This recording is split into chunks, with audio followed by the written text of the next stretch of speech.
very wonderful and successful week. And we're all having a very beautiful morning as it is today. Okay, I hope you can all see my face. Good morning once again to everybody. Welcome to class, and we are happy to have you all joining this morning. We are indeed happy. I hope morning score has been beautiful. All right, so I'll be sharing my screen in a minute.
Okay, I hope you can all see my screen.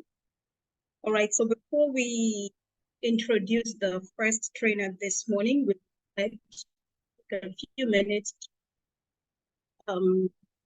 talk about Transformation College, who we are and what we do. Okay, it's important that from time to time we sensitize everybody on the group and bring it to the awareness of everybody of all we are and what we stand for and what we do.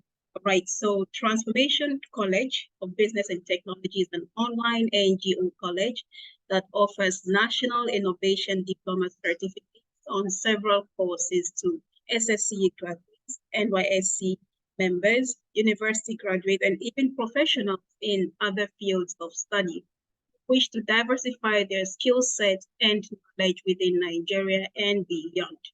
Okay, so our courses are sure to provide our students with practical knowledge and expertise in their chosen courses. So for the courses that we offer, we have networking and system security, business informatics, computer software engineering, and environmental and safety management.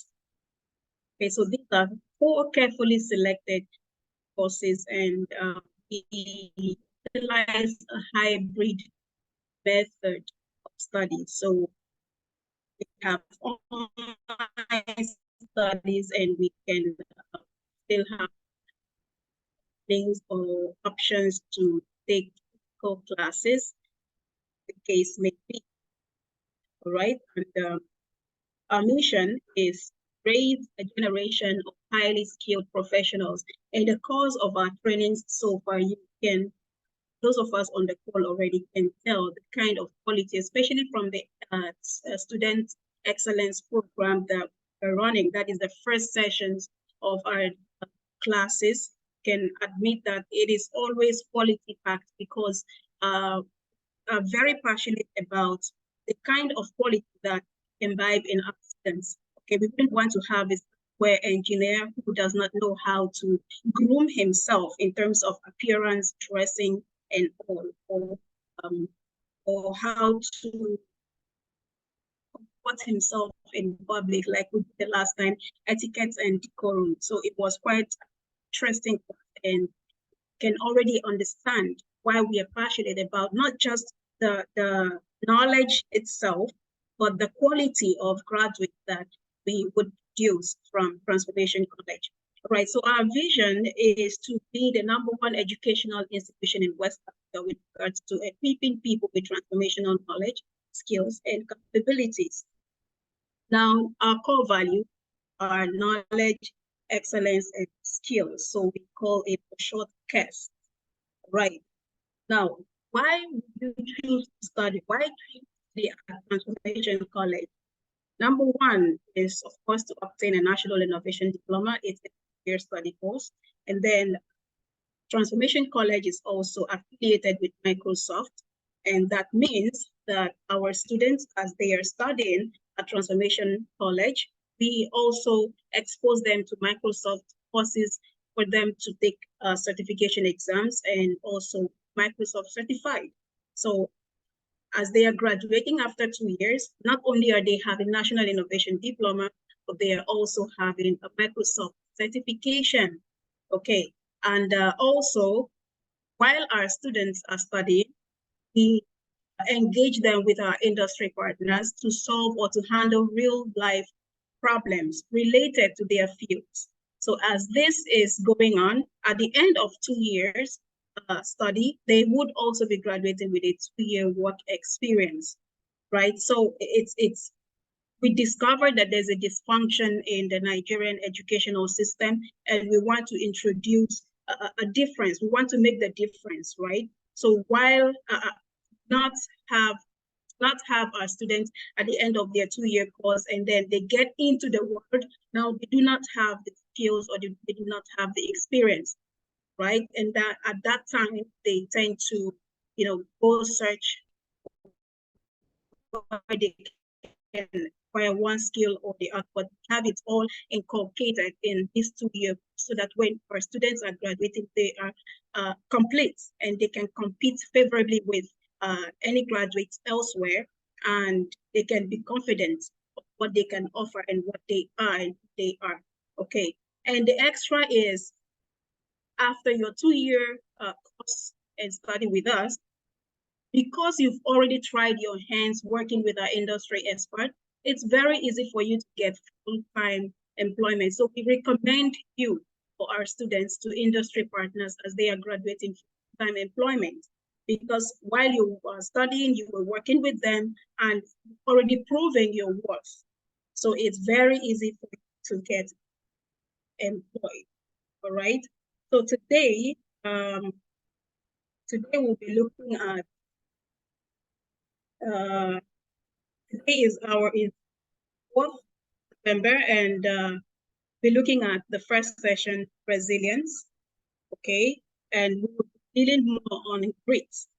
Okay, and afterwards, our second session will be on ISO 45001. Then the third session would be on business analysis, stakeholder analysis, and management. So I hope you have writing materials. Get ready with the questions. If you have any questions, please drop them in the chat room as the class is going on. And except there is a different instruction from the trainer for you to pause or call his attention and ask your questions, you can do.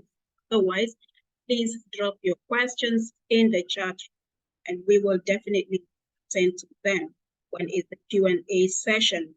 Okay, so admission is ongoing for those the call who would wish their children or who are secondary school graduates who wish to study at Transformation College. You are free to register. Okay, the registration link will be shared in the chat room. You just click and registration forms and thanks to you from there. Okay, so without further waste of time, we're going straight to introduce the first trainer for today. And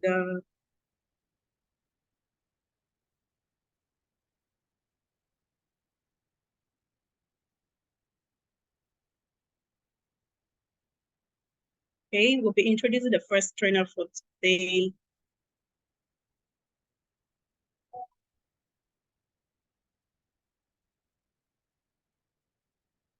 Okay, our first trainer is having a challenge. Okay, I'm reading his notification. He's having a challenge with his connection. Okay, while he gets that done, Boma or Mercy, can you share in the chat room the attendance form link? And let's have everybody on the call fill up the attendance form link while the first trainer gets on the call.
Right, we're trying to get the first trainer on the call.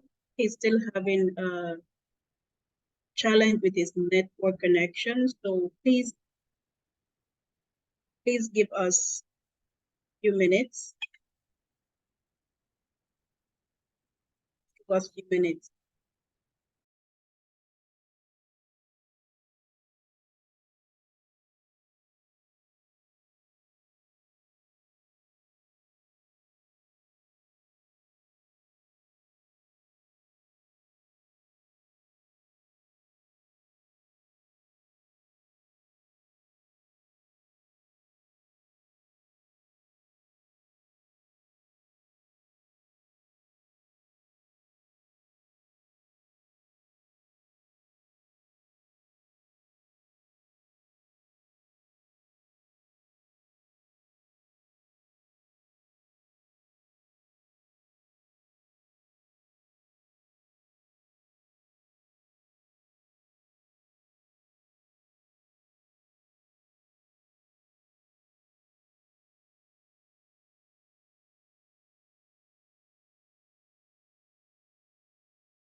session first.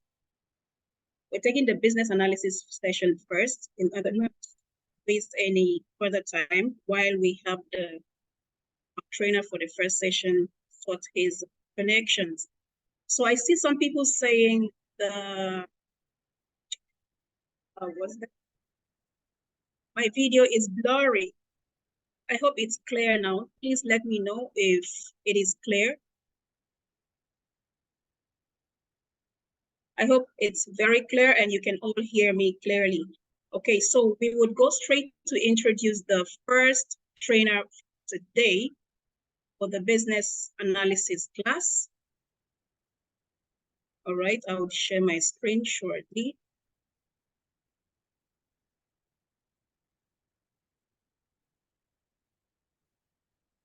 Okay.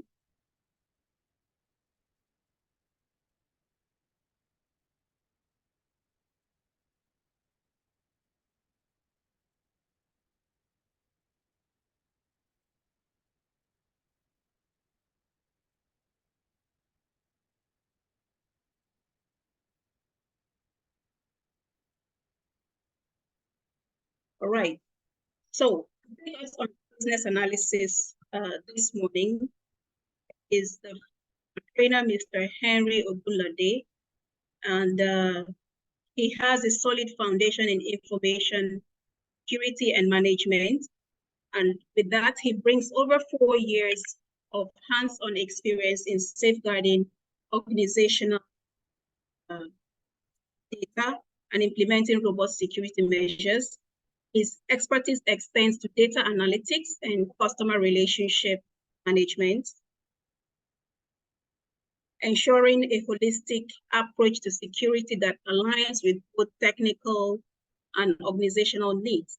His dedication to upholding the highest standards of information integrity and his proactive approach to threat mitigation has consistently delivered exceptional results, passionate about fortifying enterprise landscapes, and he is eager to contribute to and advance the security objectives of forward-thinking organizations.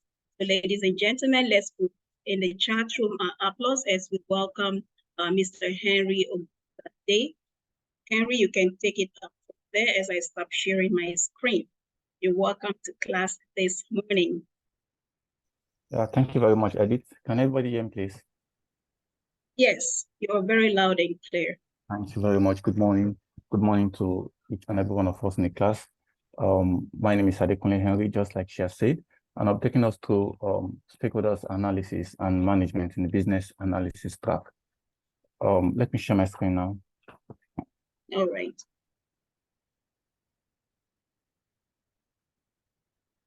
Okay. Can you confirm you can see my screen, please? Can everybody see my screen? Yes, very clearly. Thank you very much. There's someone trying to get in the class. Okay, stakeholder analysis and management. In our various walks of life, we'll at one point or another come across this word stakeholder. So I would like this class to be a very interactive class. So I'll be asking a lot of questions, and I'm also expecting questions from us. So I would like us to try to unmute our mics, and someone should just try to explain to me what you understand by the word stakeholder. Who is a stakeholder? What's a stakeholder? Before we jump deeper into the analysis and the management of stakeholders. Anybody, please? Who is a stakeholder? Or what do you understand by the word stakeholder?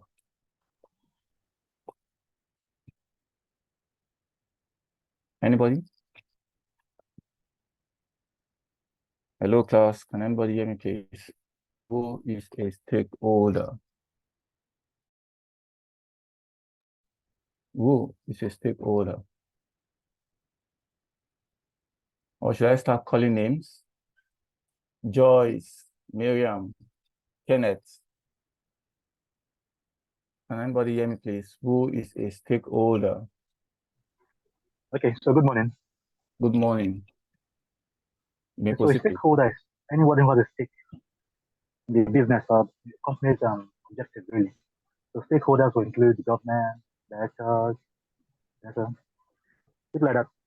Plus, they have a stake, some interest to protect the company. Okay. Stakeholders. Okay, thank you very much for that. Someone that has an interest to protect the company, someone that has a stake in the company or a business stakeholder. Thank you very much. You're on the right track. I think, was it Adenike that raised hands? Good morning. Good morning. You have actually answered the question. It says someone that has an interest or concern in something. Hello? Is that me? No, that's Joyce, I think. Okay. Hello? Okay, I think the noise has...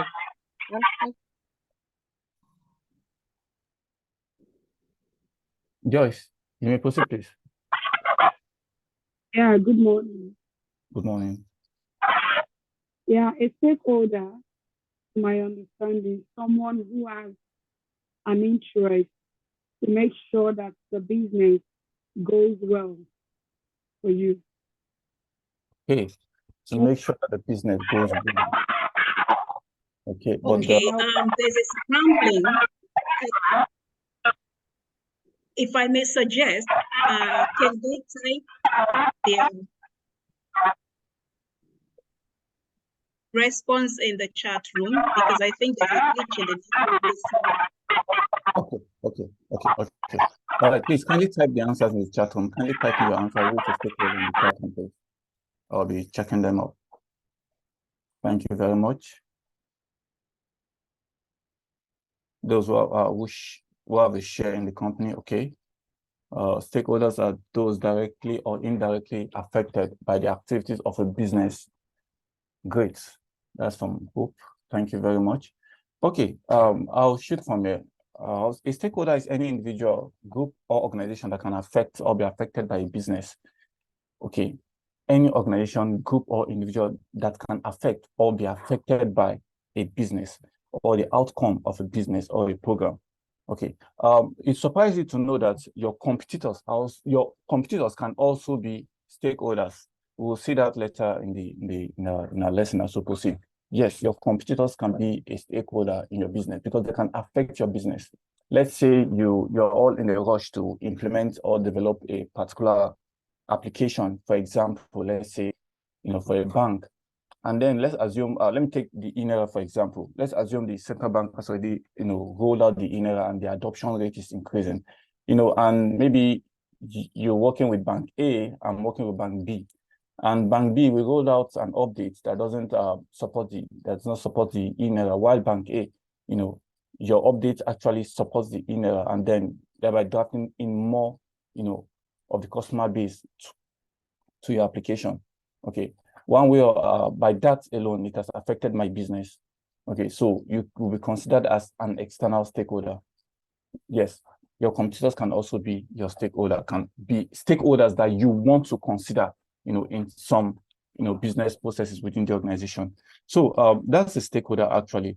The interest and influence of stakeholders can vary widely, and their needs, and expectation need to be understood and managed effectively.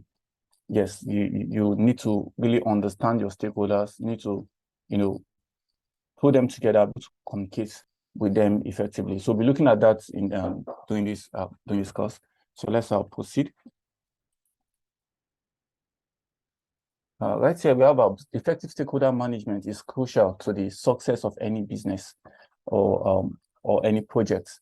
Okay, once you're able to understand, identify your stakeholders, you're able to understand their needs, or able to understand the role each stakeholder plays, with respect to the project, then you start talking about how you manage the stakeholders. If you can't manage the stakeholders effectively, you won't be able to communicate and get, feedback from the stakeholders. That project will be in jeopardy. You will not get the best results from that project if you can't manage your stakeholders effectively.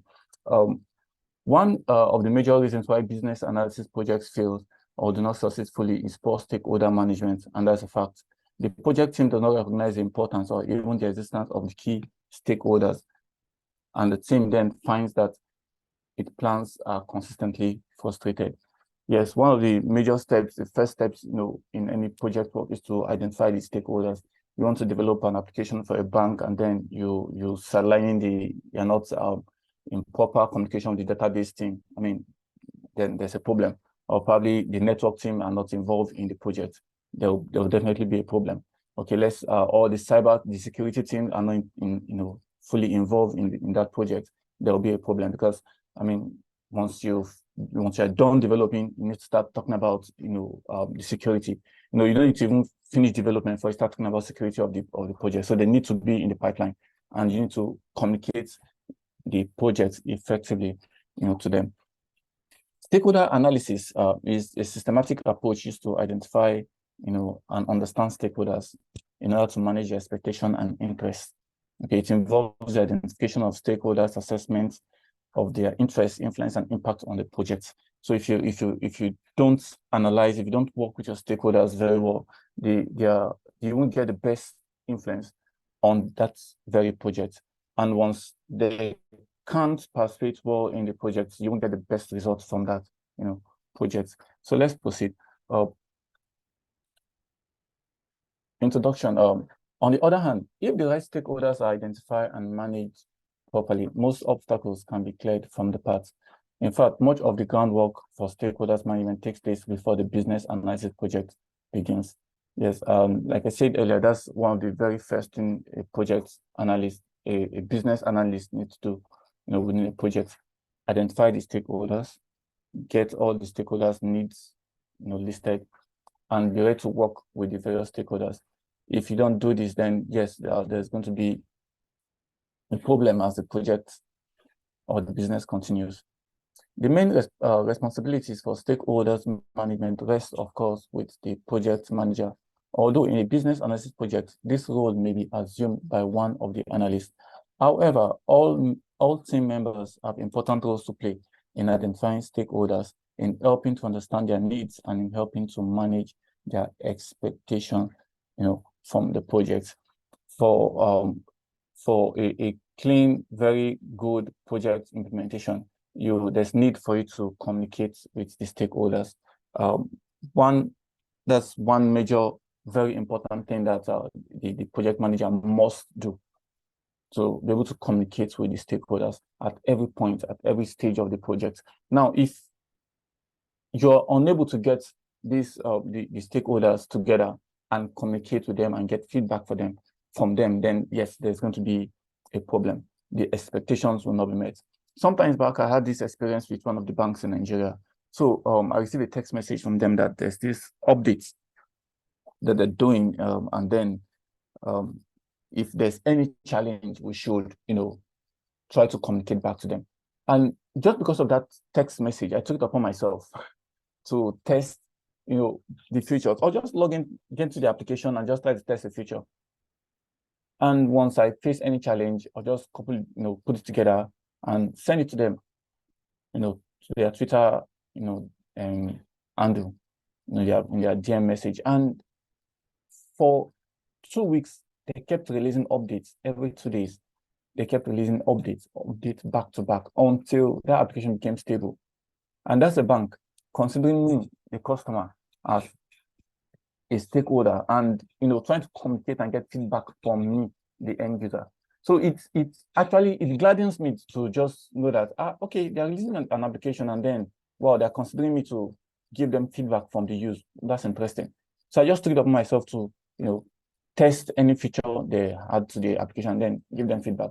It was interesting, actually, because considering the fact that I test applications, so I just took it upon myself. So that's a bank considered as a stakeholder in that very project, and trying to get feedback from the use of that application. Let's proceed, please. Stakeholders, categories, and identification.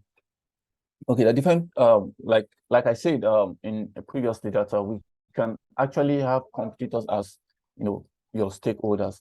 And one good thing a business analyst, a project manager needs to do is to identify his or her stakeholders in a particular project. So right here, we're looking at stakeholders, categories, and identification. The first step in stakeholder management involves finding out who the stakeholders are. A good working definition of of a stakeholder is anyone who has interest in or may be affected by the issue under consideration.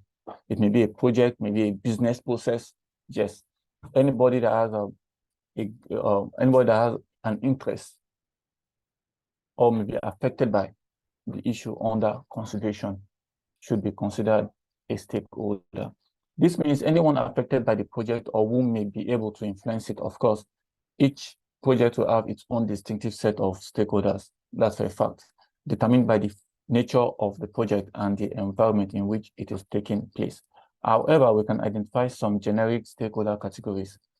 Okay, so we can just identify some a broader categories and just try to place the stakeholders into that very category. Let's go further. Okay, right here we have a generic stakeholder categories. We have the customers, partners, suppliers, regulators, employees, yes, managers, the owners, and the competitors. Yeah, the competitors. How many of us have heard of the term localization of industries? Localization of industries. Maybe you've come across it sometimes in our studies. I think GSS1 social studies, business studies, sometimes back. Localization of industry. Hello, can anybody hear me? How many of us have heard of the term localization of industry? Okay, that's one thing that it's easy for us to see that in our banks today. Yeah, thank you very much. Yes, it's easy for us to see that in our banks, where we have like 10 banks on the streets. Okay, like we can have different banks on the streets, and they are using one transformer, and by so doing, yes, they are competitors. They are competing among themselves, but yes, they are trying to share resources like power. Yeah, thank you very much, Hope. Emmanuel, yes, like power, electricity. It's easy for them to communicate with the power regulators and say, okay, give us electricity between this period and this period, and they get paid for. Or it's easy for them to come together and say, okay, let's get a transformer on the street to help our power during the day. Okay, so that's exactly the construction companies one area, exactly. So that's one example of where you can have your competitors as a stakeholder. Okay, where you can have your competitors as a stakeholder in, just around your business process. One way or another, you will, in some projects, you want to consider your competitors seriously. You want to consider what are they doing wrong, what can you improve on, to get the customers, the consumers to yourself. Okay, so this just talking about the generic stakeholder categories. We have partners, we have the customers, like I've explained, where the bank was trying to get feedback from, myself. We have the managers, the business owners. We have the employees, those that have more of those that have direct, contact or indirect contact with the customers. We have the regulators. If I use a bank or maybe a PFA as example, for the PFA and PFCs, we have a PENCOM. For the banks, yes, of course, CBN. Then we have suppliers, people that we work with to supply goods and services, more likely physical goods and services. Like if you look at some organizations have suppliers that supplies them laptops. Maybe when they have new employees, they can just, okay, give us 10 laptops for these new guys and then configure the laptops. Yes, they have some organizations have suppliers that handles this. Okay, and then yes, some organizations also have training partners. Okay, we'll say, okay, we have new set of employers, come and train them on this and that, and then they get it done. Okay, so let's proceed. So this is just generic view categorization of stakeholders. Okay, stakeholders categories. Let's dive deeper now. We're looking at the customers. These are people or organizations for whom our organization provides products or services. They are stakeholders because anything we do in the way of change has a potential effect on them. Okay, and for example, we may classify them further into large or small customers, regular, occasional customers, wholesale or retail customers, corporate, private, commercial, public sector, civilian and military, domestic, or export customers. Okay, we may also have different categories. Okay, like good customers and bad customers. the more relatable one that I see here is more of like a wholesale and retail. You go to some shops and they'll tell you they only sell wholesale, they don't sell retail. As you buy in bags, you buy in containers, you buy, in bulk. Okay, you don't just go and say you want to buy a piece, maybe a piece of Indomie. They will most likely not sell it for you. Okay, so this just a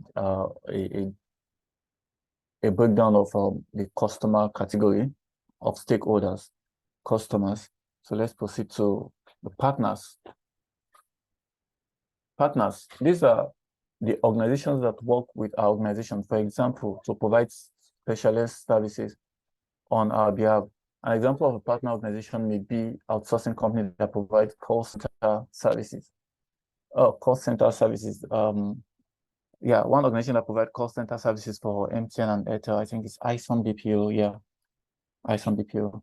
So that's an example of a partner organization, and a partner organization can be Training Heights, providing capacity building. Okay, Panoramic Synergy Limited providing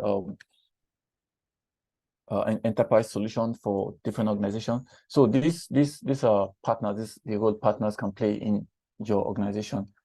Okay. Okay. Suppliers. These provide our organization with the goods and services that it uses. Again, we may wish to subdivide them into major or minor suppliers. We have the regular and irregular suppliers. We have the domestic or overseas suppliers. Okay, so we can still group suppliers into this. Also, suppliers are stakeholders because they are interested in the way we do business with them, what we wish to buy, how we want to pay, and so on. Many change initiatives have the effect of altering the relationships of organizations with their suppliers as with those affecting customers. Such changes need to be managed carefully in order to make sure that they achieve positive and mutually beneficial results. Okay. Okay, yeah. So like I explained earlier, we can have suppliers to supply, computers, IT accessories, and other, office tools for maybe new staff that may want to come into that's been employed newly into the organization. So let's proceed. Competitors vary with us for the business of our customers, and they therefore have a keen interest in changes made by our organization. We must consider what their reactions might be and whether they might try, for instance, to block our initiative or to produce some sort of counter proposal. Well, I'm trying not to see competitors from the aspect of disagreements. Okay, even though yes, your competitors are trying to do business better than you. Okay, your competitors are they're trying to do business better than you. They're trying to get your customers. They're trying to just take you out of business. Yes, but then you can still work with the competitors. Like we'll talk about our localization of industries. Okay, concentration of industries in a particular area. Okay, such industries will end up helping each other. They will end up helping each other instead of trying to pull each other down. Okay, so let's not just see competitors from the angle of fight and disagreements and takeovers. Okay, yeah, regulators. Many organizations are now subject to regulations or inspection, either by statutory bodies such as the Office of Communication, yes, the Office of Standards in Education, Financial Services Authority, and all. Okay, these regulators will be interested in making sure that changes proposed by an organization are within the letter and spirit of the rules they enforce. Yes, like the CBN. Sometimes back they came up with the ban on cryptocurrency. Yes, that was like 2 years back. And we all felt the brunt of that. That's the regulator's instruction. Don't track down any accounts that that transacts any form of cryptocurrencies and then bring them to book, freeze their accounts and all. So that's one of the things regulators can do. But regulators can also help to guide on what to do or what not to do when it comes to investment portfolios. Okay, yes, the regulators guide the banks, guide the financial set on what to invest in and what not to invest in. Okay, if you look at another regulator like PENCOM, for example, I believe some of us are receiving pension. Okay, so PENCOM, if not, I mean, you can just check it out what is pension. PENCOM, for example, manages the pension industry, try to, you know, guide them when it comes to investments, the risks involved at the various the 4 levels of the accounts holders, and then helping them to manage, you know, the pension industry, the funds, and make sure that it's secure, that nobody gets away with any, you know, movements within the pension industry. So the regulators are also really good stakeholders that are like an overwatch to guide, you know, on what we do and what not to do within that particular industry. The owners for commercial businesses, the owners are just the people who owns it directly. The business may be in legal terms a sole trader or partnership. Alternatively, it could be a limited company, in which case the owners are the shareholders. For public limited companies, most shares are held by institutions such as investment companies and pension funds. And so the managers of these share portfolios become quasi owners. Okay. Employees, the people who work in an organization, clearly have an interest in the way it is run and in changes that it makes. In the small firm, the employees may be regarded as individual stakeholders, but in larger concerns, they are probably best considered you know, as groups. Sometimes employees belong to trade unions whose officials therefore become stakeholders too. Yes, employees, they are very powerful stakeholders within your organization, very powerful stakeholders that actually determine how far the organization can go. Okay, so you want to really treat them with love and respect. Yes, your employees, when working with your employees, you still find out those that are really doing the work and those not doing the work, and then you act on it accordingly. Within the employees, you have those, you know, that still, when you now get, you know, break it down into different projects that's been carried out within the organization. You know, each employee still have a role to play, you know, with respect to the projects being carried out within the organization. So they are a wonderful set of stakeholders to manage. Stakeholder categories and identification. We're still looking at the managers. Okay, finally, here we have the professional managers of the organization, those to whom its direction is entrusted. In an organization, there may be many layers of management, and each may form a distinctive, you know, stakeholder grouping. For example, there's a board level senior managers, there's a middle managers, there's a junior managers. Okay, when you make a call to put a call across the call center, let's assume you want to complain about a service, MTN, for example, and if the frontline, you know, agent are unable to solve it, you can just, you know, escalate it and say, okay, I want to speak to your manager. And yes, they'll get the call across the manager. So you want to speak to someone that has a higher authority, you know, in managing that very situation. Just give me a second, please.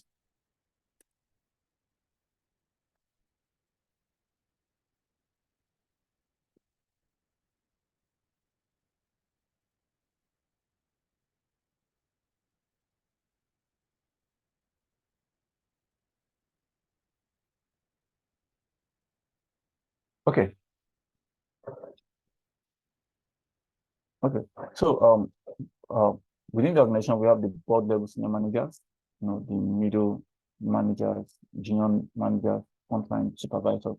So like I was saying, you can actually request to speak with a supervisor when you maybe put a call across the call center.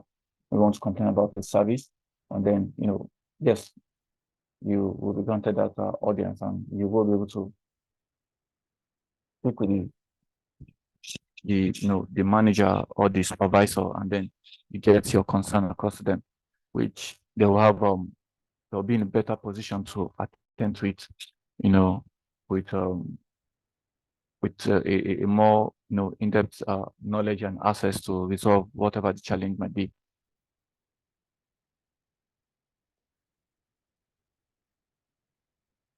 Okay. Okay, so yeah, we have other stakeholders. Of course, the groups are generic and cases. There might be other stakeholders. For example, the insurers of an organization, yes, may be interested in any areas that could affect the pattern of risk. Let's say, for example, the health insurance. Okay, let's assume you have health insurance scheme within the organization. Yes. Okay, so they can also be your stakeholders, because you are paying them for a particular service. Okay, they can be regarded as your stakeholders. It may be useful to conduct some sort of workshop with people knowledgeable about the organization and the proposed project to make sure that the coverage of stakeholders is comprehensive.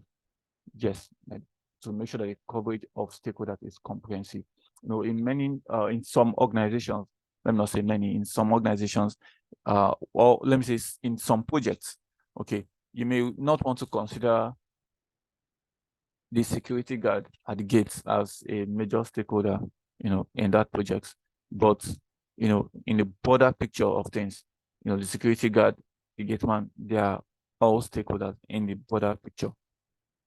Okay, but then when you cascade down and bring it closer to a particular project, let's say a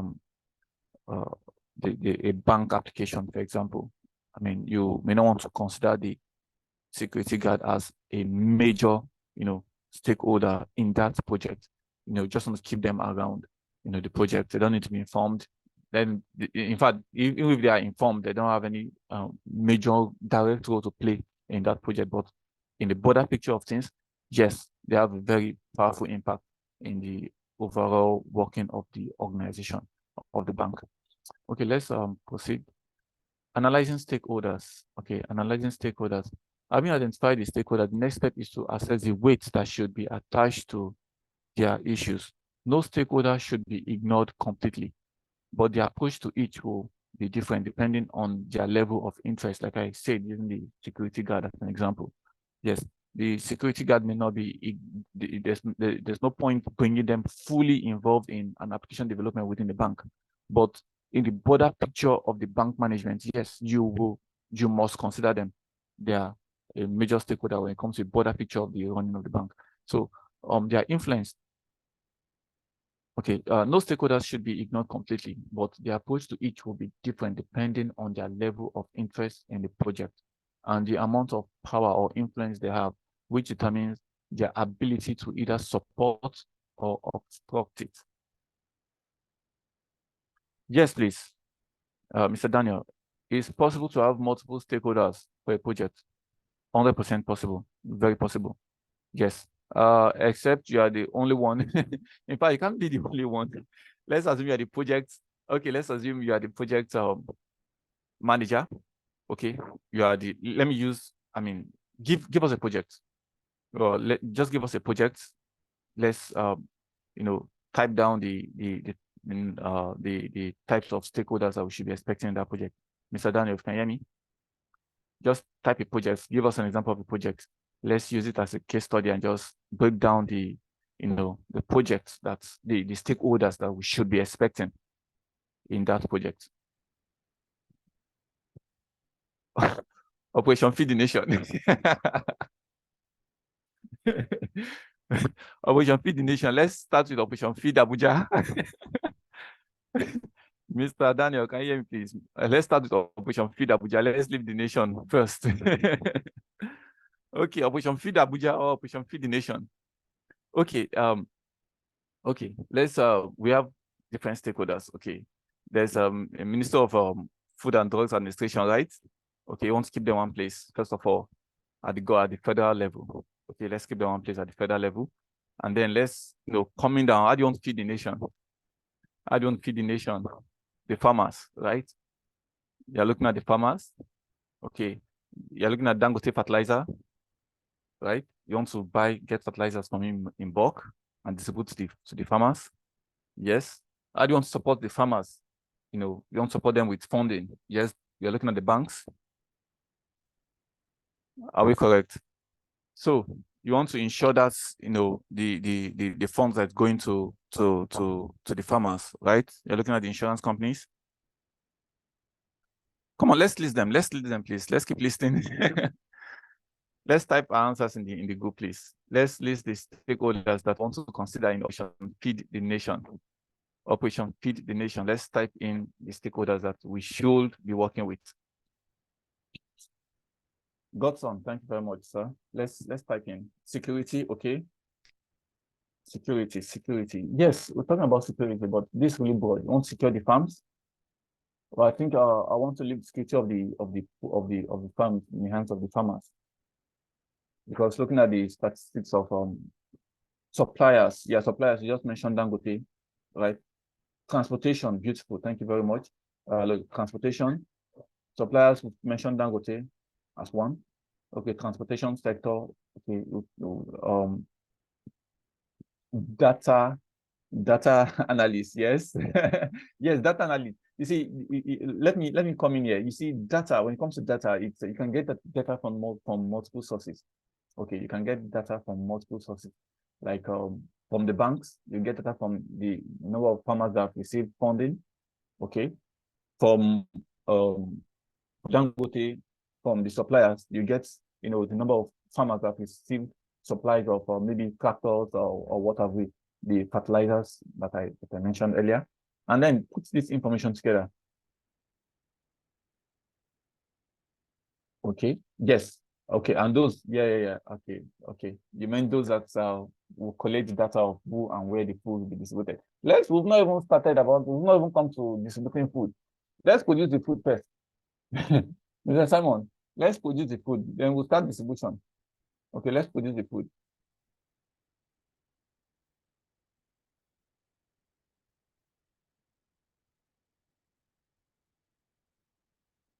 Okay, let's accept that stakeholder will be doing. Okay, Mr. Daniel, you feel there should be a major stakeholder whose presence should eliminate the existence of other multiple stakeholders. Well, I won't want to say yes totally, except you as a supplier or as a project manager can play multiple roles, or you have multiple skills. Like, let's assume it's a one-man business, for example. Let's take a startup, for example. Okay, I've seen a startup where the CEO is actually the CTO and is a DevOps operator. Yes. And this man is there building, coding, managing, running to the banks, running to CAC, running to FRS, running to CBN. One man. Okay. Now, the problem with that is the time factor is actually, you'll be disturbed about so many things that it shouldn't be disturbed with.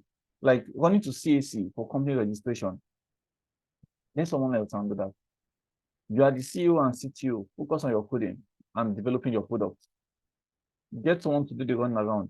When it comes to communication with getting regulators involved and meeting their standards and all, get someone to do that. Okay. Yes, you're already you've taken out other stakeholders, but then at the detriment of your product. So I've seen that happen, and I mean, at the end of the day, this CEO and CTO end up getting 4 other staff to work with him. It's a startup, or it was a startup then. So this man was virtually doing everything within the organization, running around, coding, programming. And I looked at him and you break down, you just die before your product comes out. So that's, I mean, where I'm seeing it from. You'll be overtaxed. You won't do the best for the business. You will not do the best for the business at that point in time. You won't get the best, result. Okay, right here, investment companies. Let's assume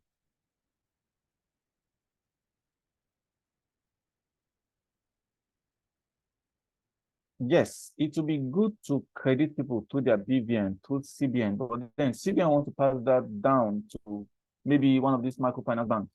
Okay, if we're looking at if we're looking at the food production, project, okay, food distribution project, the CBN want to pass that down through the microfinance bank. CBN won't just start sending money to your bank account. Okay, the microfinance bank, the banks, for example, have the data to actually send this money out. to avoid other manipulative stakeholders. Well, that's something that, yes, I mean, I hope one day we'll get enough data and put the right, process in place to, take out other manipulative stakeholders or ghost stakeholders. Okay, security in all aspects. Yes, security of the food, security of the product, transportation from, the supplier to the end users as a farmer. Okay, storage and distribution. Yes, storage, for example, that's something we don't have well in Nigeria. Storage of food in Nigeria is something we need to work on. Storage and distribution. So which company do we know that can handle storage and distribution within Nigeria? Let's say storage, for example. Storage. Which company do we know that can handle storage of farm products? Which company? Anybody, please? Just give me a name. You can type it in the chat group.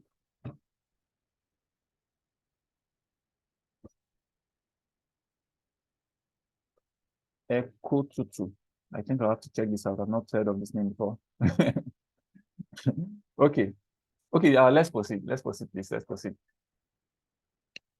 Okay, so this this one way to see so right now we're just analyzing the stakeholders. We're just getting a list of stakeholders. Okay.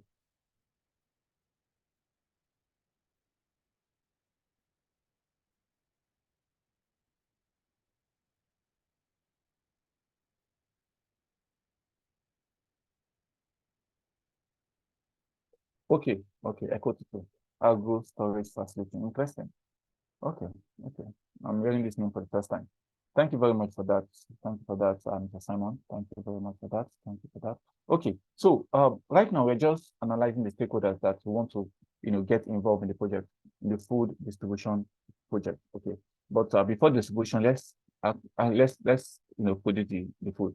Okay, or we just want to give people money, distribute money and cost inflation. So let's not just distribute money. Let's produce the food first before we start, distributing the food to the population. Before we start distributing the food to the population. Okay, thank you very much. Thank you very much, all. Okay, so this we're just analyzing this, getting a list of our stakeholders, and now we need to, manage the stakeholders. Okay, the farmers now need to get, maybe push out a survey, an advert calling for farmers. Okay, I mean, in Nigeria, we have massive land, that we can use to produce different types of food and crops in Nigeria. So we can just make a call out to farmers. They come, drop in their data. We get the data, move to the bank, make it, standardize this data, and then we fund, the farmers, monitor them. Okay, we fund them, we monitor them, we make sure that they produce this food, and then we get the storage and distribution, team together to make sure that these foods are well distributed to the public. Okay, this will help the economy on the long run than just collecting money from CBN and distributing, or borrowing money from China and then distributing to the public in the name of poverty alleviation. Okay, so thank you very much all. So right now we have the list of stakeholders, and now we need to start we need to analyze the influence of stakeholders in this very project. We need to start analyzing the influence of these stakeholders in this very project. And now the stakeholder influence varies. Stakeholder influence varies, and we're going to see it in our next slide. Okay, a simple way of analyzing stakeholders is to use the power interest grid.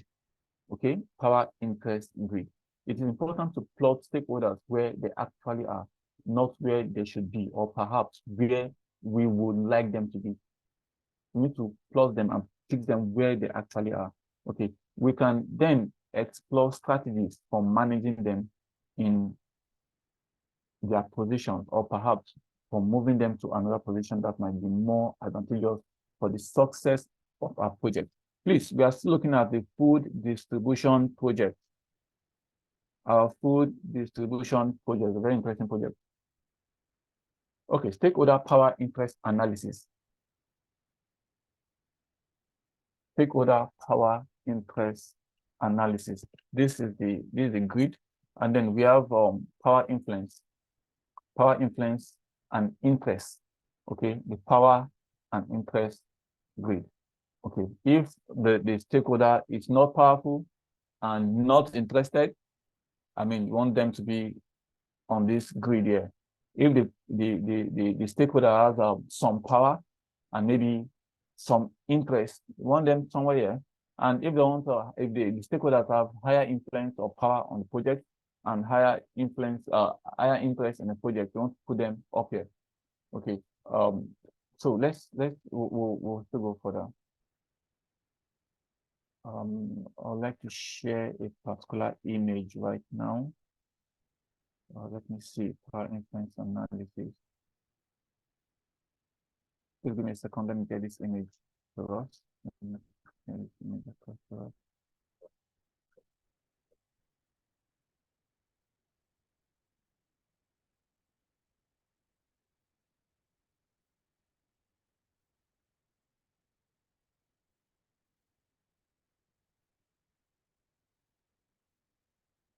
This is a second, I'm still with please.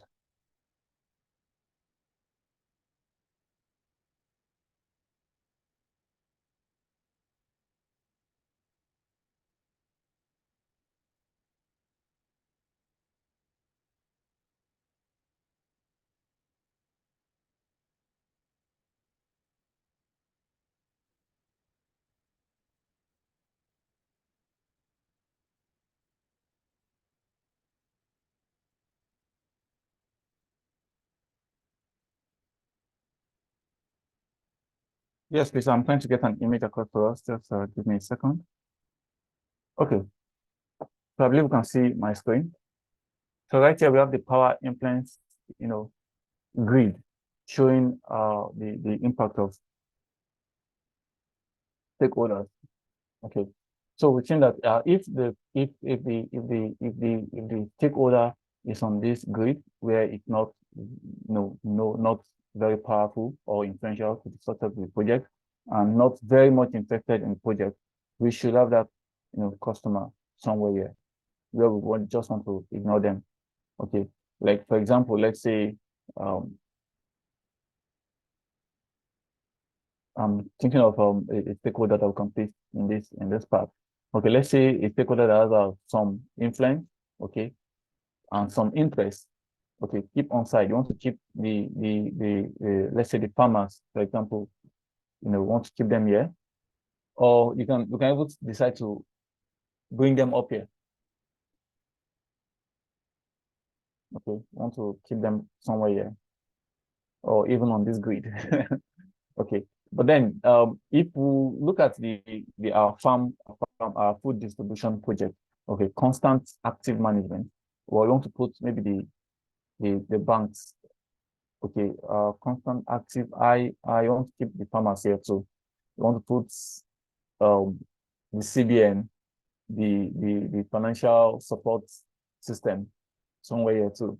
I mean, they must be informed, they must be satisfied that yes, the funds are being used for the right purpose, and then they must be informed. Okay, constantly being informed of what's being used, what's being done in the project. Okay. For security's sake, we want to keep security here, keep on site, they have some interest, some influence in it. Okay. So you want to keep them somewhere, on site. Inside, they want to keep them somewhere, yeah. But then you want to keep the farmers highly informed, want to keep them really informed, managed at all times, till the end of the project. So this is what this grid, this metric is talking about.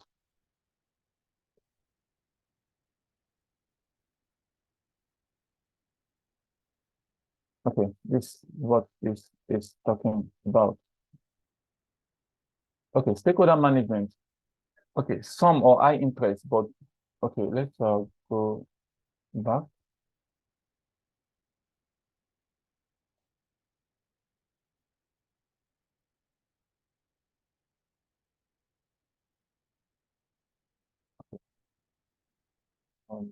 No.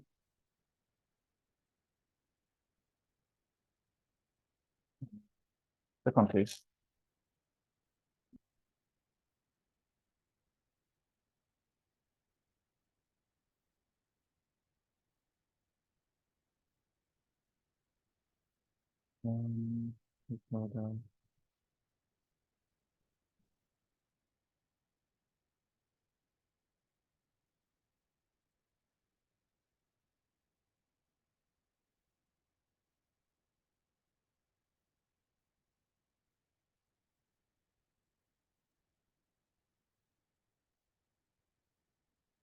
Okay, so stakeholder management strategies, there are of course an infinite number of positions that could be taken on the power interest grid, but it is probably sufficient here to consider the 9 basic situations: no interest and no power influence.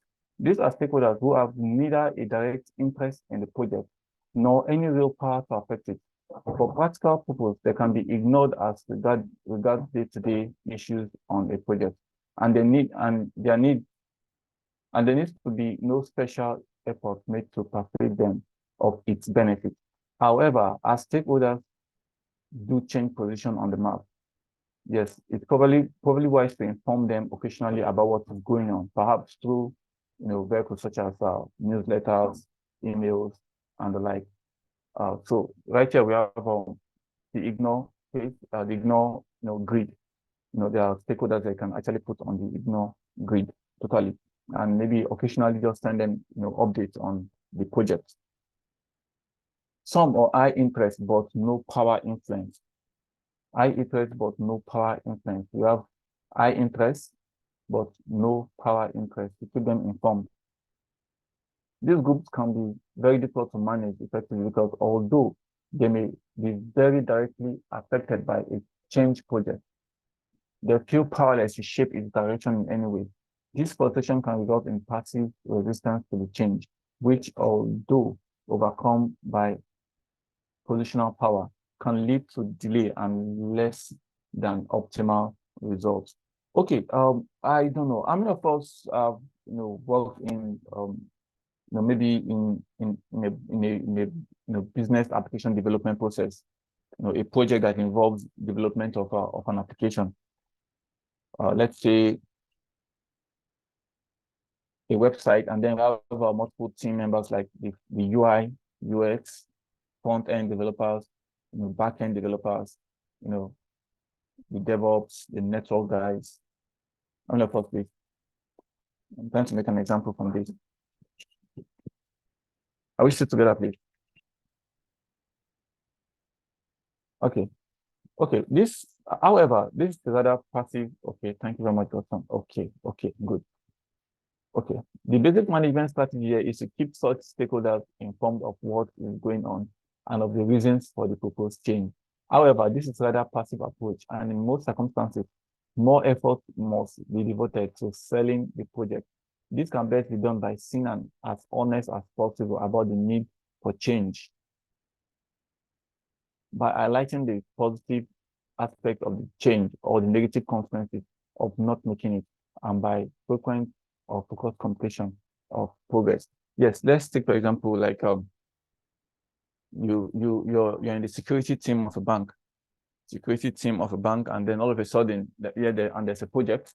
Well, you're not the one coding, you're waiting for them to deploy so that you try to bring it down, try to crack it and hack it and bring out and pen test it, and then all of a sudden they change the project without informing you, and they're trying to do something that or use a protocol that will not be very secure without consulting you, without asking from the security perspective. That will really bring up a situation where you will not want to work with the team and there'll be a disagreement. Okay, so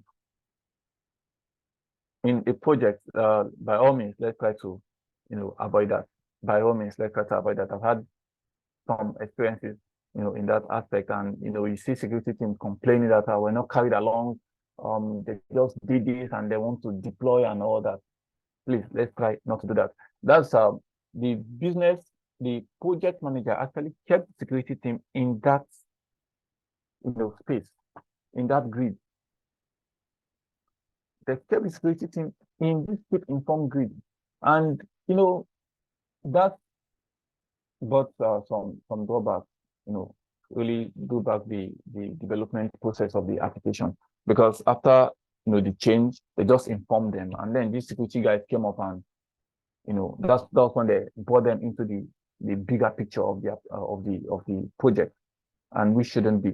Okay, so the project manager just kept them in this keep informed, or like keep informed grid, which shouldn't be. So let's be sure to place the stakeholders in the appropriate grid and then work with them, part time. Some or high interest or some power and influence. This is a rather varied group. It includes some stakeholders such as middle or senior managers who do have some power to or influence, but who, because of their interest, are not directly affected or not very concerned about the direction of about the direction the project is taking. Regulators may also fall into this category. They will only start to get involved if some breaches of the rules is suspected, at which point they could, in effect, squash an initiative or a project. The group can also include people with more interest in the project, but again, only some power or influence over it. The best approach with these people is to keep them supportive of the project, possibly by frequent positive communication with them, but perhaps also by involving them more with the project. And like I said earlier, that grid is not, once you place a stakeholder in a grid, you can still move the stakeholder up or down the grid, depending on the phase or the stage of the project. Like on our food distribution phase, seriously, you want to keep the regulators, like let me say CBN, or let me say the microfinance bank, at the constant active management, where they should be informed, highly informed, and involved, not just informed, but also involved in the project. Okay, let's proceed with no interest, but high power / influence. These are probably very senior managers who, for one reason or another, have no direct interest in the project. Okay, this may be because it's too small or unimportant for them to bother with, or it may be that it's an area that does not interest them. The group marketing director, for instance, probably will not be concerned about a project to streamline the stationary processing procedure. For many purposes, it might be thought that such stakeholders can be ignored, but this is actually a rather risky approach. A marketing director may, for instance, suddenly get very interested in the stationary system if she keeps getting pens that don't work or can't get hold of any adhesive notes for the conference. Yes, in some situations, it is possible that we may wish to, encourage the increased interest of influential stakeholders. For example, if we feel that their support would help achieve the project objective. Where this is the case, we may need to highlight any aspect of the project that will have a direct impact upon the stakeholders' business area. Some form of discussion will be required, which with very influential stakeholders will typically involve a meeting. Yes, no interest but high power or influence. Some senior managers might fall into this category. And like I said, at different phase, the interest in the project will change.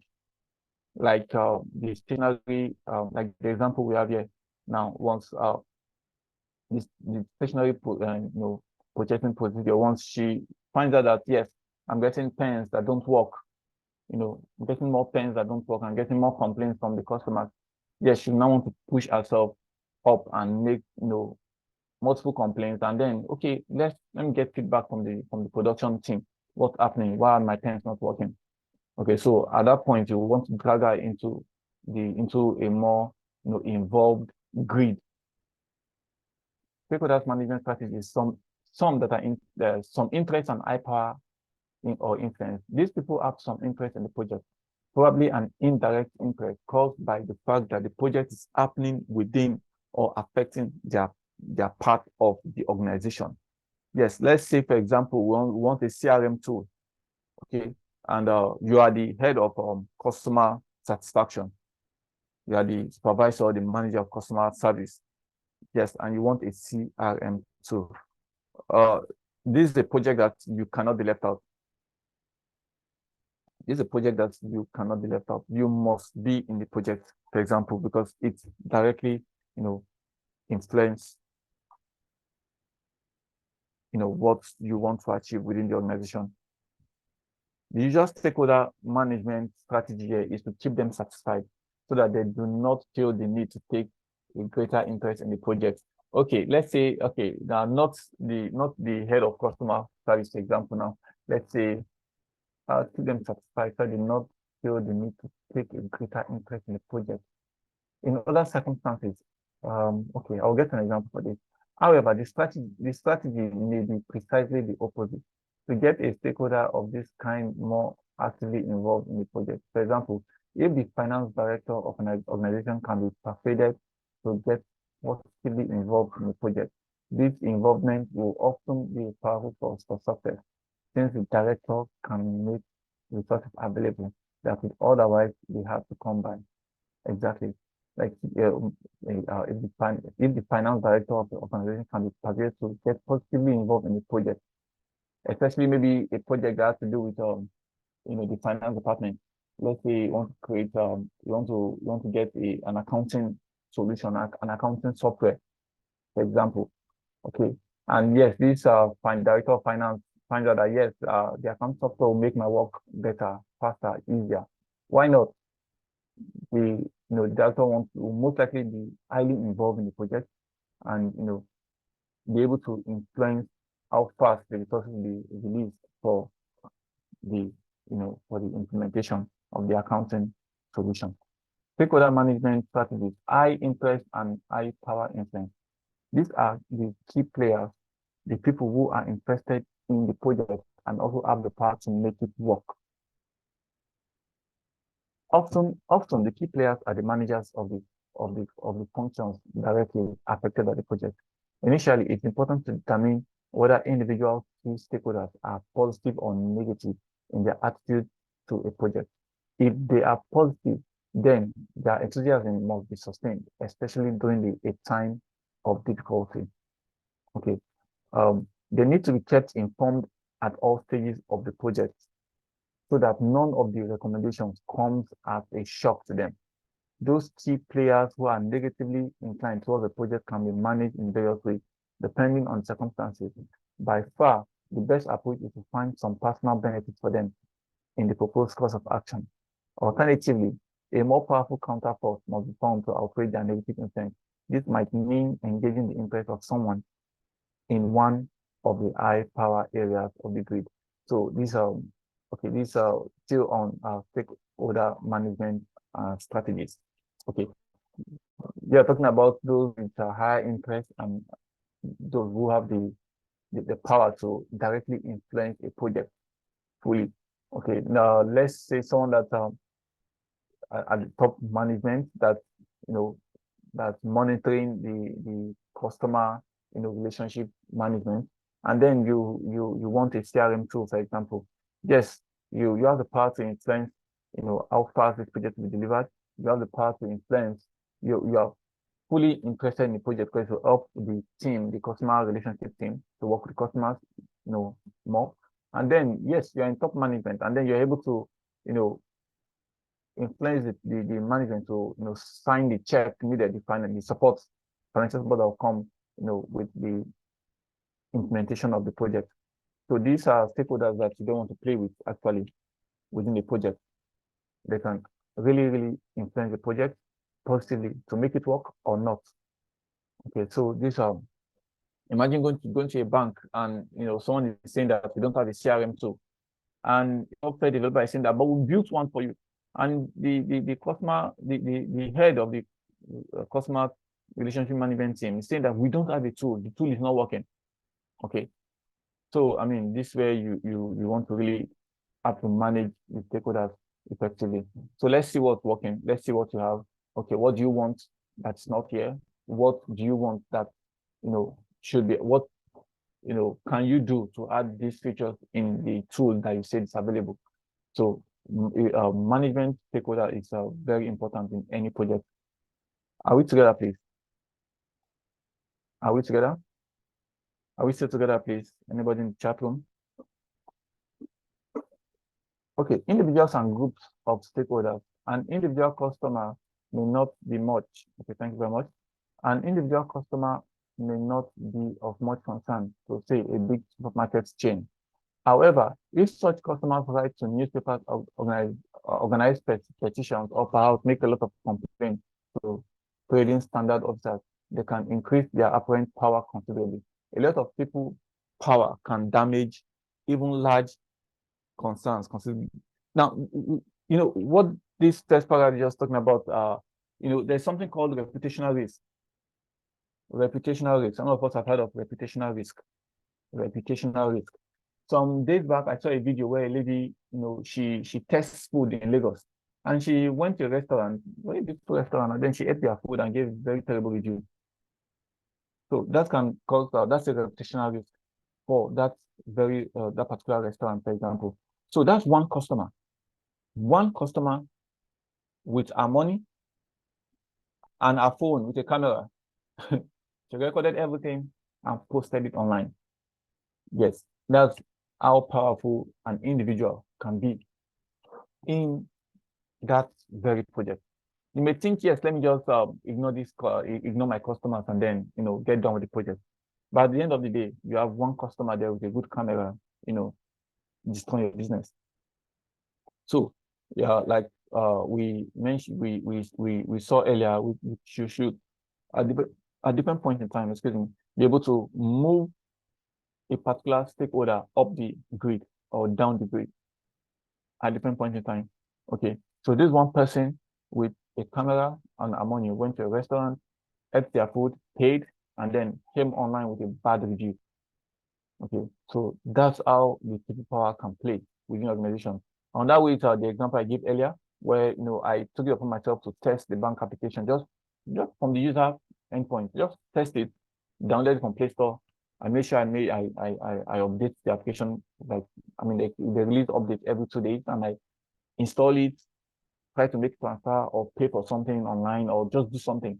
And when I get a bad, you know, response, or maybe I was debited and the service was not, you know, granted or something, I'll just take screenshot, explain it, go to their Twitter handle, and then explain it to them from the customer perspective. Okay, yes, from the developer side, they were like, oh, this one review from a customer. Okay, this person actually used the application from the session ID we got. Okay, this is a valid complaint. Use it. Work on the application. Work on the aspect of the application. So this one customer can actually, you know, influence the product, can influence the project.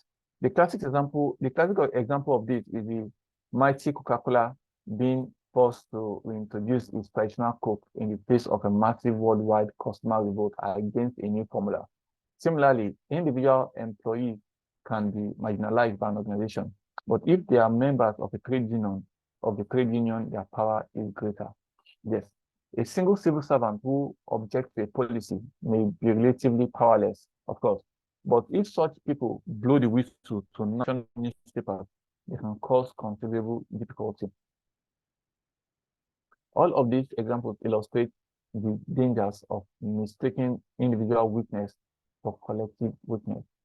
Stakeholders must be considered not just as individuals, but also as potential groups. Okay, so be sure not to just you know, assume your stakeholders are powerless or they can't do anyway. It's their product. Let's release it and push it out, and then, you know, start receiving backlash from the bigger picture. Summary of stakeholders management strategies. Individual stakeholders will not fit neatly into one of the 9 types, okay, in the grid that we've seen. And management approaches must be tailored for each. Also, as we shall discuss in the next section, stakeholders do not stay in the same place over time. And so the ways they are managed must be adapted accordingly. Okay, like we've seen earlier, the grid, you don't just put a stakeholder in a particular grid and forget the stakeholder there.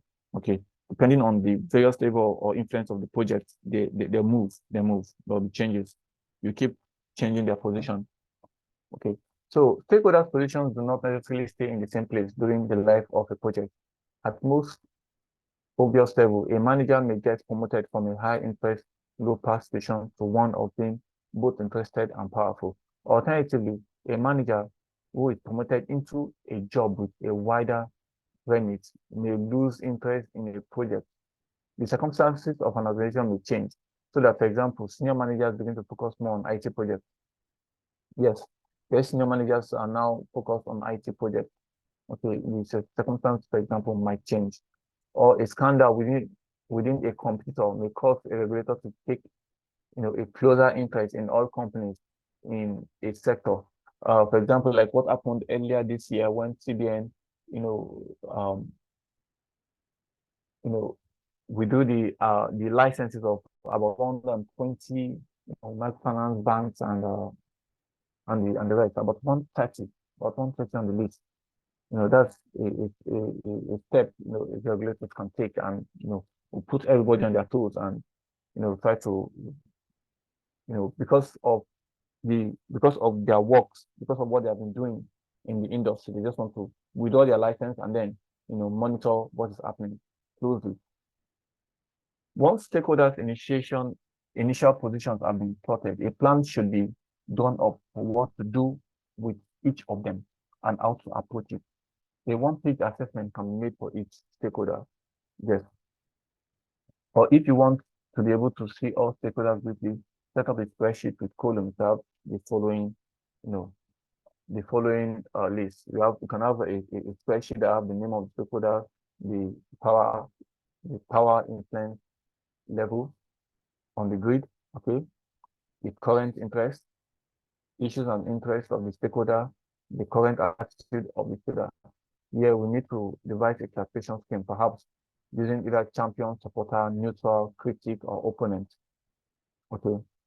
For here we have a champion who will actively work for the success of the project, a supporter in favor of the project, but will probably not be very active in promoting it. Neutral has expressed no opinion either in favor or against the project. Critic, not in favor of the project, but probably not actively opposed to it. Opponents will work actively to disrupt, impede, or derail the project. Okay. Blocker will just obstruct progress, maybe for reasons outside the project itself. Okay. So will I say, when I know this company is a startup that came up, just before CBN came up with the no crypto rule in Nigeria some years back. They came up and that was their focus. Cryptocurrency, trading, crypto trading. And immediately CBN came up with that no crypto rule. I mean, it just blocked and stopped everything for the company. Like they just went silent. They went down almost they just went silent. Okay. So that's one blocker I can see. That's one example of a blocker. Okay. To a project. Desired support.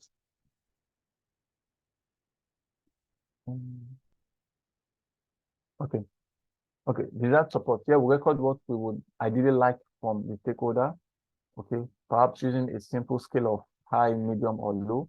Desired role, you may wish to get this stakeholder actively involved in the project. Desired actions, what we would like the stakeholders to do, if possible, to advance the project. And 9, messages to convey. 10, actions and communication. Now, this 10 lists that what you can put on an Excel sheet, and then use it to categorize, group our stakeholders. Okay, you get the name of the stakeholder, the current power, the current interest, the issues and interest. You just keep listing them.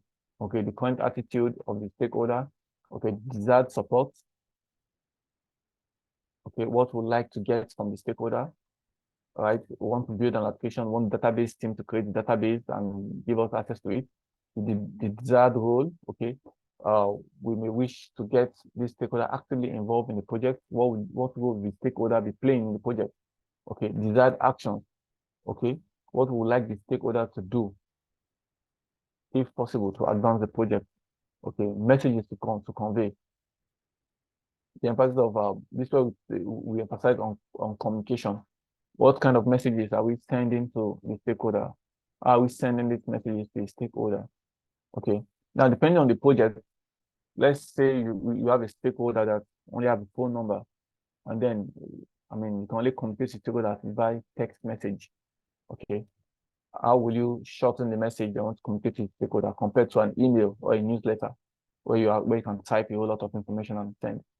Actions and communication, like the food production project, the food distribution project, and then you want to communicate to the farmers that don't have GPRS enabled devices.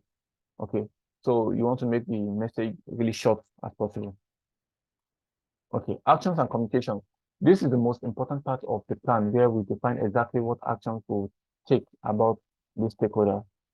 Our action may just be to keep them informed in a positive way about the project and progress, about the project and progress to date. Alternatively, it may be more active approach. For example, meeting them to engage their interest in the project, where a strategy has been devised with the aim of changing a stakeholder's position. We mentioned earlier that the high impact, high power stakeholders, the key players, require positive management, such as frequent meetings, to make sure that they are kept informed about the project and are happy with the approach that we are taking. Okay. All right, stakeholders view. Okay. All right, one of the key points is to understand the world view held by different stakeholders, because this helps us to uncover their values and priorities.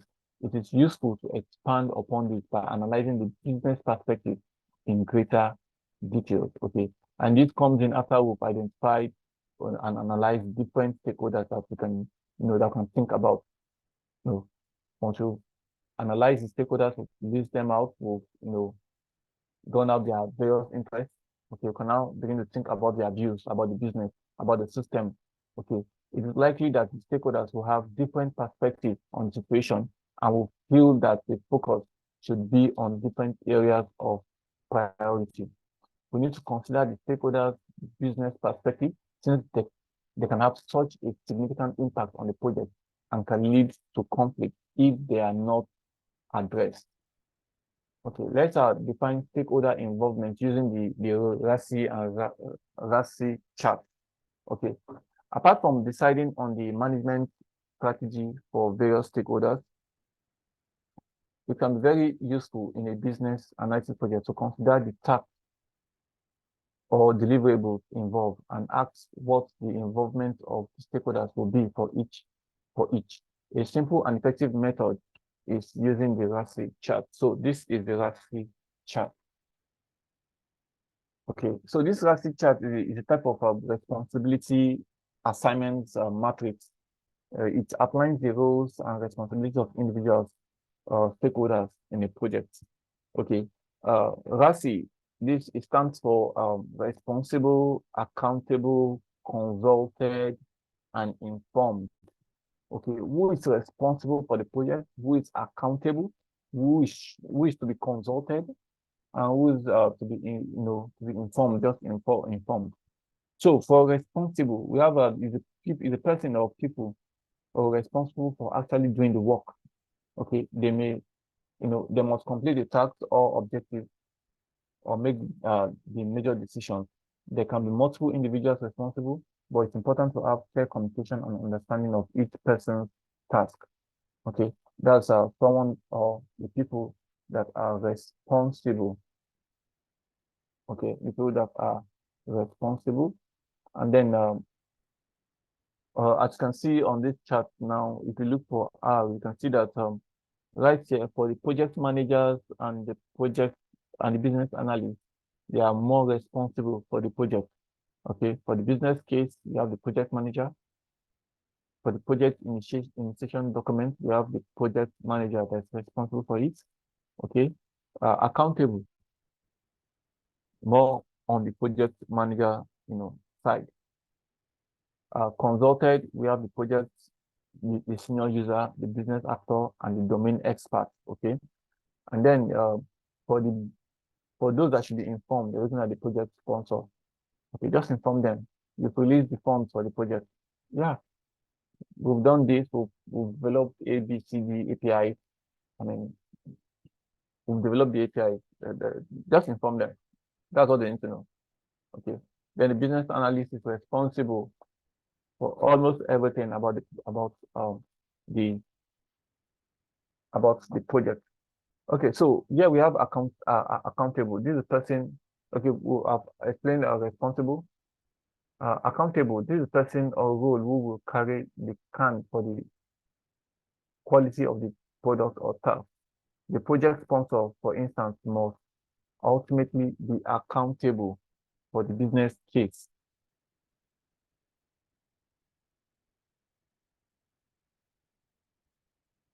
Okay, that's a person who is ultimately accountable.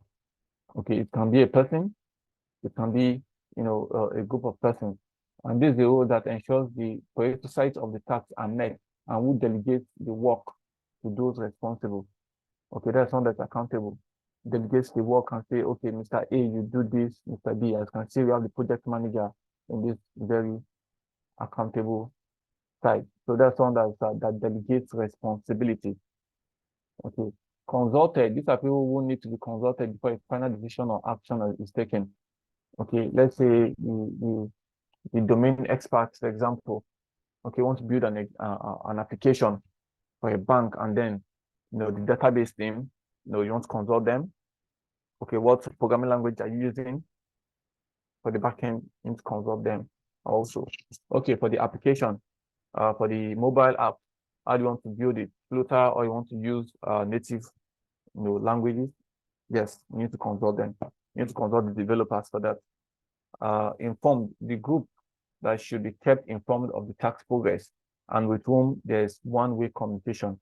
These are individuals that need to be updated on the outcome, but they're not directly involved in the project. Okay.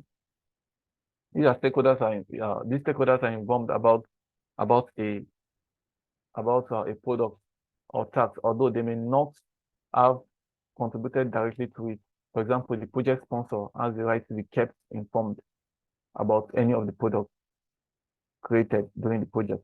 Yes, our developers have created 1, 2, 3 APIs. That's all you need to know. The APIs are working fine. In fact, there's no place for you to test it. Forget about testing. We are still developing the project. Project is coming to life.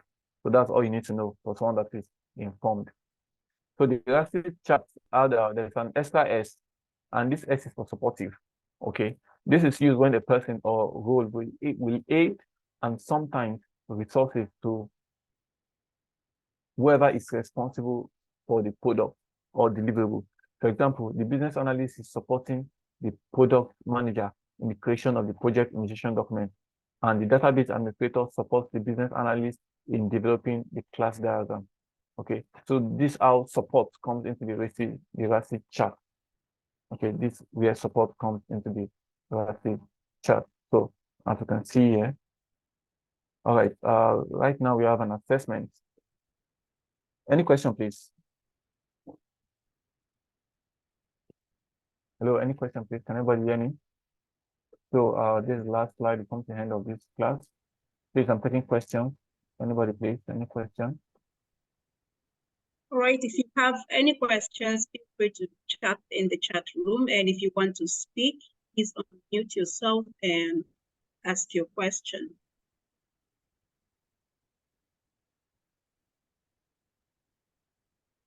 Attendance link, please. Someone is asking for attendance link. Attendance link. All right, that will be shared after we attend to your questions. So please feel free to ask your questions as we bring this session to a close. Although you attended to questions while the class was on, I guess that is it possible for a stakeholder to cut across the different spectrum of the RACI? Yes, please. It's possible. It's possible. Yes, it still depends on the project and the resources available. Like the example I gave earlier, where I once met a startup founder that, is the CEO, is the owner of the business, and then is the developer, is the CTO. Like this guy is the one doing, building the product. He's the only one building the product. Like it doesn't trust anybody. He said, I cannot trust anybody with anything to build. So he's the one building every part of the product. And so yes, it's right there playing different roles. He's the project sponsor, because it's his business. It's just a startup. And then he's the developer. He's still the one running to bank, running to regulators. So this guy basically doing everything for the business. So it's possible for a stakeholder to cut across the different spectrum. Very possible, but then it shouldn't be. It shouldn't be. Can this chart be used for everyday analysis of tasks in the office? Well, when you say everyday analysis of tasks in the office, well, that actually depends. Well, let's give an example. Okay, let's use an example. Can you give us an example of of everyday analysis of tasks that you do in the office? Just give us an example. Let's see, because that actually depends. If the project will demand that, yes, why not?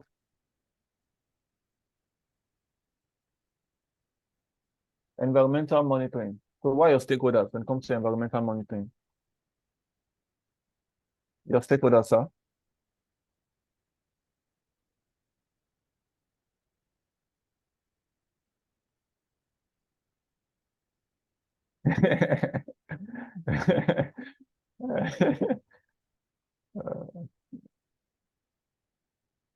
Resident, staff, head of department. Okay, well, the resident, staff, and head of department. Someone is sponsoring the environmental monitoring, right?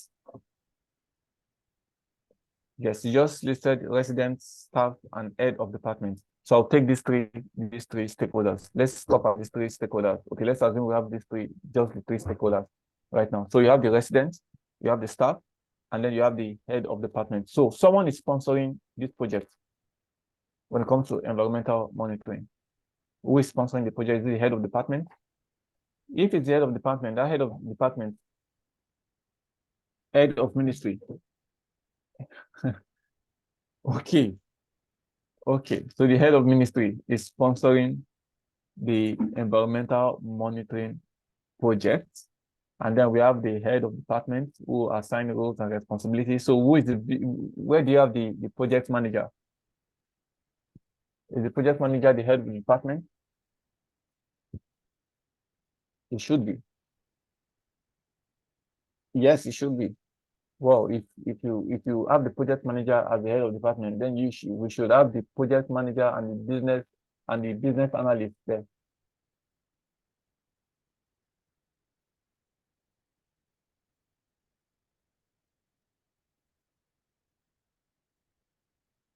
Well, first of all, Mr. Kenneth, I'm seeing another question. Yes. Stakeholders are anyone who or organization that have effect. Okay. Let me come back to this. Or come back to your question, Mr. Kenneth. Okay, business analysts would be monitoring officers. Okay, you didn't list the monitoring officers there. Okay, so you didn't put the monitoring officers there. I'll say maybe the monitoring officers are part of the staff. Okay. So as you can see, we're already using the RACI chart to, we're already using the RACI chart to explain how this project should go to, to manage the stakeholders. Okay, to group our stakeholders. So as you can see, you can make use of it in your day-to-day business.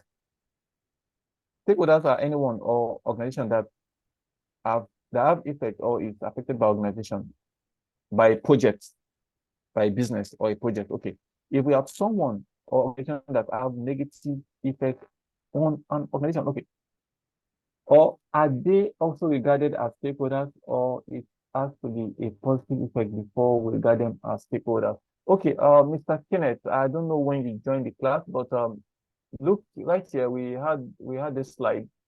We'll talk about competitors. Okay, right here on this slide, we have competitors as one of our stakeholders. We can have competitors as one of our stakeholders.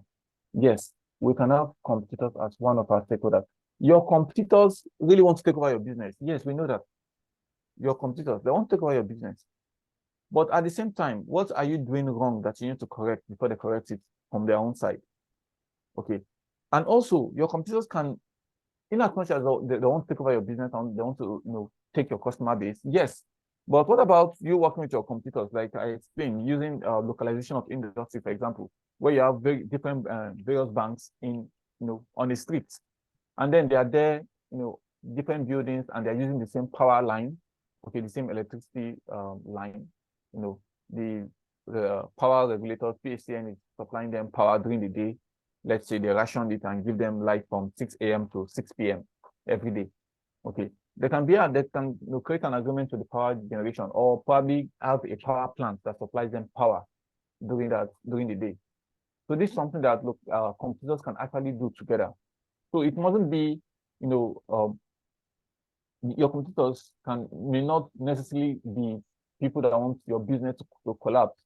Okay, you can actually still work with your competitors to move your business forward. But please, you don't want to work with someone that wants to kill your business within your organization. Hello, don't have a competitor, don't have your enemy within your organization. Thank you very much for that. Any questions? Okay, so we're taking the last question, the very last question we have here. Is the stakeholder more or less influential in certain areas of capacities? Yes. If I understand your question, is the stakeholder more or less influential in certain areas of capacity? Yes, please. I mean, that's where the stakeholder analysis comes into play. Okay, where you categorize the stakeholders. And right here we have stakeholders like the customers, we have the partners. Okay, we have suppliers. They all have their own capacity. They have their own area of specialization. Yeah, you have the partners. Yeah, you have suppliers. Suppliers are supplying you with hardware gadgets, probably supplying you with computers in your organization. Okay, you have 10 new staff and they need computers, laptops for them to do their work. You don't call on a computer to supply computers, for your customer, for your employees. Okay, you don't want to call on the regulators to supply computers when you have suppliers to supply, laptops for your staff. If you call on your computers, yes, they can put a malware on the hardware and deliver them to you. Do they have legal rights? Do they have legal rights? Legal rights to do what, please?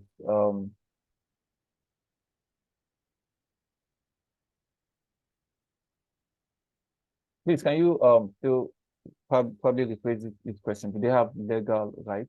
If you look at the explanation we have here, the breakdown of different stakeholders categories, there's the regulators. Okay, regulators, yes, they have legal rights to affect the business positively or negatively, and there's nothing to do about it. Okay, before you have your computers on board, I mean, your computers should have the same they should have met the same legal requirements, okay, that you have. They should have met the same legal requirements that you have for them to actually be your computer in that industry, in that field. Okay, they should have met the legal requirement before the regulators to allow them to operate.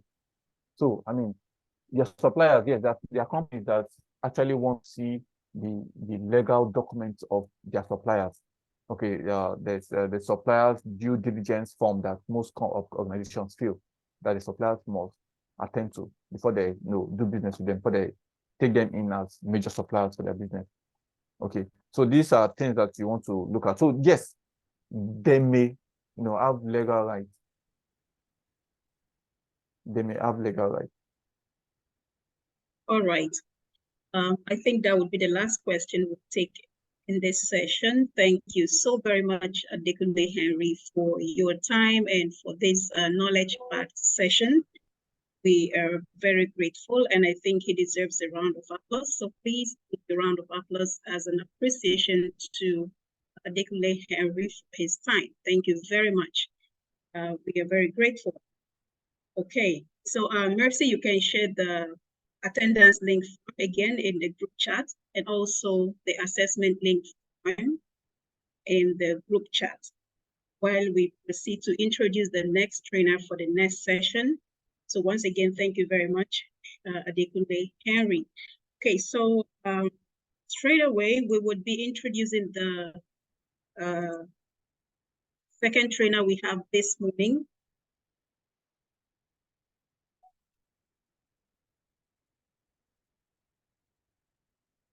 Okay, so ladies and gentlemen, everybody on the call, we are privileged to have our rector himself to handle the topic resilience great, as the case may be this morning, and he is the very best hand or trainer to handle this. Our rector, Dr. Henry, is dedicated and highly qualified professional with hands-on experience providing quality education to students with various academic and psychological abilities. Accomplished leader with demonstrated success in creating an atmosphere that encourages productive learning of educational concepts. He possesses exceptional subject knowledge, complemented by the ability to create strategic educational plans and ensure excellent quality of students' experience. An inspirational mentor and motivator, reliable, respected for setting and maintaining high standards and instilling confidence in students to succeed. He has an exemplary record of conceiving and delivering strong, interactive lesson plans customized to students' individual requirements, in its ability to establish and implement flexible programs meeting curriculum and educational standards. Depth at developing classroom materials, organizing activities, assigning homework, grading tests, and preparing students for exams. He is highly creative and resourceful in adapting instructional strategy to meet unique students' needs. And he is equipped with a passion for education and an unwavering commitment to optimize students and school success. No other better hand to handle the training this morning on grit or resilience. Ladies and gentlemen, let's put a round of applause in the chat room as we welcome Dr. Henry. Doctor, you can take it up from here. Welcome to class this morning. Yeah, good morning, everyone. It's nice to be here. Edith, you're putting me on the spot here because when you have someone who introduces you like that, then a lot is expected from you. So I hope I'm able to deliver what everyone is expected. Thank you, Edith. So I think I'm able to share my screen from here and take it. Right. Welcome, everyone. Thank you. I can see the claps. Thank you very much. Can we please confirm if everyone can see my screen, please? Yes, we can see it. Excellent. So I'm going to make this session a bit interactive and engaging as much as I can. Everybody is going to be involved in this session. It's a topic that is quite broad and we have very, very limited time. So I will just capture some things that are quite important from the beginning. Then we go into, I wish it is more of a physical class because I always enjoy a breakout session for my class where we are able to do more work than just the theoretical aspect of it. But we still make use of the space we have as much as possible. So that's the topic has already been mentioned. So I won't spend much time on that. Sorry. Okay, good. So she's talked about me, so I'll quickly skip this section. So there's nothing more than what Idiot has said. That is more than what I could say, what I want to say about myself. So I'll skip that slide. Let's go to this very, very interesting topic, greed.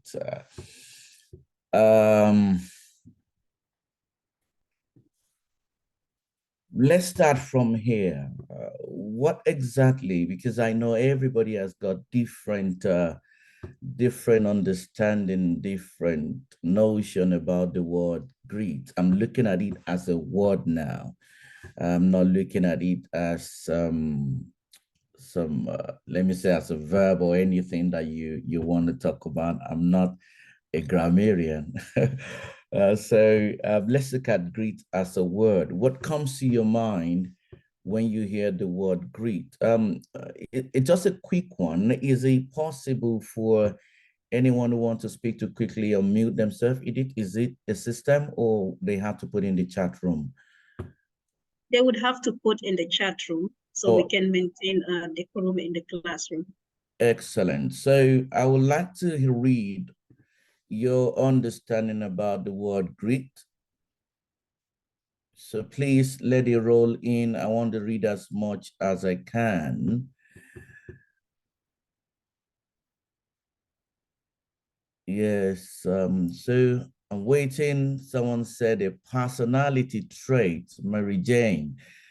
Christine, perseverance, courage in face of challenge. That is good. Hope is saying it is strength and stamina. That is absolutely correct as well. Adeola is saying strength of character. I've got about 71 people in this room. I want to see more people tell me their knowledge or what they understand by the word greed. That will help us to know the direction we should go in this session. Firmness, thank you. Uwabani, if I don't pronounce your name well, please pardon me. It's a gut and resilience. I like that word. It's a gut and resilience. Your courage and strength, Joyce, thank you for doing something. I want to believe. Strength and enduring ability, that's Daniel. Koleolua said courage and resolve. D, I want to believe, so it's determination. I have Oye Bamiji who said it's courage and resolve. Oluwasegun, determination despite difficulty. That makes a lot of sense to what we're talking about as well. Akato is a positive character trait with passion. That is very, very good word you said there. Susan said it's motivation and perseverance for long-time goal and ambition. That is very, very correct as well. I have another one from Joy who is looking at it from a great determination to carry out activity. All of this, I'll just believe there are more that will be coming in, but all of this as it is, it's nothing different. All we have just tried to do is just bring our own understanding, our own interpretation of the word greed. I mean, if you look at everybody's description, we are all going in the same direction, irrespective of the word you have used to express yourself. So let us look at some information that I have about the word greed, and we take it from there. I'll take the chat room away for a moment. So you can see from this slide that I'm showing now, you can see that everything you've mentioned, sorry, apologies, I need to go back to the slide before, sorry about that. So you can see everything that you've said. If we summarize everybody's knowledge, everybody's interpretation of the word greed, you will find it in this slide that I just put in front of you. All right. Greed is a positive character trait. Someone mentioned character trait, but we need to qualify it now because some character traits can be positive or negative. I came into the last class that we had, and I had a question of someone saying something. What if your stakeholder is bringing some negativity into what you're doing? Do you still recognize them as a stakeholder? So we need to define some character. All right. So positive character trait based on individual's passion for a particular long-term goal, or end state, coupled with powerful motivation to achieve this objective. It's a long definition we have there. But if we look at the box right in front of that definition, you will find out, or you will agree with me, that every word we have all used this morning about the meaning of greed is summarized in this 4-div colorful table. So we look at it from God's perspective. It is courage. We look at it as determination, toughness of character, pluck, spirit, boldness, fortitude, backbones, overcoming fear. And we go into resilience, which is at times it's interchangeably used as grit, but grit is a little bit different from resilience. But in terms of resilience, we're looking at your ability to bounce back, overcoming adversity and hardship, recover and reinvigorate hardiness, all of these. And we come into intensity, where we look at focus, we look at concentration, we look at what is driving that passion, what is driving that goal, the fierceness, determination, the strength, the ardence and the passion. Then we come into tenacity, where we're looking at your perseverance, your persistence, your tireless purpose, your resolution, your commitment, your follow through. That is key, follow through. So that is where the word long-term goal comes in. All right. So in summary, all everybody have said, and my understanding as well of greed is not far away from this definition. But let's come a little bit closer to where we are going to. Let's bring it a little bit closer to what we want to emphasize this morning. So I will go to what Duckworth et al. In 2007 look at greed as. It was defined as perseverance and passion for long-term goals. This again, you will find 3 key words that we can relate with the slide we're coming from. All right, all the all the synonyms that we have used earlier on, we can still see it reflect in what this research is talking about with regards to greed. So greed is perseverance and passion for long-term goal. It brings some questions when you talk about perseverance and passion for long-term goals. We start looking at passion for something a little bit negative at times. All right. And what is the effect of that? So let's keep that in a box. We might come into that because I'm expecting some questions that will go in that direction later on. But let us move a little bit further. But hold on to this word, perseverance and passion for long-term goals. I will soon be coming into us again in a minute. Let's look at this.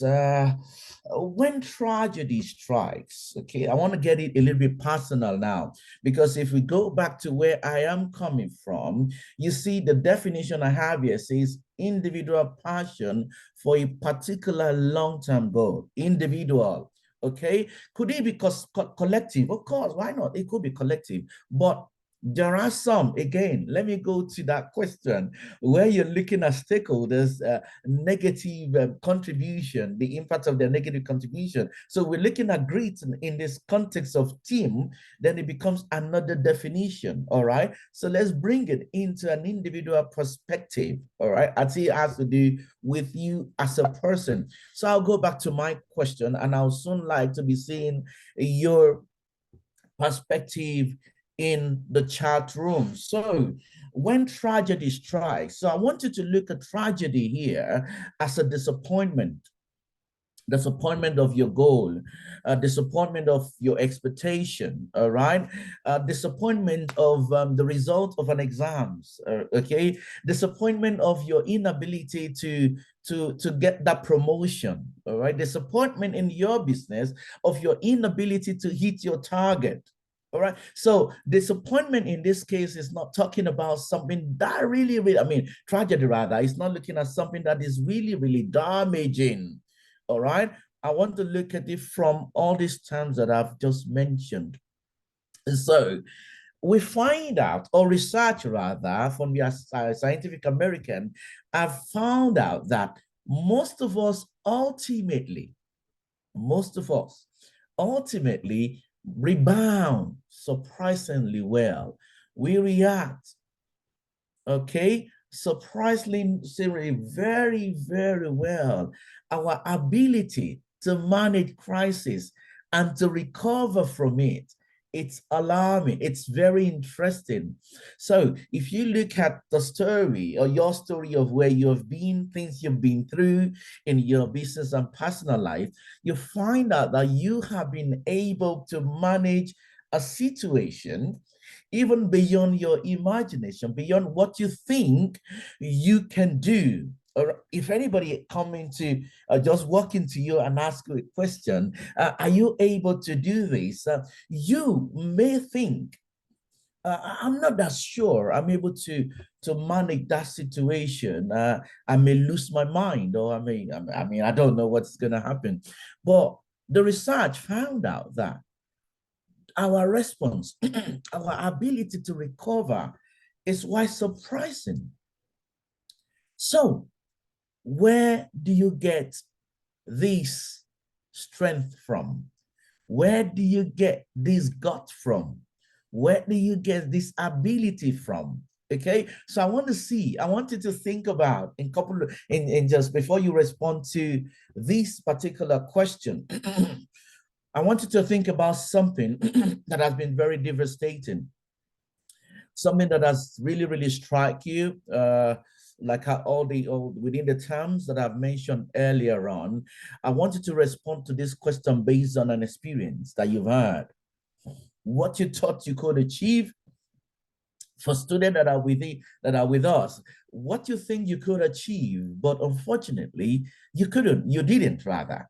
For professionals that have really set up a target that this is what I want to achieve, but at the end of the day, you're unable to achieve that particular goal. So I wanted to respond to this based on those experiences, and that would take us to the next phase of my teaching. So I want to start reading those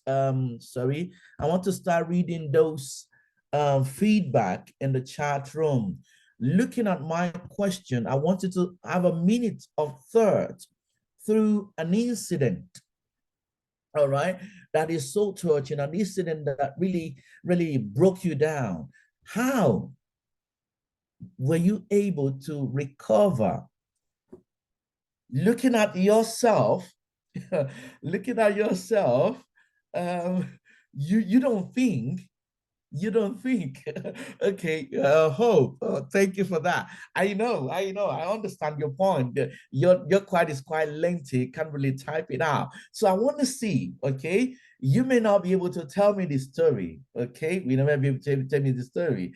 I would really love this. Okay, let me treat Edith, can I break the policy for just the next 10 minutes? All right, let's hear her.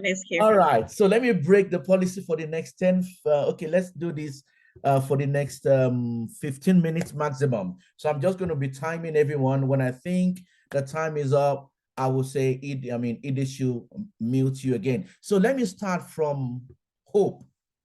Hope, it's your floor now. Tell us something.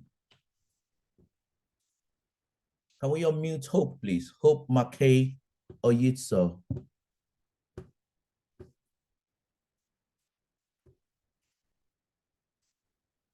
Hope, can you speak?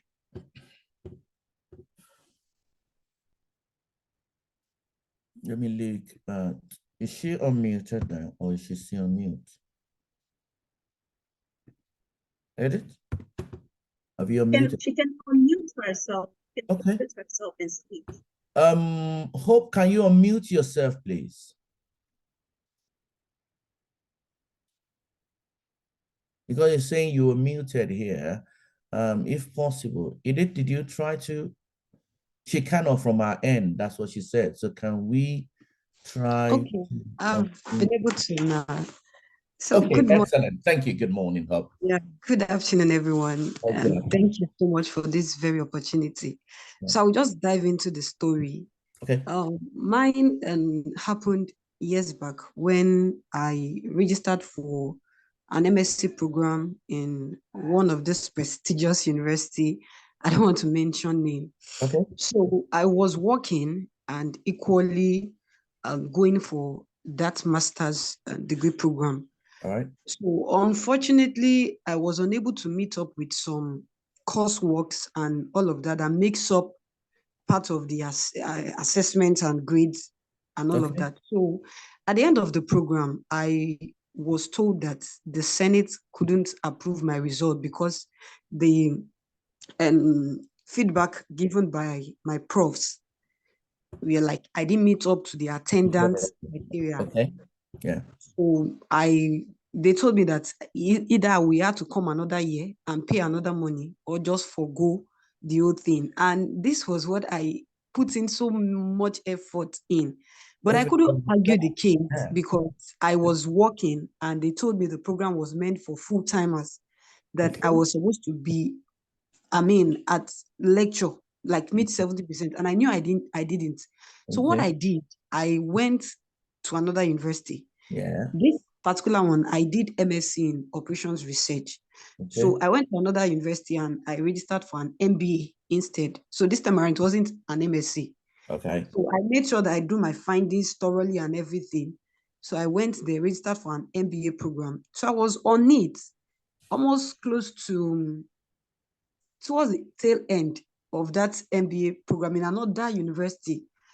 That was when I got an email from this other university I did an MSc with, that after due consideration by the Senate, they saw my project work, thought it was fantastic, and they wondered why I wasn't awarded the certificate. So they gave me my certificate and asked me to come for clearance. So today I happen to have 2 master's degrees. It's not like I wanted it that way, but because I failed in the first one, but I didn't want that to stop me. Good. Because that is where I'm going to. Where's where I'm going to? Where did you get the strength from?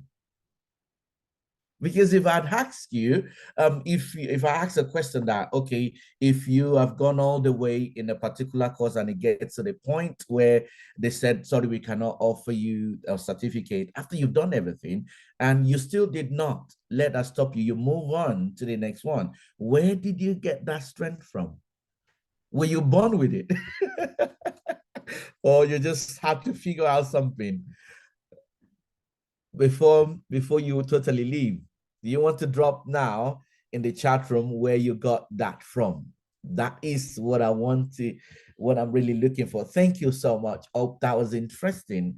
That was interesting. I will say, if you want to also give us a scenario like that, please, you can just raise your hand and I'll come to you. I personally have a similar experience, but mine was a little bit at the my early years. Georgia said, the faith not to break down, but continue hoping that it will come to pass. Okay, that is good. I want to say, I am in this class today, okay, for those people that are so spiritual, okay, we believe in prayer a lot, I'm also a believer, okay. I may not be a prayer warrior as much as you are. I was once withdrawn from school, that I'm not good enough to study, withdrawn. I wasn't bad. I mean, I've been an excellent student right from my younger age, but at some point, there are distractions and all of that contributed to a very, very poor result, a very, very poor result.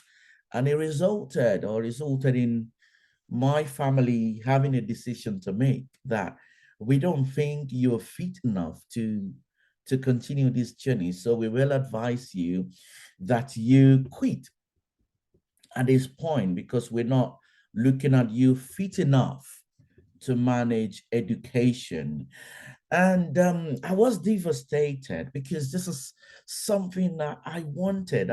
My dream was to be a professor at the age of 40. So everything on my head was, I'm going to be a professor at the age of 40. But here am I, lost it. Lost it totally, withdrawn from school. My family wasn't ready to sponsor me any longer. And the only option I have was to go learn a trade or do something else, to at least be able to meet your demands or life, or meet your family demands in future. But there was something within me that was driving. Let me not say driving. There was something within me that was asking for expression that this is not me. All right. The guy that just got withdrawn from school is not me. It is someone else. All right. It is someone. It is a totally different being from the Henry that has an aspiration, that has a goal, that has a long-term goal, so to speak. All right. Where does strength come from? Is the question that I personally was looking for. But something that I've seen in this topic that we're looking at is what some of us are putting in there, what some of us are bringing up. A strength that comes from what you cannot explain. And that strength is driven by a goal to be something. All right. The story Hope has just told us is a strength that came from a goal to achieve something, irrespective of the disappointment, irrespective of the weaknesses. All right. So you will see, all right, the people, though you might be asking question here that, okay, what about people that are depressed and people that ended up with suicide? Or I've been there. Okay, so I've had the experience. So you can come to me for a session on how I overcame mine. Okay, but let's stick to what we are going. All right. So there is something within you that is not dying. That is hope for a goal that you want to achieve. That was the driving force for this research by the American, Scientific American. If you are able to come through it, then how did you come through it? So let's go. Let's move on. Let's not dwell too much on that, because I can keep going on and on that. So thank you everyone for your comments and everything. I've read some very good. Someone said actually disappointment actually led to her husband, how she met her husband. Of course, because she just didn't give up. So grit is a construct. So let me start with it. There has been a lot of studies from different universities looking at grit in relation to so many things. All right. So there has been research on grit. I mean, a lot of work has been done on grit. So grit has been qualified into two categories: cognitive and non-cognitive skill. All right. So I will not go. This module is not defined. It's not designed to go in the direction of the cognitive. So I will leave the cognitive here. So let us go in the direction of the non-cognitive. Okay. So grit is a construct that includes two non-cognitive skills. Number one is perseverance of effort and consistency of interest. And what the Duckworth was talking about, they were looking at perseverance. If you let me go back to that, perseverance and passion for long-term goal. Now, there may be passion for a long-term goal, but is there an interest to actually continue in that field? All right, she wanted an MSc, but she had to she ended up going into something else that is closer to what she want to get, and then she got the 2. So have you ever gotten to that point where you totally lose interest? All right, so this is where we are going to. What if everything you've put into it still comes negative? All right, I could remember then. After I brought my result home after the heartbreak, after I brought back my first result. In fact, let me put it this way. After I brought my WAEC result, my dad asked me, "Are you sure you wrote it yourself?" Because they already closed the chapter that it's not possible for this guy. But there was something they forgot, which is a perseverance of effort. What effort are you putting into that thing that you're about giving up on? All right, so that is what Carlsbach et al. And Wasting was looking about. So if we're looking at the non-cognitive skill of grit, we are seeing it from the area of how do we persevere in our effort and the consistency of the interest now to actually achieve that particular thing we want to achieve. We could go on and on and on that. I'll come back to that. I'll link my conversation back to that in a minute. So we have different terms. I'll skip this because of time. I won't dwell much on these terms. The explanations are quite there.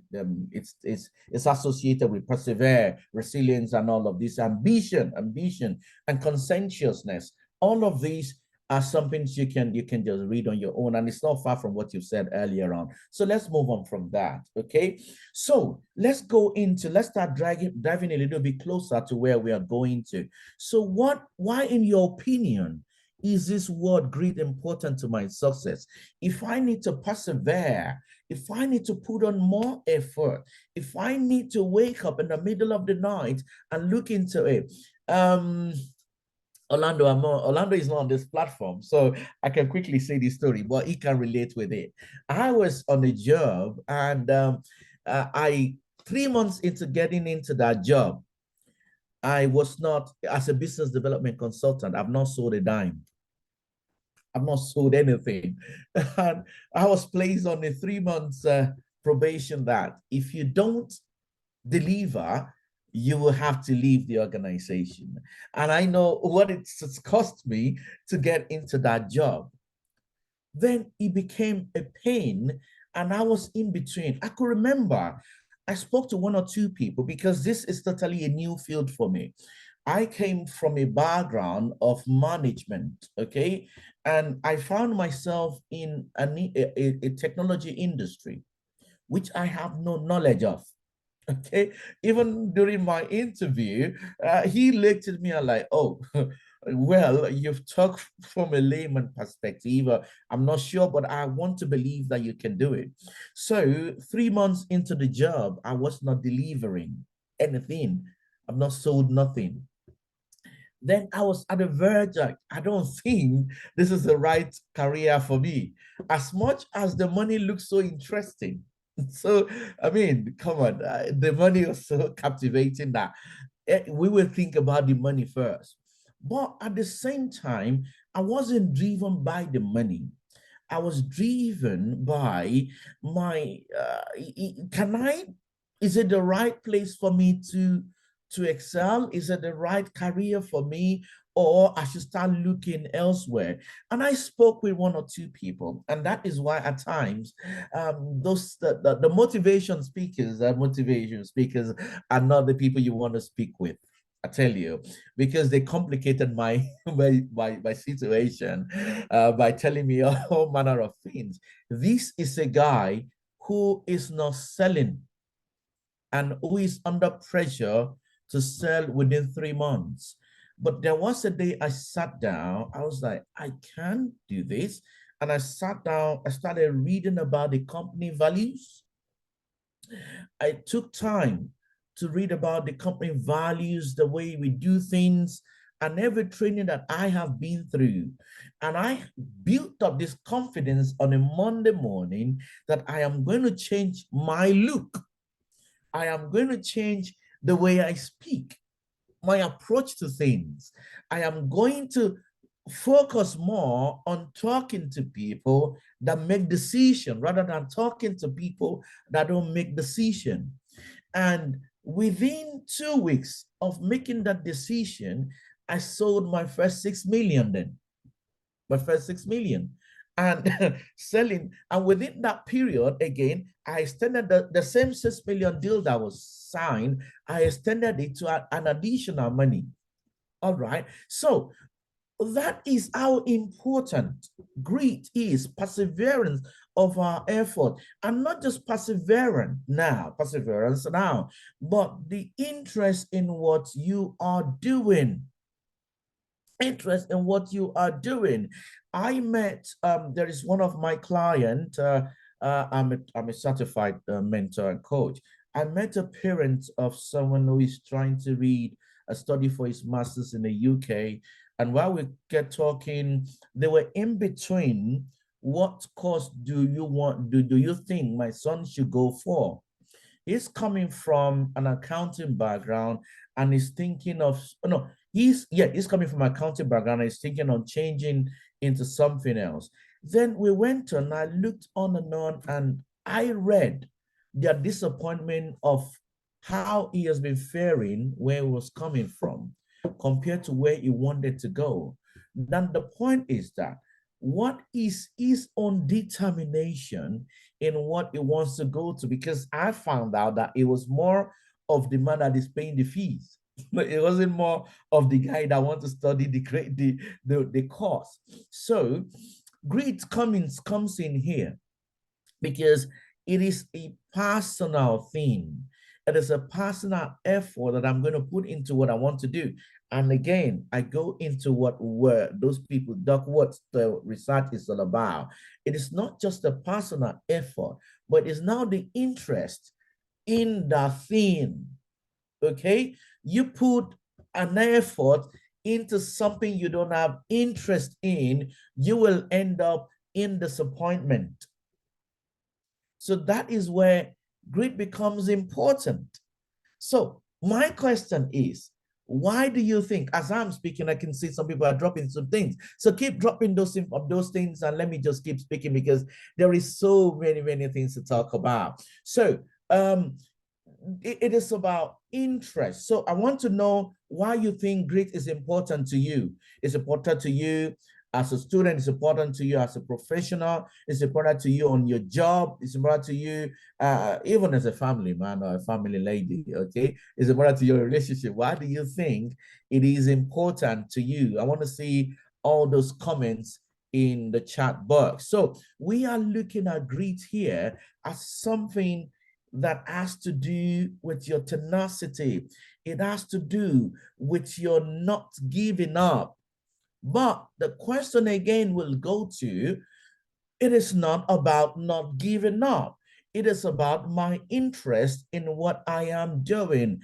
What is my interest? Is my interest now on being successful, or my interest is on something else? I have gotten a job, a well-paid job that I spent 2 weeks rather. I spent 2 weeks on this job, and on the second week, I quit the job. I dropped a letter that I'm sorry, I won't be able to continue. It was a very good pay, very good pay. All right, but why did I drop it? I dropped it. Remember, I said it earlier on. I was looking at a Henry who's gotten a professorship at the age of 40. That means I have a dream, I have a goal, I have something I want to achieve. All right. Then I got into a job that I found out will be a distraction to what I want to achieve. So it becomes a tussle between my interest for what I want to become, and my interest for survival. That would take us another journey if we go in this direction. Okay, I know. Listen, if you want to talk about the yeah, I need to pay bills. I live in an environment where we pay bills. And I keep telling people in my sessions, do not do not go into what you're doing in the name of you need to pay bill. It can be a path, but make sure you are running the path along with where you are going to. So one is supporting your vision, one is the other one, which is whatever you call it, is supporting where you're going to. All right. It is of great importance because it has to help me push and never give up, but get there. Of course, I agree with you, Joyce. So it becomes important when I look at it in that direction, my interest in what I am pushing for. The job, is it the field I want to build a career? Because you will keep putting the effort and the perseverance into something that you get disappointed in, and you will never get to a point where you really appreciate what you are doing. You will never be happy with what you are doing, because it is important, but not important to the success of where you're going to. It's two different things. All right. So personality comes in there to pursue what's important to me and be resilient in the face of failure when it's not working. Then it becomes another thing. Remember, Jane, it becomes another thing. I can put everything into it. I can be resilient because I don't want to fail. But the question is it what I want to do? Let's leave it there. Let's leave it there and move on. But that's a very good point you've raised as well. Yes, we have personality today in the health sector just for the pay, not for the passion. A lot of things we do just because we need survival. So my advice quickly, I'm not paid for this. So my advice quickly is that on the point that Joyce have raised, my advice is build we call it here, let me not say we call it here, in my session, my private session, I call it 2 lifelines. All right, so 2 lifelines. In every electrical connection, you have the negative and you have the positive. Okay, so the negative now is not what you want to achieve, but the negative now is now the survival you are pushing for.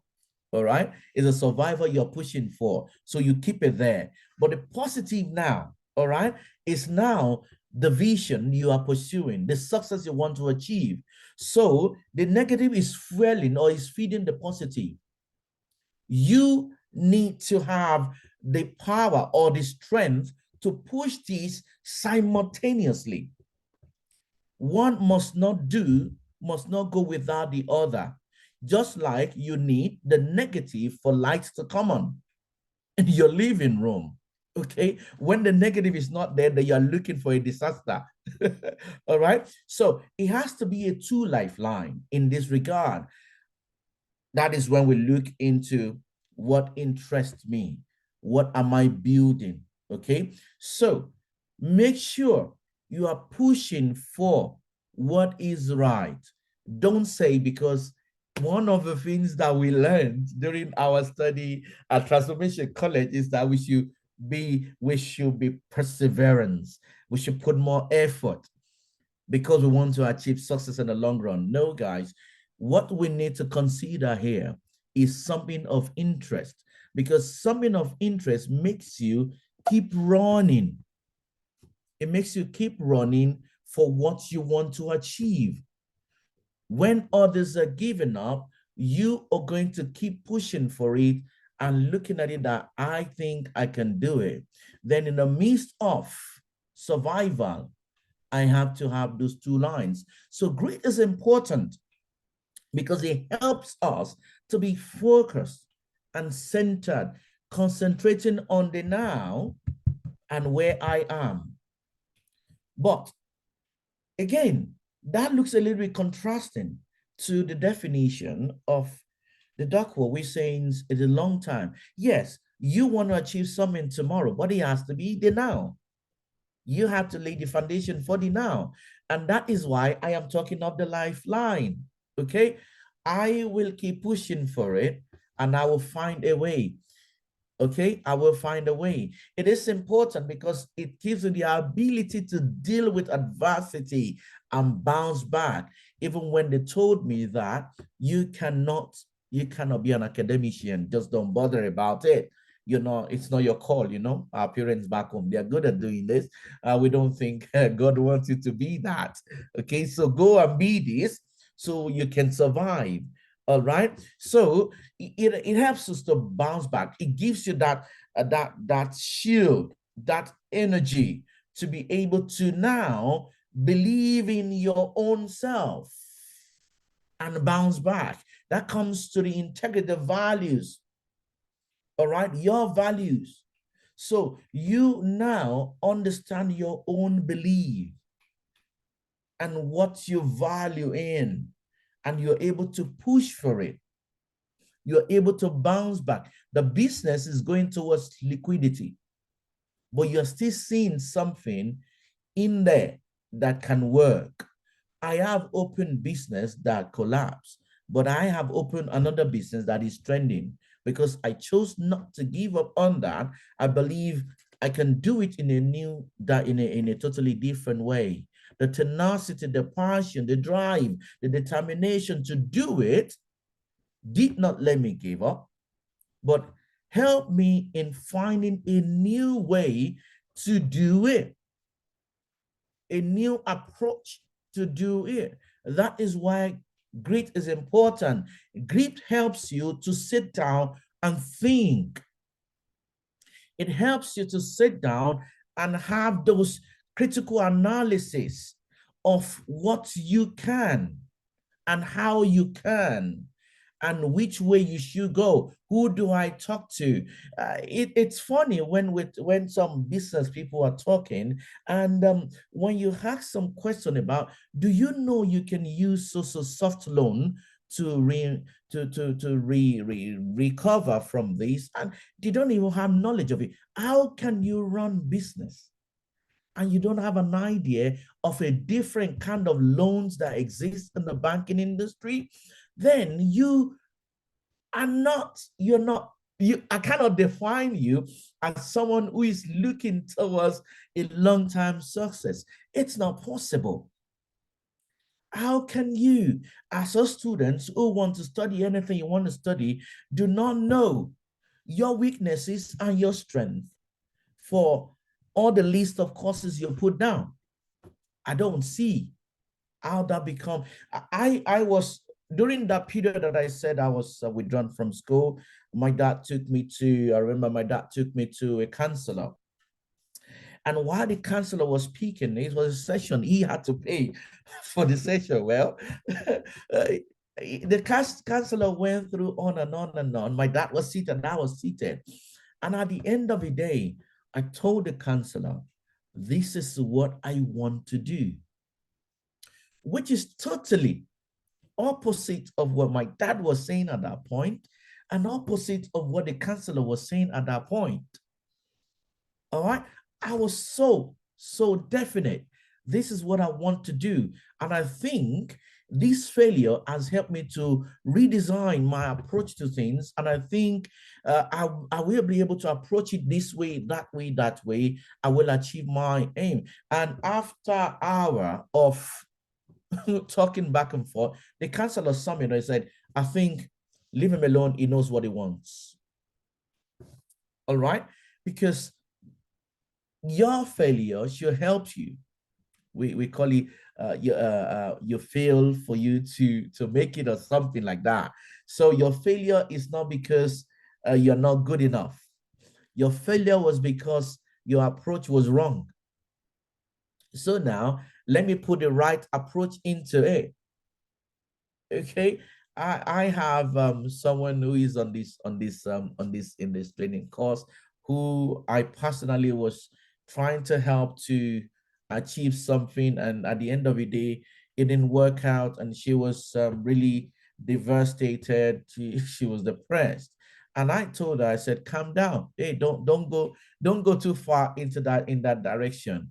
The fact that it failed was because we took a wrong approach. So with my little knowledge, I won't say with all of my knowledge, as a coach, as a mentor, that means I could still do things wrongly and see end up being depressed and being disappointed. Then grief becomes important because it helps us to rethink. It helps us to stay there. It helps us not to give up. All right.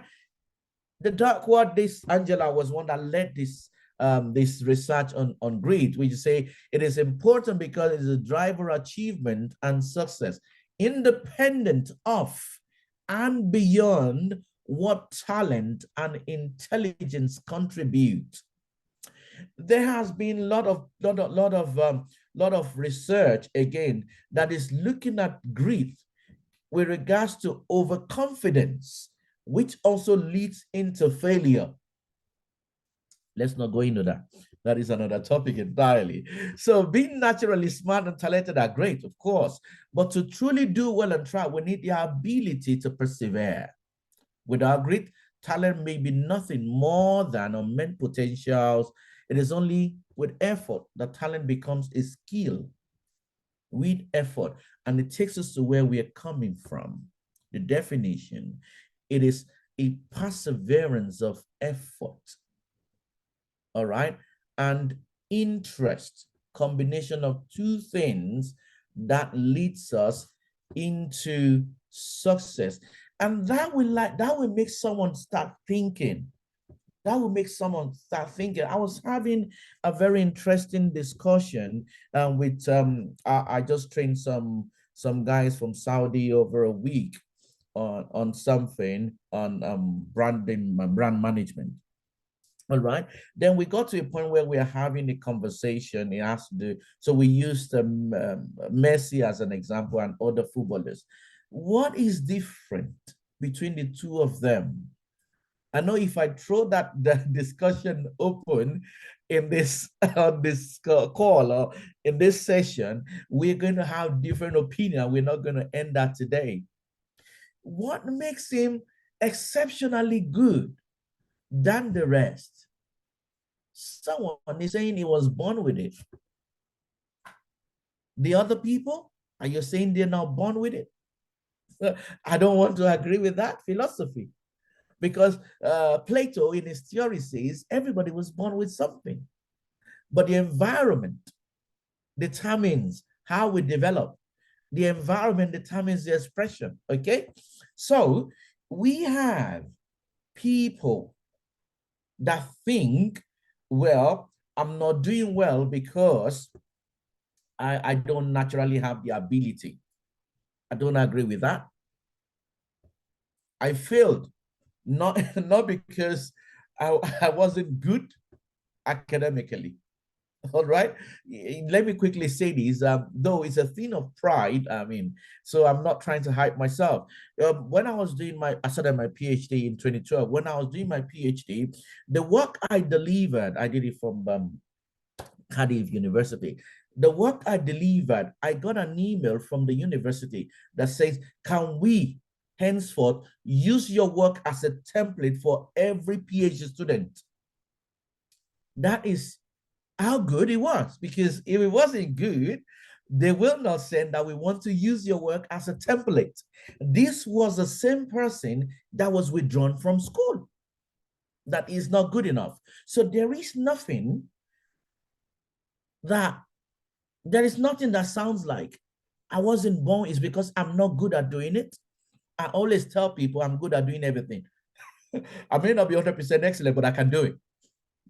All right, I can do it. So there is nothing like I am not. The difference is our approach. The difference is the approach.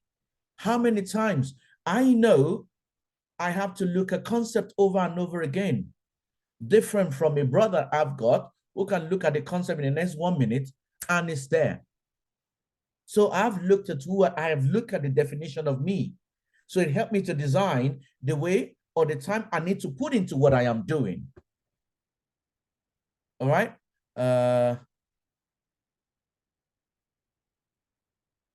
Oh, sorry. I'm so sorry. You did. I'm so sorry. I'll quickly be drawing home from here. I'm going to be drawing home from here. I forgot I have just 1 hour, how time flies. So if we're looking at these two individuals, all right, look at what the green side is looking. Look at what is looking at and look at what the other guy is looking at. Strength, more focus on my strength. Why the other one is saying, I don't have the ability to do it. But this one is looking at, I have the strength to be able to figure out how to do it. And it goes on and on. So that is why the person on the right side is thriving, my right side, right? Anyway, is thriving, while the other one is struggling. Because they have two different mindsets, totally different mindset. All right. So it is nothing other than continuously believing and persevering and putting more effort into it with different approach and developing an unwavering interest in achieving success. And we keep pushing for it using the right approach. So a blend of persistence and passion. I want to advise after the training. This particular slide is something that I would advise everybody to sit down with and do an assessment of yourself. Use this to look at where you're failing and try to make a decision on the right approach. All right. So where you're looking at your weaknesses, try thinking of something else. Having a change in your mindset. Okay, so I'll quickly go on from there. A craze of persistence and passion. You have passion only for something that interests you. All right, and this is more important. It is more important than IQ. They say, yeah, it's because he's got very high IQ, very, very high IQ. That is why he's doing that. No, yeah, they've got high IQ. Then how do I manage mine? I will manage mine by looking at my strength and try to be able to match up with what they are doing by changing my approach. So grit serves as an overriding factor that provides the ability, the stamina, the ruggedity required to stay on course in the midst of your setbacks. All right, Julie, Edith, my time is far gone, I believe. So we can take 10 more minutes. Okay. It's 10 more minutes. So, yes, so let me use that, the 10 more minutes before question, or do I use 10 more minutes for question? Because like I said, I want it to be more direct. So which together one with questions. Yes. Okay, yes. Excellent. So let's go in this direction then. I'll bring back I'll leave this slide while I try to round up. So grit at the same time has to do with your personality. Grit has to do with talent. Grit has to do with everything that you do. You will see a lot of information from this slide, so you can, if it's made available, which I believe will be made available, you can see more information on this. But let us do a little bit of heart-to-heart talk now in the next, within my 10 minutes. If there's anything you want to throw on there, you want us to look into, please throw it in now. I don't know if I'm putting this question in a clear manner, but sir, I feel sometimes some people develop passion and are determined to do something because of the pay. When that happens, how do we explain it? Are they still driven by greed? Thank you. That is a very good point, Joy. Now, it is about two things, and this goes into interest. Okay, I will go with interest here. Hope said money induced greed. That's a very good point. So now, why do you want to put passion into it? Because of money. So you are driven by the pay, not by the vision of who you want to be. Grit will only come in when I know, or when I have a destination, then greed becomes something. Okay, what if, there's a question I will ask in that regard. What if all of a sudden, due to one thing or the other, you work in an organization, they are paying you well, and you put passion into it. It's not what you want to become, but you put passion into it, and all of a sudden, the organization closed down. They could not continue. So what happens? You give up, or you end up maybe try to get a job that a job that will do what? I don't get it. All right, I don't get it. So I don't look at pay. Putting passion into something shouldn't be because of pay. It should be because of what you want to achieve. We all working for pay, I understand. We all survive with pay. But I want to put my passion into something in the long run. People can go back to it and see my passion for something else, not for the pay.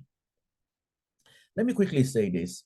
I had a conversation, the dean of my institution came to me recently, and he said, some people have been leaving the organization, and I find out that you've not left.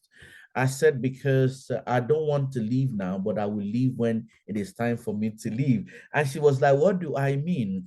I said, some leave for the money, but right now, the money I want, I don't have the skill required of me to get that money. So I will keep the money aside now and push for the skill, because I have something I am pushing for in my career. And that determines what the effort I'm putting into everything I'm doing now, that determines the passion.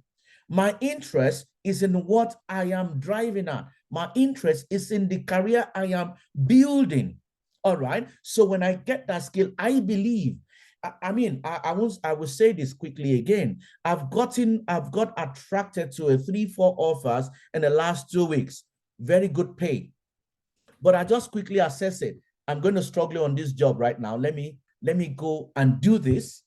Then it put me in the right position to be able to deliver this.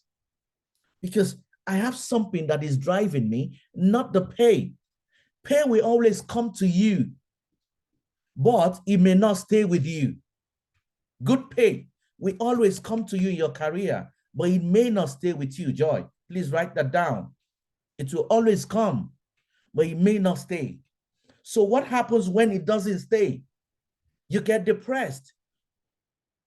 You get depressed, and you start thinking, oh, where do I go from here?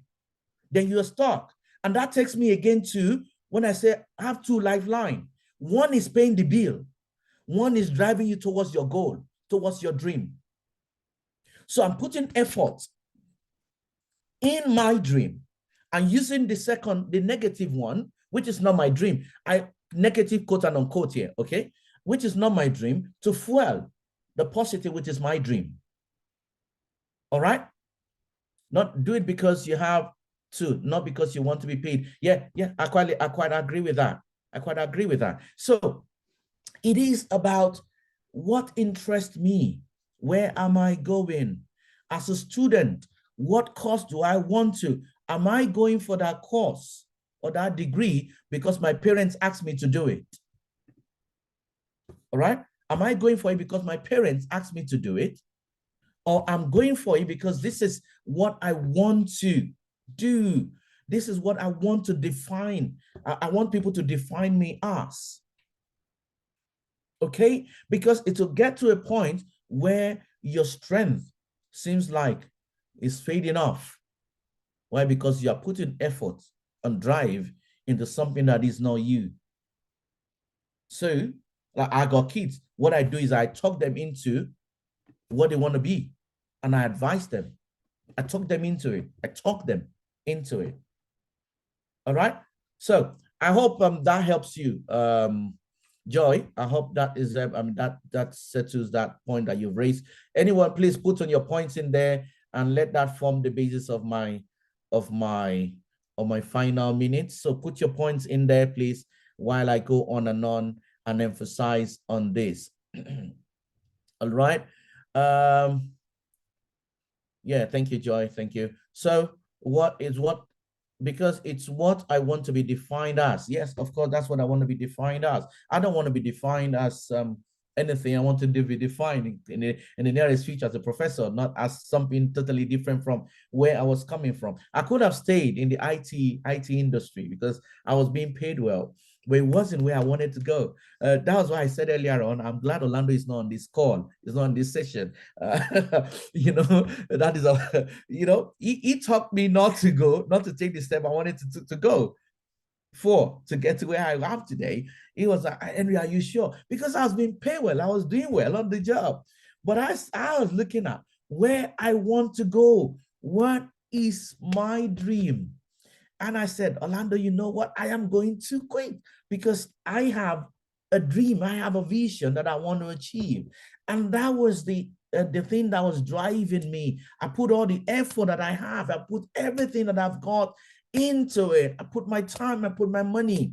That was why when they sent that email to me from Cardiff University saying, Henry, we're so delighted to announce that we want to use your work as a platform, as a structure for every PhD student. I was so elated. I spoke with my supervisor. Professor was like, Henry, no, you deserve it. I can see the amount of work you've put into your research. Why? Because I have interest in it. It is where I am going to. It is where I am going to. And I keep pushing for it. So don't look down that. Don't look down on that thing you want to achieve based on your weaknesses. No, look at the green side. Don't look at the red side of my screen. Look at the green side. Look at your determination towards that thing you want to achieve. Look at your strength. Don't look at your weakness. Be responsible for the choices you make. I was responsible for my choices. I quit the job with the money and I went for what I wanted to become. So be responsible for your choices. It's a mindset thing. You will have the money eventually. All right, I'm not wealthy, but if I tell you how much I command on a monthly basis, you will say, oh, I think you made the right decision. I made it because I didn't give up. I persevere and I put effort into what is of interest to me. What is of interest to you? It's easy to drive. That's something you just develop passion for overnight. Thank you, everyone. If you have any question, 1 minute, I'll be out of here. If you don't, then that will be the end of my session. Edith, thank you, Mary Jane. Thank you, Joyce. You've been so encouraging and so engaging in the lesson. That's Joyce Urega. Thank you so much. Thank you, Oluwasheo. Thank you. I'm the rector of the institution, so please feel free to speak with Edith. If you have anything, I can offer my coaching and mentoring ability for free, okay, to students of the college, only to students of the college. So you can always go to Edith and she will contact me and book a session with you. So thank you for listening to me. It's been so interesting having to discuss this point with you. Thank you so much. Thank you. All right. Thank you so very much, Doctor, for this very interactive, info-packed, educative session. And I believe everybody on the call can attest to this, right? So yes, let's have your applause coming in. Thank you very much, Doctor. And yes, thanks for that offer. You can see, I mean, everybody on the call can see that if you have your students studying at Transformation College of Business and Technology, they are in good hands.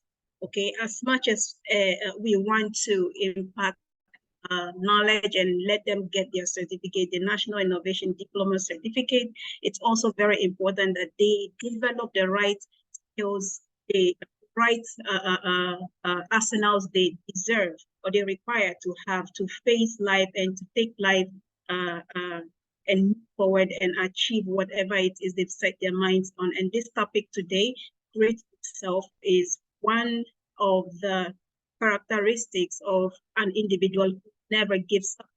Okay, so our students are in good hands.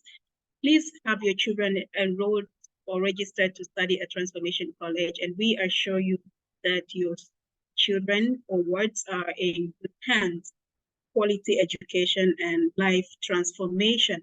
Okay, so we'll be going on a short break. So once again, thank you very much, Doctor, for being with us today. Thank you very much. So we'll be going on a short break. Today we'll only have 10-minute break, and we'll be back for the very last session. So we'll be back by 1:10. Okay, so please don't go too far. Stretch your legs. Take a of coffee for those coffee lovers on the call. Take a glass of water, and then we come back by 1:10. All right, to commence with the last session, which also is going to be very educative and in fact. All right, so Mercy, you can share the link for the assessment on the group, on the chat room. And so those who, everybody can have access to it. Okay, somebody is asking, what is the usefulness of these certificates we are getting right now?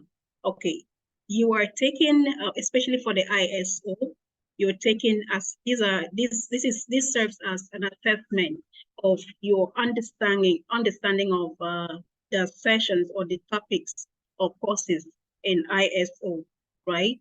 So if you took the exams and you did well, shows that you're having good knowledge. You can keep those certificates. It's a proof that you have foundational knowledge in the subject matter, right? It's a proof you have foundational knowledge. However, at the end of this 12-week course, then we would issue certificates, participation, proof that you have participated in different courses, all right, during this program. So keep your certificate. It's a proof that you have foundational knowledge. And it's not just about the certificate. The fact is you have the knowledge and you don't know where you'll find yourself tomorrow. And that would come in handy to prove that, yes, you've taken a course on ISO 9001 and paves way for you. Okay. All right, so we'll come back by 1:10. We have 5 minutes left and commence the very last session for today. So see you then.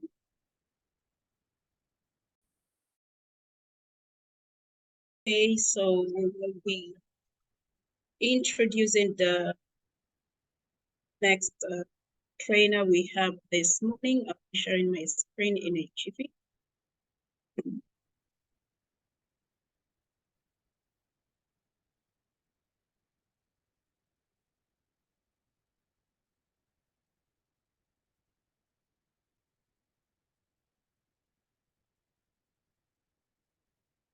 All right, so for the last session today, we will be taking ISO 45001, talking about health and safety management. Okay, next trainer we have today, by name Femi Folorusho, is a seasoned management system consultant with vast experience in quality, environmental assets, facility, occupational health and safety management systems. He is well qualified and has led several projects for different organizations, leading diverse business sectors, which include manufacturing, aviation, maritime, financial institutions, technology, and security, to mention a few. Femi is a renowned business process involvement expert who has helped several organizations grow from maturity level 1, level 4, and 5 for the past 8 years. He is an experienced trainer who has facilitated different training, workshops, and seminars on the above management systems. He is a certified lead auditor, certified first aider or CPR, and a certified fire marshal.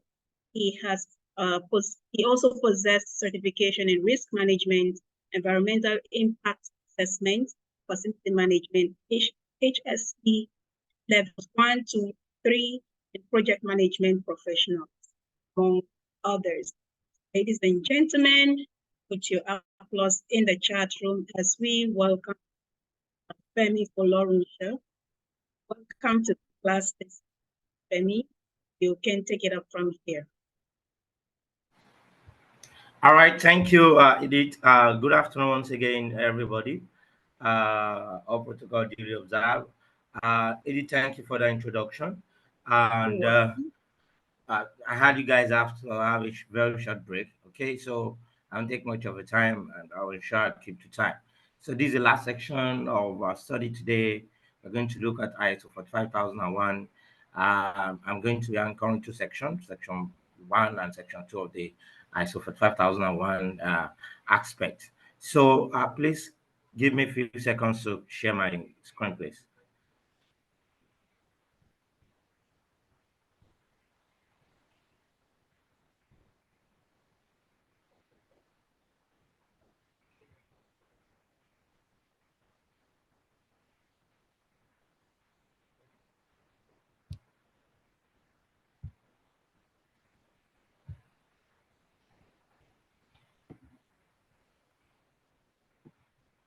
So please confirm if you can see my screen.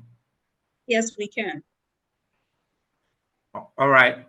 Okay. So please, I want you to deal with all forms of distraction now. And I want you to take notes of everything I'll be talking about. And I would like you to also jot down as much as possible and then take note of any question you have. So at the end of the section, I'm going to welcome your question. We're also going to look at the small exercise together, which we're going to deal with on the call. So at the end, when I'm done talking, you can ask a question, then we can look at it together, right? Okay, so I'm going to look at ISO 5001, the 2018 version, and the foundation aspect of it. Okay, so what's ISO 5001? ISO 5001 is a operational health and safety management system, OHSMS, operational health and safety management system. Like every other management system, I know before now, must have done one or two management system, the likes of 9001, which is quality management system, and maybe every other management system. All right. So if you can't hear me, please can just interrupt and let me know so that I won't be speaking to myself.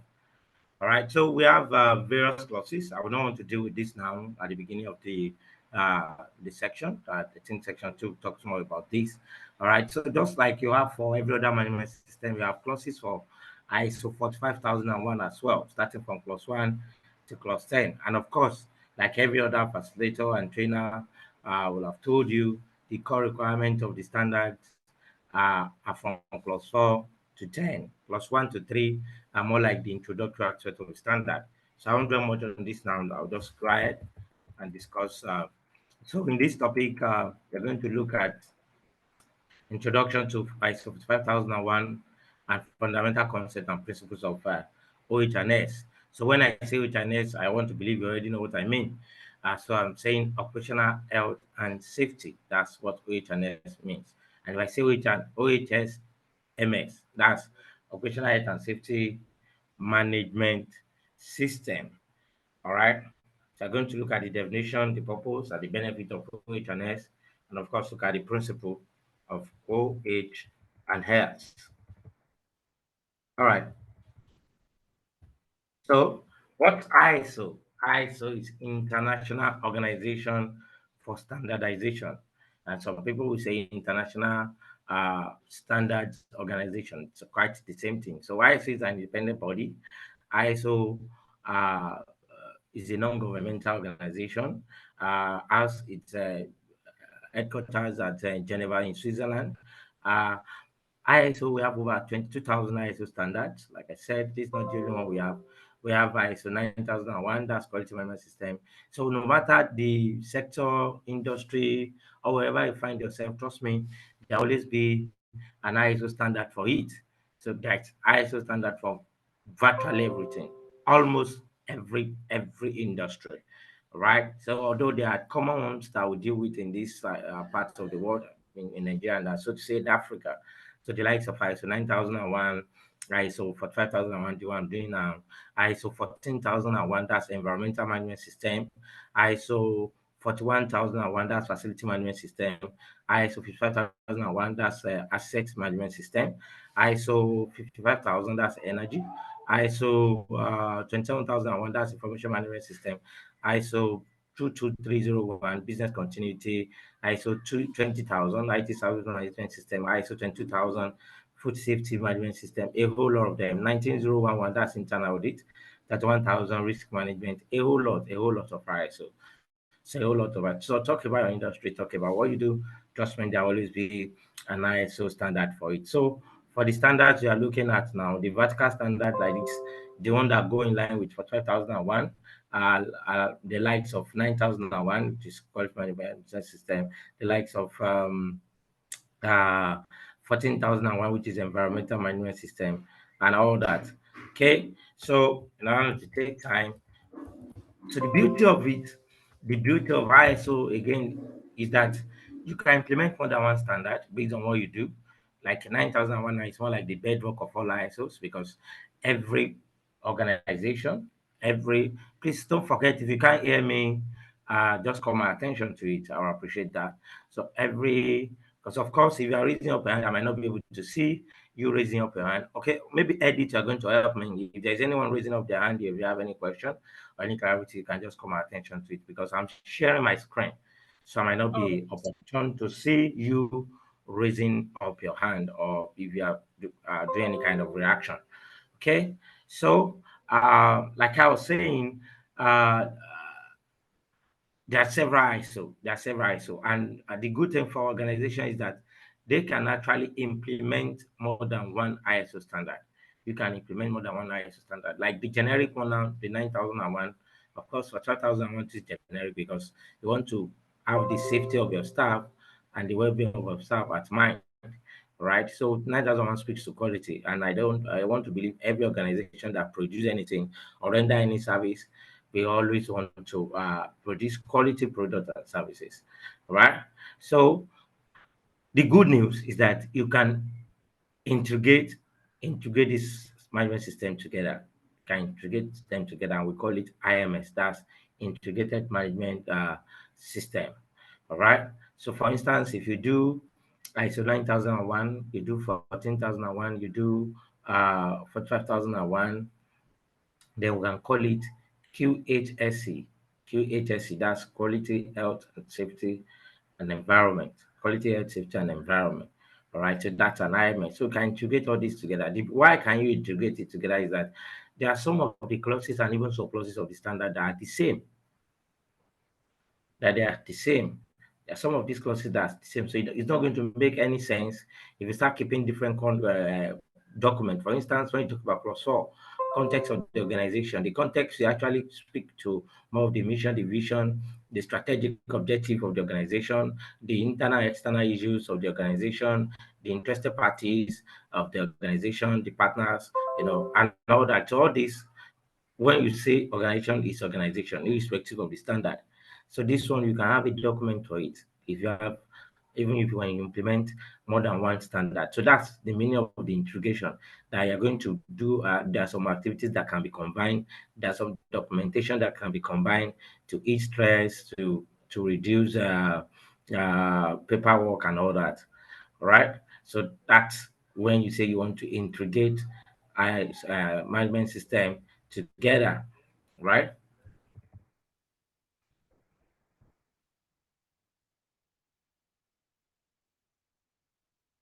Okay. Quickly, just like I said, there are several good reasons for integration. This include harmonized and optimized practices. Yes, of course. It formalized informal systems. It reduced duplication. Think about it. It doesn't make sense when you start duplicating this and this and everywhere together. It reduce and also cost reduce duplication, therefore cost reduce risk and increase profitability. All right, the shift focus towards achieving business goals, create and maintain consistency, and improve communication. All right, so that's the beauty of bringing everyone to every management system together. having it together. So we call it IMS. Also, when we are talking about rules and responsibility in clause 5.3, this also does not affect you having your KMS. For instance, if you do these three, I'm using these three as a case study when you do the quality management system, operational health and safety, and the environment. So it doesn't stop you to have your KMS manager, doesn't stop you to have your OHS manager, doesn't stop you to have your EMS, environmental management system manager. So you can have the manager that fulfill their several functions and responsibility, and of course still have the IMS manager that coordinate the combination of all these standards together. So I say it's beautiful. It's a beautiful thing. All right. Okay. So yes, let's also quickly look at the 7 ISO management principle. The 7 ISO management principle. Number one talks about customer focus. Organizations depend on their customers and therefore should understand current and future customer needs, customer requirements, and strive to exceed customer expectation. All right. Okay. So I used to tell my clients, and everywhere I go to train any organization I help to implement, that you need to take your customer serious. All right. If you don't have customer, you will not be in business. Of course, the staff will not will not be making use of either the product or the services themselves. Staff also want to get paid. So imagine let's use a manufacturing or as a case study. Let's use maybe a bottling company or a water company or whatsoever. Imagine you'll never know having staff, not having customers, nobody's buying their products and all that. What do you think will happen? The company will fold up when nobody is patronizing you, no clients. In fact, even you, people on this call that do minor business, why do you always say, "Oh, my customer, oh, I love you"? Oh, you say put it on your WhatsApp status, even on your Instagram. You let your customer know how you love them, how you what you perceive about them, blah blah blah blah blah. Because if they don't patronize you, how do your business want to move forward? I don't want to expand as a business. I don't want to expand as an organization, right? Okay, so customer are very key and very important. Another good reason why customer is important is that when there's something we call customer excellence.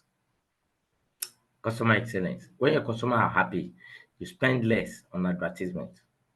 I used to tell my client that you spend less, you spend minimal on advertisement, and one of the greatest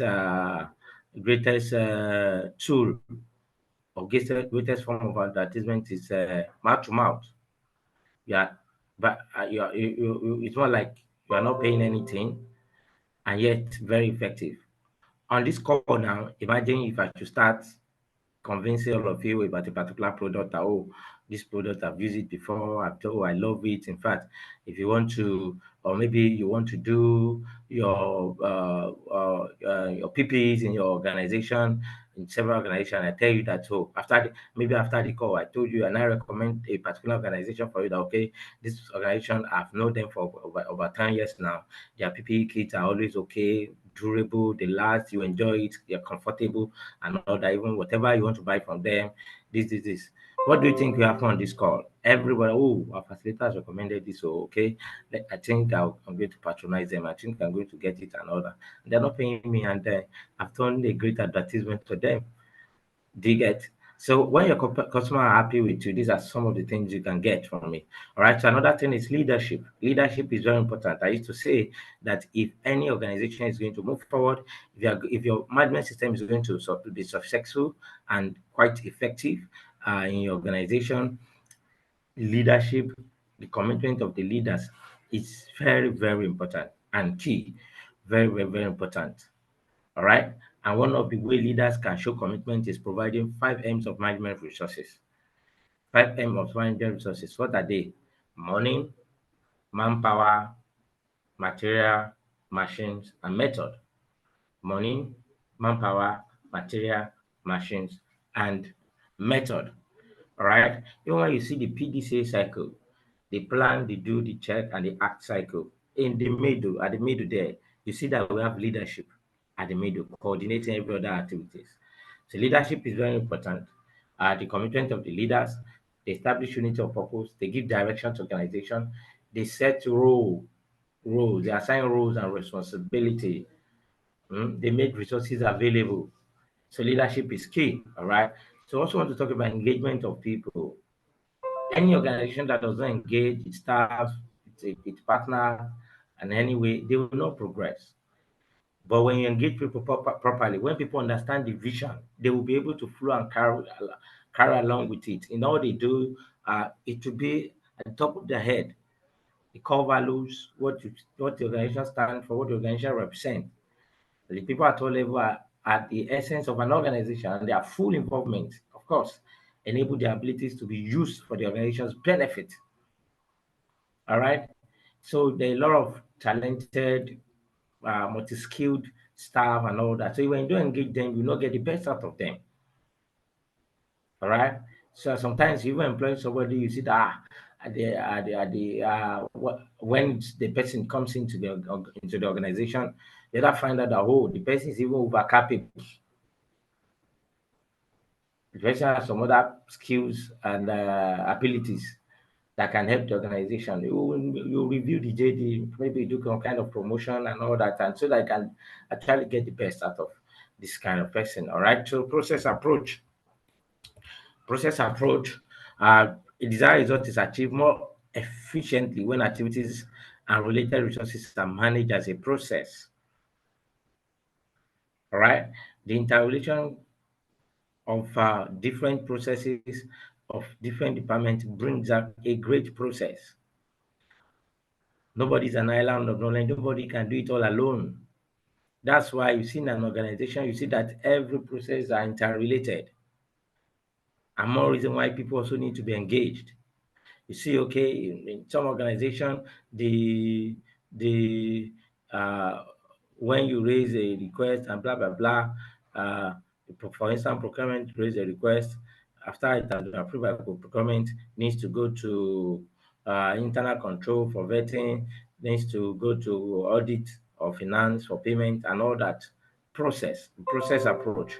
Without doing this, such organization might not be able to achieve a great result.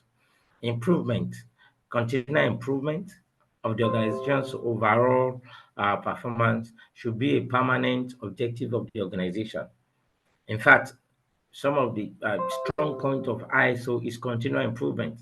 That's why almost clause 10.3 of all standard talks about, if not 10.3, maybe 10.2.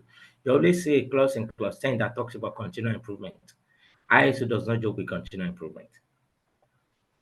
And that's why the different stages and phases of certification, even when you get a certificate, is not a one-off thing.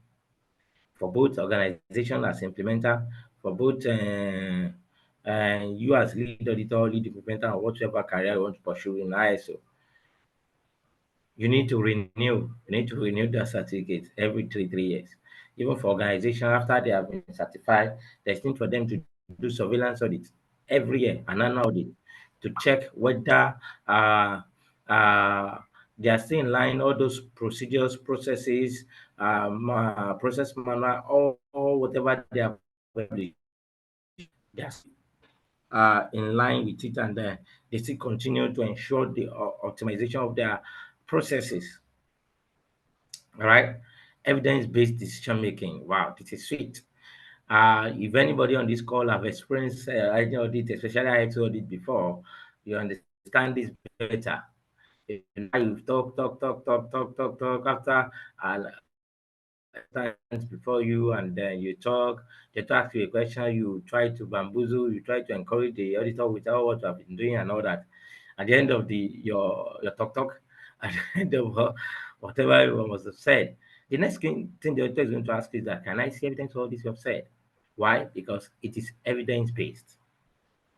So no matter what you say, you need to back up with evidence. As an organization, as an individual, whatever you do, if your record keeping, your record management is poor, if you are going to be ISO certified, you need to be top in your record management, right? So even as individual, your record keeping must be top notch, right? So effective decisions are based on the analysis of data and information. So even as organization, you don't just make decisions, not until you see information to work with, evidence. Relationship management. relationship management. Relationship is key, both internally and externally. All right. When I mean internal, within the organization, and even outside the organization. So, an organization and its suppliers are interdependent, and a mutually beneficial relationship enhance the ability of both to create value. So, you need to keep good relationship with both your customer, good relationship with your employee. The top line, you must keep good relationship with the employee, with your externally provided products and services, that's your suppliers, your contractors, your vendors. Okay, so still on ISO 45001 2018. So this standard specify the requirement for an occupational health and safety. Don't forget to note the word occupational health and safety. So we are not talking about, we're not really talking about the hospital. We're not really talking about what the nurses and all that does and all that. All right. Deals with occupational health, any health issue associated with occupations. All right. And give guidance for its use to enable organizations to provide safe and healthy workplace by preventing work-related injury and ill health, as well as by proactively improving its OH&S performance. In fact, any organization that did not get this right, or any individual that did not get this right, or let me say organization that didn't get this right, they are only trying to bring the organization down. Because when you keep having health-related issue, when workers keep having health-related issue, it will drop down, their productivity will drop down, it will reduce their productivity, and it will reduce the overall productivity of the organization. All right. So ISO for 5001 2018 helps an organization to achieve the intended outcomes of its OH&S management system. Don't forget, when I say OH&S, what I mean by OH&S, operational health and safety management system. Consistent with the organization's OHS policy, the intended outcome of our OHS management system includes: one, continual improvement of the OH&S performance, fulfillment of legal requirements and other requirements, achievement of OH&S objectives. All right. So, of course, part of every objective of operational health and safety for almost every organization is to achieve zero accident. Zero accident. You can't say zero incident because incident means a lot of things. Near miss is also an incident. Although any near miss is a potential accident. So any near means that you didn't address properly, trust me, one day or the other will lead to an accident. Somebody will want to ask me, what do I mean by near miss? Near miss is when it's about to happen. It does not really lead to an accident. It's an event whereby an accident, an activity, an unsafe activity or unsafe condition bound to happen, but did not yet resolve it into an accident. And what do we mean by it doesn't result to an accident? No damage, no harm. Uh, uh, okay, let me just put that damage and harm as occurred. All right. Okay. So still discussing 5001 2018 is applicable to any organization that wishes to establish, implement, and maintain an OH&S management system to improve occupational health and safety, eliminate hazard, and minimize OH&S risk, including system deficiency, take advantage of OH&S opportunity, and address OH&S management system non-conformity and all that. So we are just trying here to talk about one or two things that occupational health and safety management system that's ISO for 12001 2018 helps us to address. Okay, so this also can be used in whole impact to systematically improve occupational health and safety management. All right. However, claims of conformity to these documents are not acceptable unless all its requirements are incorporated into an organization operational health and safety management system and fulfilled without exclusion. So what this is trying to say is that ensure not just documentation, in reality, sometimes when I visit when I visit different organizations and I see the chairs they are sitting on, I even see the whole organization, the way it was being planned and all that. And you look at when you enter, you see their either HSC policy or their occupational health and safety policy, their OHS policy, very fantastic and sweet. All right. You see the entrance, beautiful, looking good. But when you enter into the main premises, see the chairs and that they're not ergonomically okay. These are chairs that can give you a bad posture when you continually use such chair. All right. You want to know that, and these people are saying they are certified to HNS. So it's not just documentation, but you are practicing it. You have it in practice. And that's part of the evidence you're talking about. Evidence doesn't only lie in documentation. We also have physical form of evidence as well. All right. So advantages of operational health and safety. Advantages of operational health and safety include reduction of OHS incidents. Yes, I told you one of the OHS objective for almost every organization is zero tolerance. Zero tolerance for unsafe acts and safe condition, zero accident, and reduce incident. So incident is a combination of accident and near miss. Accident that's already happened, an harmful situation has happened, and harmful activities already occurred. Injury has been involved, and all that. So near miss is about to happen, but it has not led to any injury or harmful situation. All right. So good governance, cost reduction, increased international recognition, worker loyalty. So if, for instance, as an organization, if an organization is concerned about my health and safety, I also want to give my all to that kind of organization. When they are always concerned, when they take care of your health, when you are sick, in fact, they do everything to ensure that you are sick. They provide adequate equipment, adequate PPEs. What do I mean by PPEs? Personal protective equipment. Personal protective equipment. Provide adequate PPEs to work, depending on the kind of work or nature of work that you do. A lot of people that work at around noisy areas, probably close to generators and all that, you see them not using earmuff or earplugs. And after a few years, they can't hear, they find it difficult to hear, not until you start shouting to their hearings. So a lot of you are also doing yourself bad when you use your earplug, earpiece, or what do you call it, and you find there are some headphones that are good that they are regulating noise no matter how. Use earpiece. You, in fact, for some phone, when you have put earpiece, I want to increase it to the maximum. Is that to bring a notification to notify you that this can affect your ear. You are trying to increase the volume to the highest.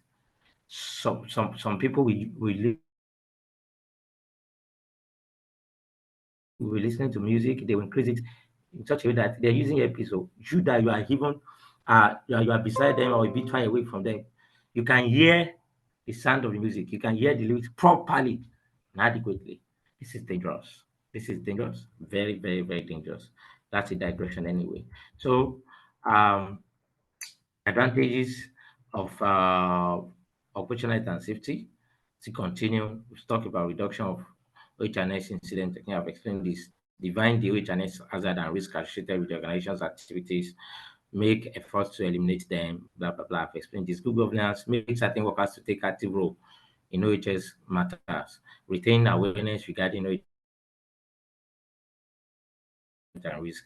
All right, cost reduction. So when you are compliant to all regulatory and legal and contractual standards, you not spend more time. Compliance could be any ILO compliance to several Health and Safety Act, labor laws, and all that. You provide adequate health system, insurance, HMO, and all that. When you comply, you won't have. In fact, your workers will be loyal. to you. So number one, you will not be, when the regulators come to come and check you, you'll not be paying, you have to be paying an unnecessary fee. Number two, when you are putting in place, they used to say preventive measures is better than corrective. It will reduce the way workers break down, it will increase their productivity and all that. I've talked about this before, right? Increase international recognition. Yes, international organization, the ISO is recognized worldwide as the authority on OH&S management, conformity uh, to ILO, International Labour Organization guidelines. You'll be recognized. You'll be known for that. In fact, everybody will want to work for you as an organization that, they are always safety conscious. They put the health and safety of workers in mind. All right, workers solidarity, empower the personnel regarding the operations of operational and safety management system, increase worker satisfaction and motivation. Talked about it. All right. So quickly, why was ISO for 5001 developed? Was it developed? Okay, growing demand for management system based standard for operational health and safety, need for health and safety management system that could be audited and certified. All right. So, like we said earlier, that this recognized global standard that address health and safety. All right. So, the need for health and safety management system that could be audited. So, you can audit ISO for 2001. You can certify it. In fact, the certification can be seized if you don't do what is needful. Let's say you are supposed to do surveillance audit and you don't do that, the certification can be taken away from you. All right, rising health and safety costs, increased regulation and all that. All right. So let's quickly look at few definitions. Safety, I want to believe we all know what safety means: the state of being safe, freedom from injury or danger, and quality of ensuring against health injury, danger of risk, health, the degree of psychological and well-being of an individual, right? Injury, damage to the body or any part of the body, resulting from a delivery of energy to the body above the capacity of the body to cope with that energy, right? So operational health, the promotion and maintenance of the highest degree of physical, mental, and social well-being of all workers in all occupation, right? So these are the top three things that the organization are helping you to promote. I'm more concerned about the physical. So sometimes people might look good physically, but they might be mentally healed. It's not, we're not saying that they run mad, people are mad or whatsoever. So some people might be mentally stressed. Mentally stressed. When you're doing a routine job for several hours and all that, you need to take a break and rest. All right. That's why several measures have been put in place to ensure that workers actually are on the top of their game. So it is advised that every 1 hour you stand up for at least 5 minutes to walk around. You don't sit down for long hours. These are some of the rules of health and safety, operational health and safety. Also, while sitting down, you sit down at a right angle, right angle, 90-degree. Avoid unsafe act, avoid unsafe condition. A lot of us do and report it. For every organization that implements operational health and safety, that I expect them people to have what we call hazard spotting form. When you identify any form of hazard, you report it immediately. You report it immediately. Before you know it, in the next few minutes, you can injure somebody. All right. When you see any unsafe condition, report it. See you and a particular worker practicing unsafe act, stop the person immediately. Don't say it's my friend. Don't say it's my friend. There are a lot of videos on that on YouTube. If you care to look up, just search unsafe act and unsafe condition. You see a lot of them. A lot of them. All right. Okay. So, what is OH&S management system? We've talked about it. We can overflog it. So an operational health and safety management system, or OHS management system, defines the framework in which the organization cares for the occupational health and safety of its employees. All right.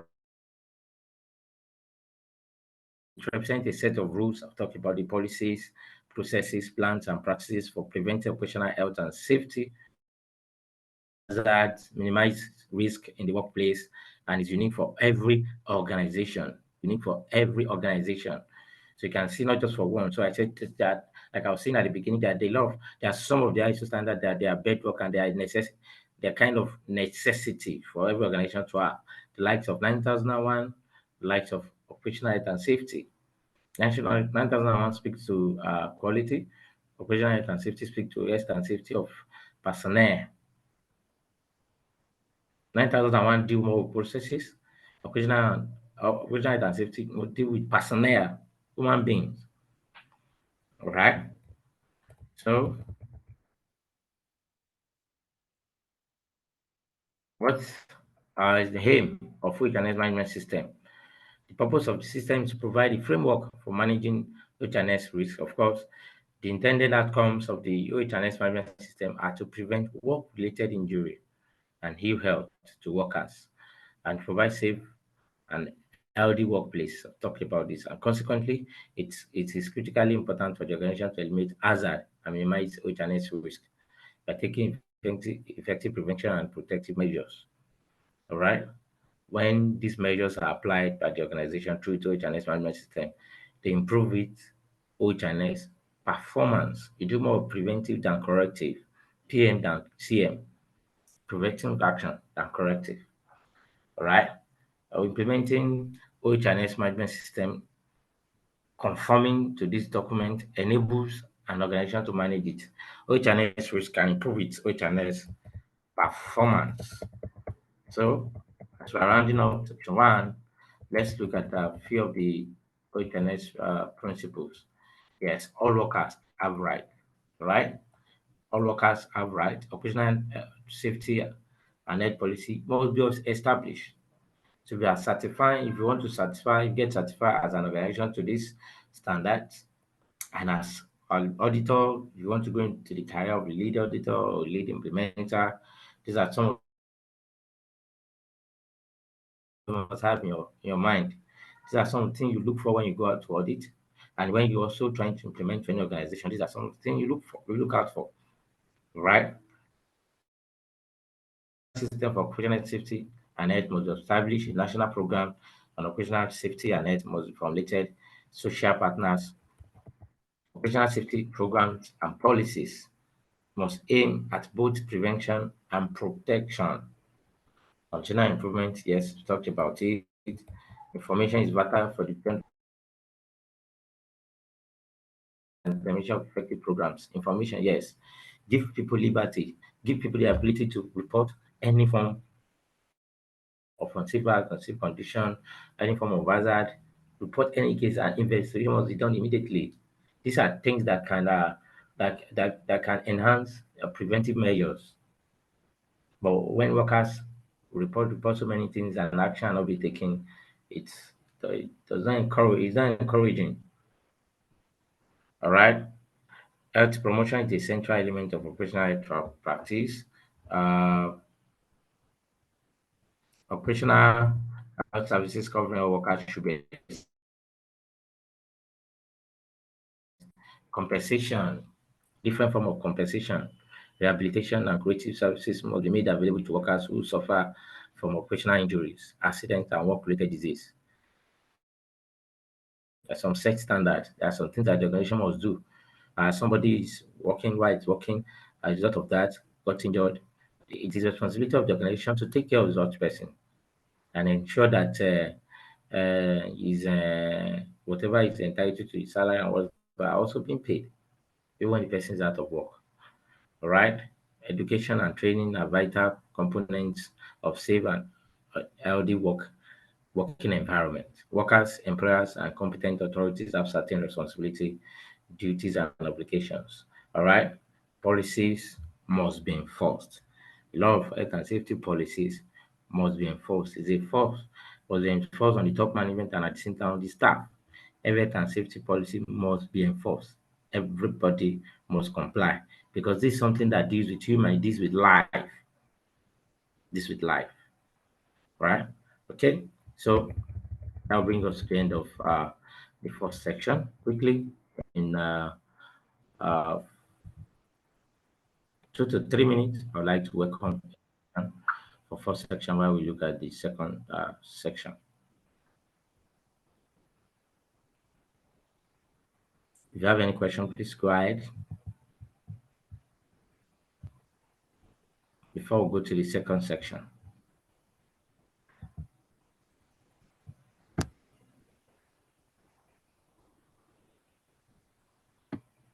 Okay.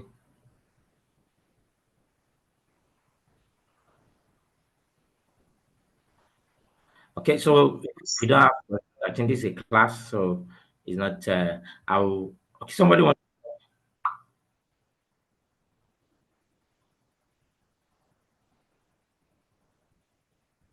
So if you don't have question, I'll ask question. I'll ask question so that we know that you're not distracted and you're very, very attentive. You're very, very attentive.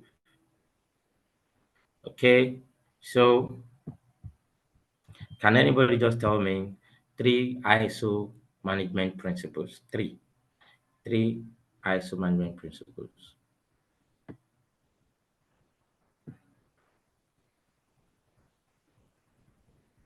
Okay, so somebody just asked a question. At the right, all right, I think Sidoton Agoza. Sorry if I didn't pronounce the name correctly. Apologies. At the right of staff protected in the event that they report an unsafe practice? Yes. Yes. Yes. There must be a policy around that. There is a lot of health and safety policy. All right. Policy around unsafe act and unsafe conditions. So when it's actually helping, in fact, actually helping the organization. Yes. The rights of such staff must be protected. It is, in fact, it is your responsibility because your agency manager or your operational health and safety manager will not be everywhere. And that's why it is important, especially when you're dealing with high risk, when you have an high risk organization, the likes of maritime, likes of manufacturing, and all that. You see that every morning they do what we call toolbox talk. Even though it's 10, 15 minutes, they need to consciously remind everybody that, okay, you okay, if you need to report on safe act, on safe condition, these are the danger zone. You must not go to on no condition. If you are to go to these areas, you must take permission, an approved permission before you visit such area. Maybe you're under it's a must, maybe something get damaged and all that they need to repair or whatsoever. Because in fact, for an outsider, for an external person to walk around your building anyhow, there are policies around that if you are a stranger, you don't just move, not until maybe an HSC operative is with you or somebody that can take you around. Because it will be the responsibility of the organization later on if anything should, in case any bad occurrence happen on any job whatsoever. So yes, the right of the staff will be protected. That for advanced organization, what they have is they have an automated system where they can report hazard. Once they spot hazard, they can report it. They can report on safe act and unsafe condition. So it will pop up. The HSC manager or the operational health and safety manager will get the pop up and act on it immediately. In fact, sometimes you don't even need to. You're supposed to stop the person immediately. Because in the process of you leaving and going to go and report, accident might have happened. As opposed to stop the person immediately. So in the event that you've seen that this person is like is enjoying this kind of unsafe act, and then you can go ahead to report. All right. So because there are a lot of things attached to that, we can't even start thinking of. It can lead to the accident. Once an accident happens, it might not even affect the person alone. It can lead to, but imagine the case of fire. Somebody walking with playing with or smoking of very good. A good example is you are in a store of highly combustible and highly flammable materials, and you are smoking there.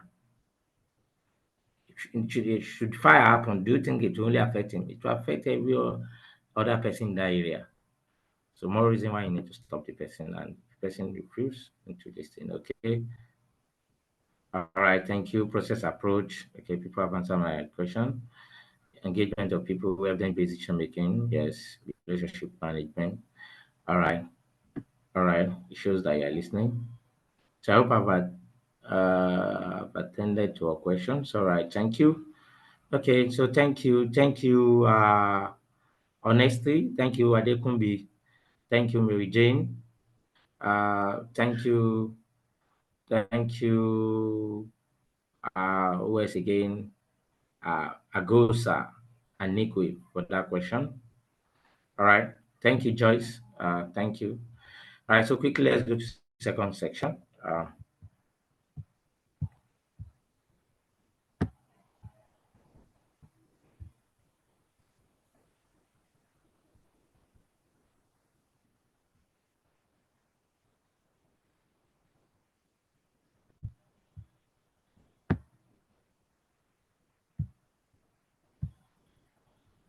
All right. So please confirm if you can see my screen for the second section.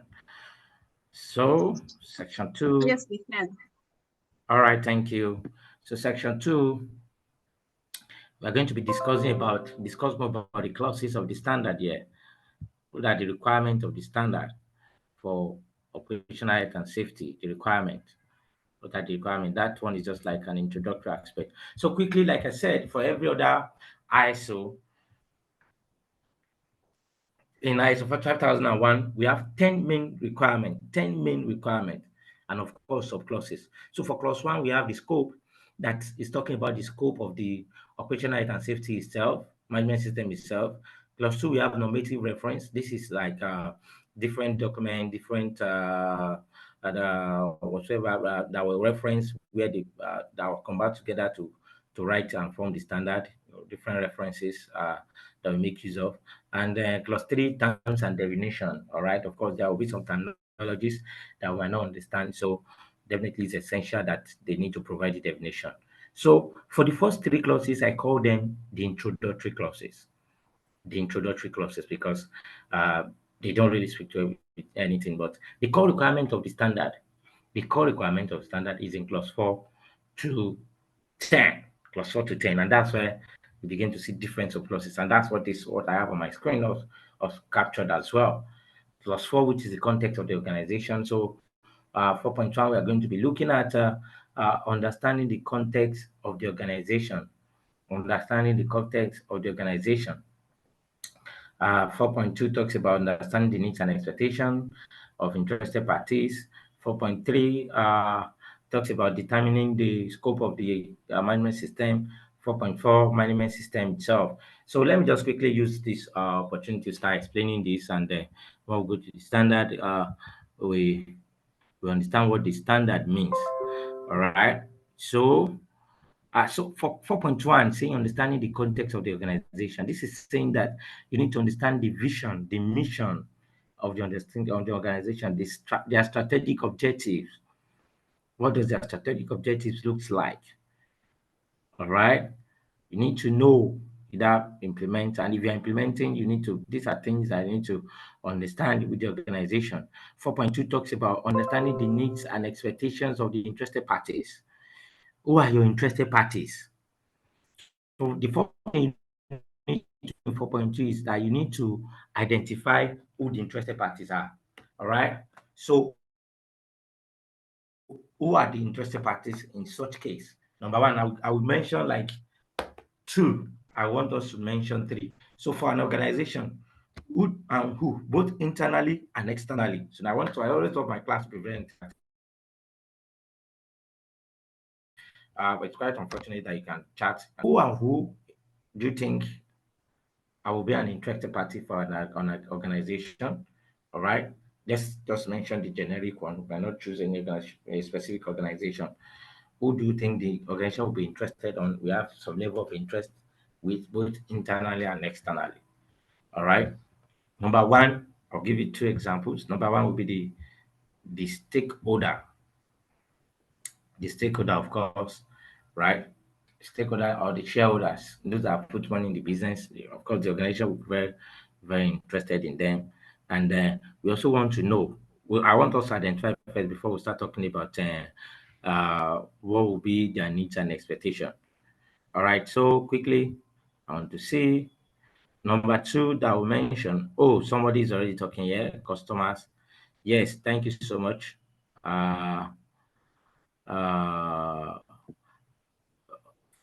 Follower. So please permit me to just call you by name. Apologies, I don't know whether it's male or female. So just pardon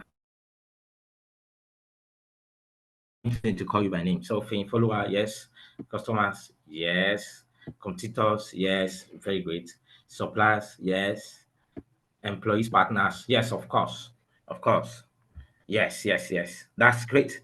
All right. So nobody's mentioning, okay, employees, partners. What about the employees themselves? Employees themselves. In fact, for operational health and safety, they are one of the greatest interested parties. They're one of the greatest interested parties. Not like I said that QMS, when I say QMS, I mean quality management system, deal more with process. Operational health and safety deals more with personnel. While information security, of course, and data, business continuity. In a way, business continuity and operational health and safety also a bit similar. You know, where business continuity is talking about contingency plan, you need to have contingency plan to ensure that your business is not stopped in the event of any incident, of any accident, or any major outbreak, earthquake, any major emergency. Let me just put it like that, like COVID and the like. So I don't want to digress too much. Let me just leave it to that. All right. So competitors, yes, employees, they are part of interested parties. So let's do another kind of form of exercise. So what do you think would be their needs and expectation? Well, we thank you for the person that also said employees partner. All right. That's also correct. Oh, Joyce, thank you. Employee staff, of course. Thank you. Agosa, Sadotin.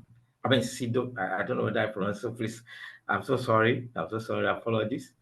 All right. Employment, employees and staff. So what do you think would be the expectation of this employee, the employee partner? So I've said it, you need to put their health and safety, good condition of service, good welfare packages, remuneration, and all that. This will be some of their needs and expectation. All right. Your suppliers, some of their needs and expectation will also be that they supply all your partners, like will supply you good products and services that are not harmful and all that. So there are a lot, of course, your shareholders, your stakeholders, they put money in the business. One of the things they were concerned about their reputation, the reputation of the organization, then production quality service and product product and services, and also, of course, to make money. Everybody that put money in business, nobody is running a charity. It's not a charity organization. They also want to make money. They also want to get feedbacks, right? Okay, so 4.3 talks about scope, the scope, determining the scope of the management system. So somebody will ask me that what's the difference between the scope in one and scope in this? So the scope of this is actually talking about, let's assume scope might be as regards location, as regards subsidiaries, as regards people and all that. So scope can be, for instance, let's say a company have its headquarters in Lagos and have some branches in have branch in Abuja, in what's it called now? What's this common place? Abuja, Rivers. Those are the common place. That's what I called that people used to establish a business. Kano and maybe Kaduna and all that. So you might choose to say, okay, for now that I want to implement, we can start with the Lagos and Abuja office first. The scope of the management system we cover for Lagos and Abuja office uh, based on the availability of resources. Because trust me, another thing that make organizations to run away from this standard might be they might need to do a bit of spending. This this management system involves spending. All right, as an auditor, when I come and I audit you and I see, so it's not just about talking. Don't forget evidence-based decision making.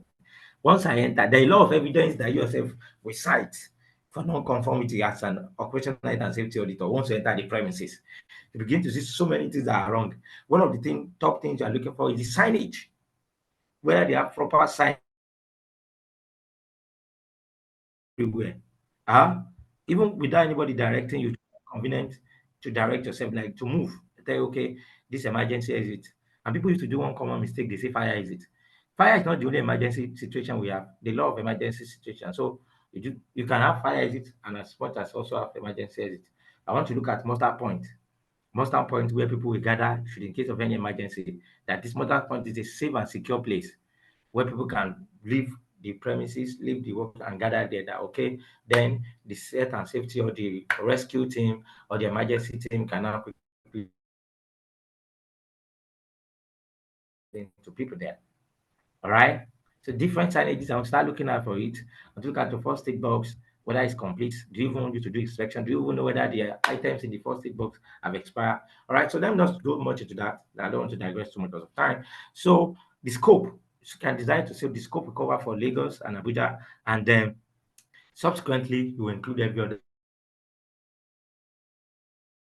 location. So that's the scope he's talking about here. So you can't just decide to.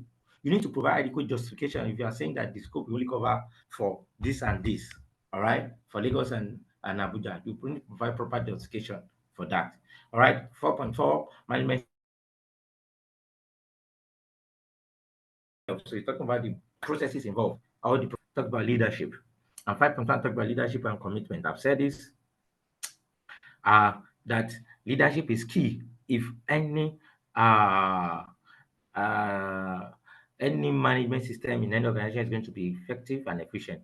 So this would make me to ask the simple question: what's the difference? Is there any difference between effective and efficient? So you can put your answer in the comment section. I will read later. All right. Is there any difference between effective and efficient? If yes, what are the differences? And if no, yes, provide your justification for saying no. All right. So I'll be waiting for your responses at the chat box, in the chat box. All right. So leadership and commitment. I've told you one of the things that leadership needs to provide to show their commitment is the 5 M's of management resources. 5 M's of management resources. All right. Money, material, machines, manpower, and methods. All right. Money in no particular order. In no particular order. Money, material, machines, manpower, and method. All right. So, and also another way management can come there is to provide direction, adequate direction for the organization. They also assign roles, responsibility, and authorities. All right. So aside providing resources, they should ensure competence and so many other things, right? So policies, 5.2, policy, operational health and safety policy. You need to set policy, operational health and safety policy, and every other policy in the organization. All right.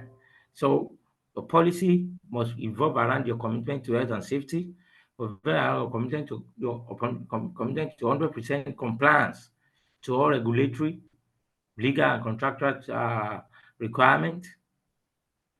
And of course, your policy must talk about the continual improvement, your commitment to continual improvement of the occupational and safety standard. So this policy, when the organization establishes a policy, it is not enough to just establish. You need to communicate.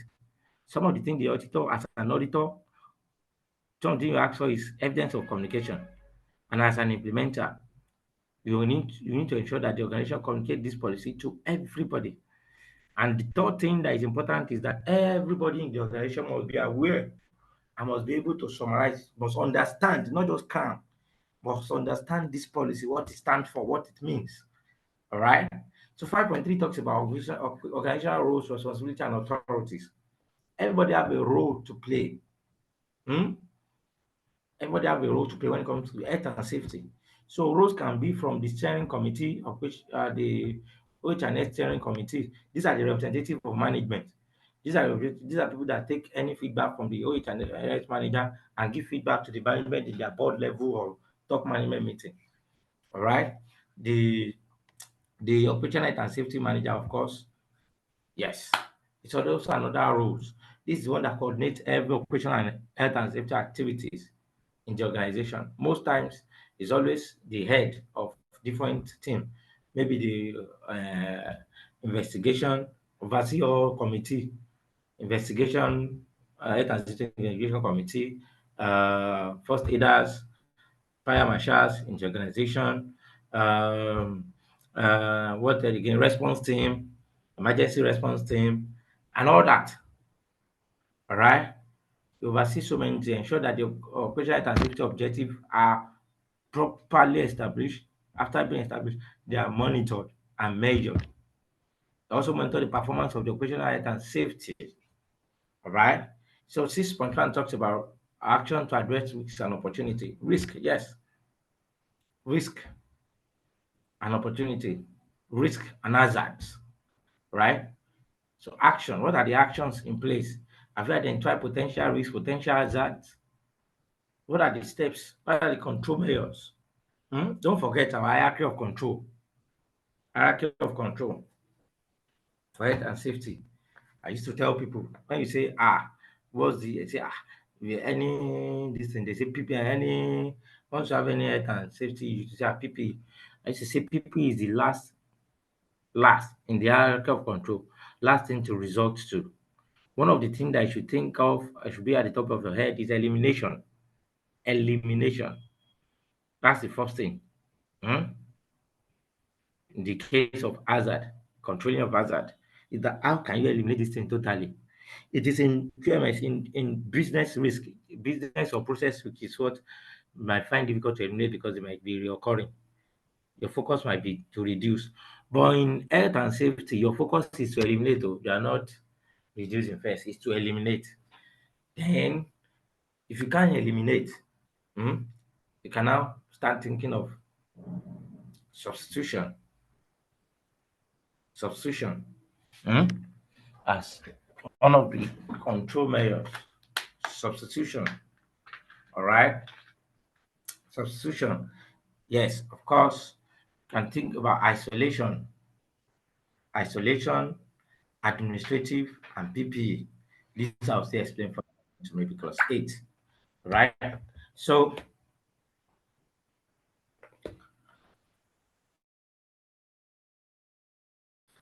6.2 talks about objective, OHS objective and plans to achieve them.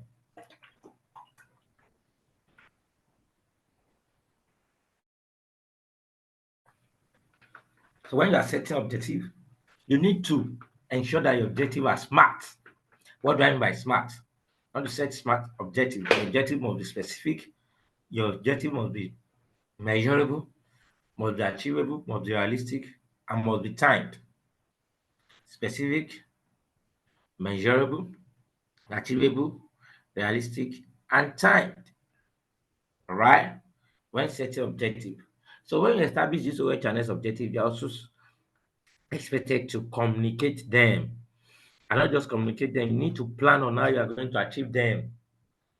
You need to measure and monitor and see the outcome of the result. All right. So 6.3 talks about planning for changes. If you don't plan for changes and you allow changes to happen to anyhow, it can destabilize the organization. So many things can happen. Part of the way of planning for a change is having contingency plan. In the event of anything to happen. So any change that want to happen in your organization, you want to move location, you want to change location, you want to, change equipment, you want to change, you need to plan it. You need to look at the risks that are involved. All right. You need to look at the risks that are involved and ensure that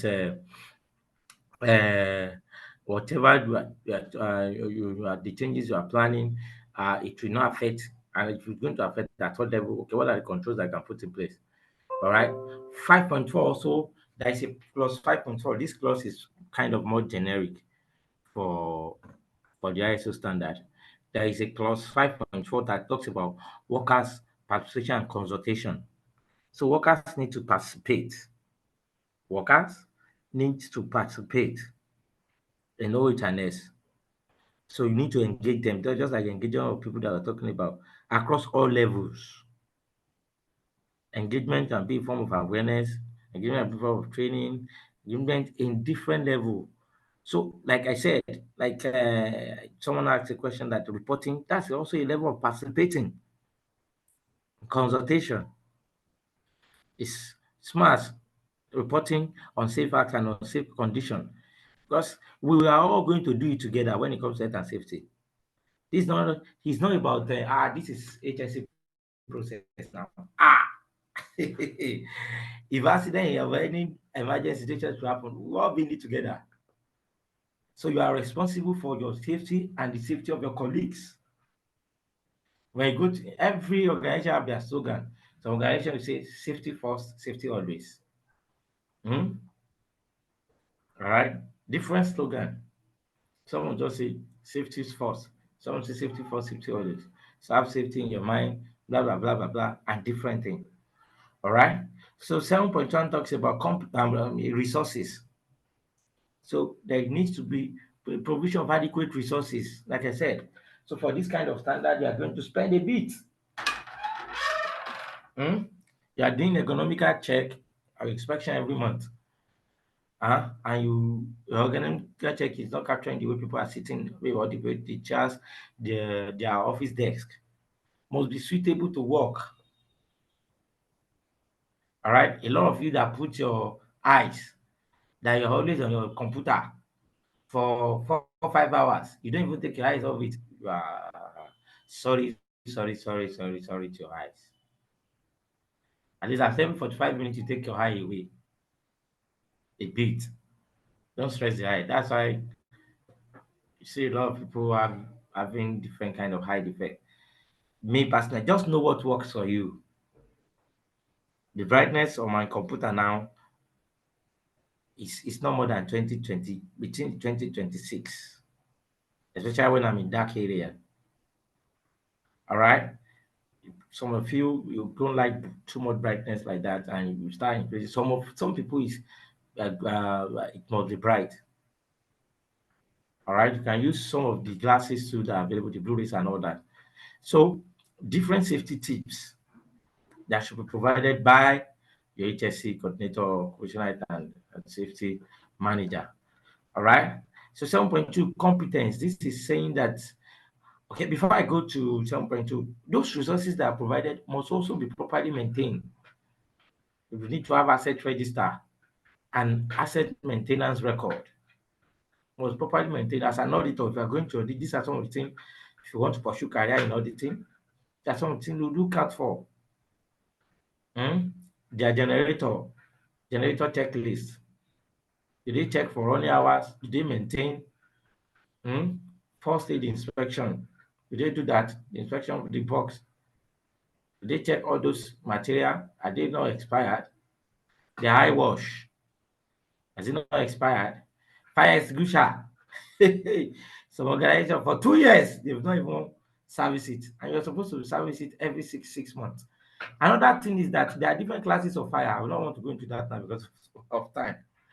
There are different classes of fire, and there are different fire extinguisher that are suitable for each classes of fire.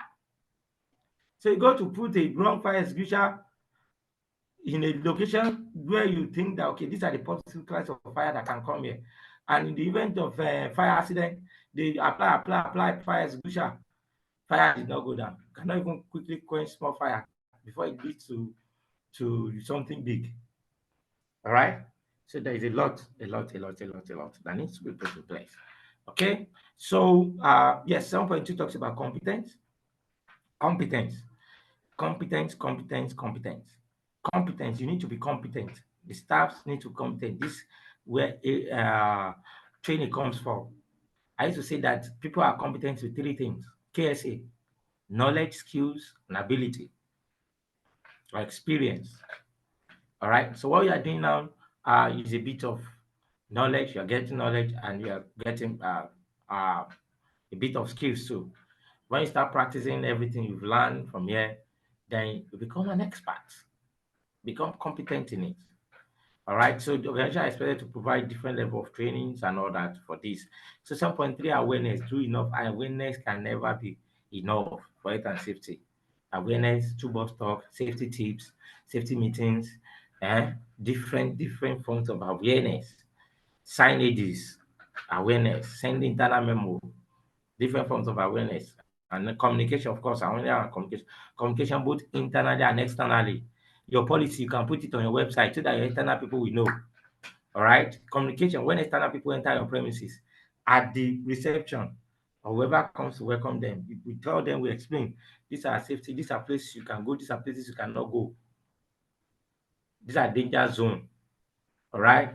And if it's a technician that needs to work there, needs to receive permits to work permit, call it work permit, and approve work permit before we can work in those areas.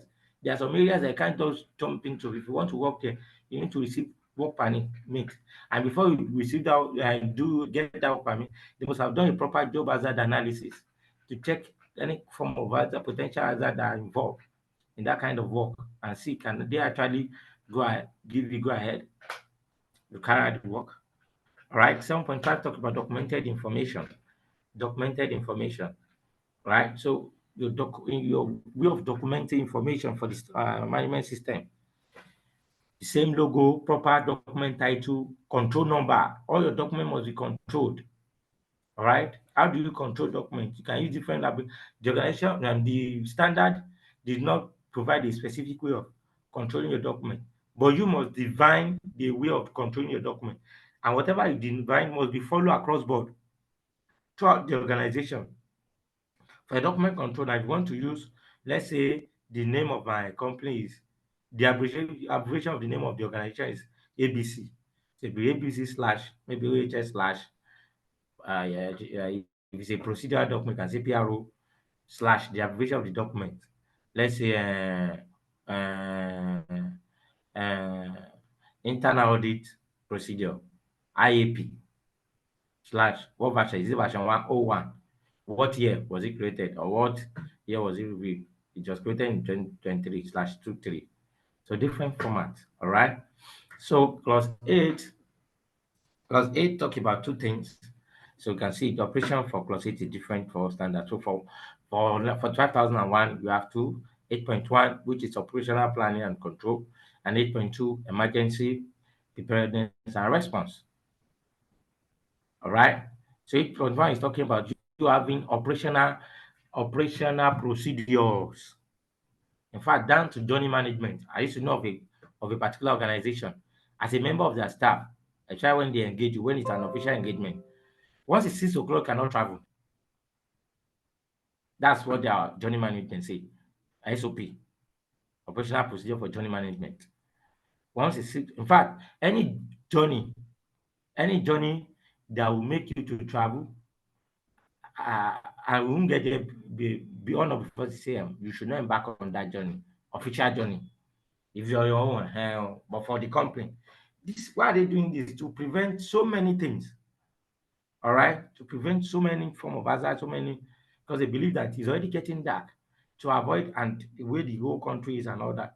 Different operational procedures for hazardous work. If you need to work in an area, you need to do job hazard analysis, collect work permit, operational procedure to carry out first aid, operational procedure for emergency situations, different procedures. All right. An emergency preparedness and response. Yes, you need to have several procedures you need to identify emergency situations associated to you and your environment. It's not everything that can work for you. Not every man. For those that have a dog in their premises now, they also need to have emergency preparedness and response procedure for dog bites. All right. So it's not everything that works for you. It depends on your environment, it depends on process, it depends on what you do. So identify similar emergency situations and have procedure for all of them. And you need to not just have procedure, you need to do drills, emergency drills. You need to conduct drills. All right? Conduct drills for different situations. And ensure the essence of conducting drills is to prepare people ahead, should in case of emergency happen. What needs to be done, how can you do it, and all that. All right, so 9.1 talks about monitoring, measurement, analysis, and evaluation. So you need to set KPIs for yourself to measure the performance of your operation and safety. All right, Part of your KPIs, of course, will be the number of incidents, number of accidents, number of near miss, number of mortality, that's death rate, number of lost time at work, number of time staff did not come to work, number of injuries, all those lagging and leading indicators. All right. Internal audit. Internal audit. You need to define the frequency at which you conduct internal audit. All right. It's once in a year, you need to carry out the audit and ensure that all non-conformity are closed out. A management review. After the internal audit, you need to conduct the management review. There's an agenda for the management review. There is where you give the management feedback, the kind of feedback of all what has happened, the performance and the measurement and the performance of the management system. Also, if you need any form of resources, this is where you talk about it.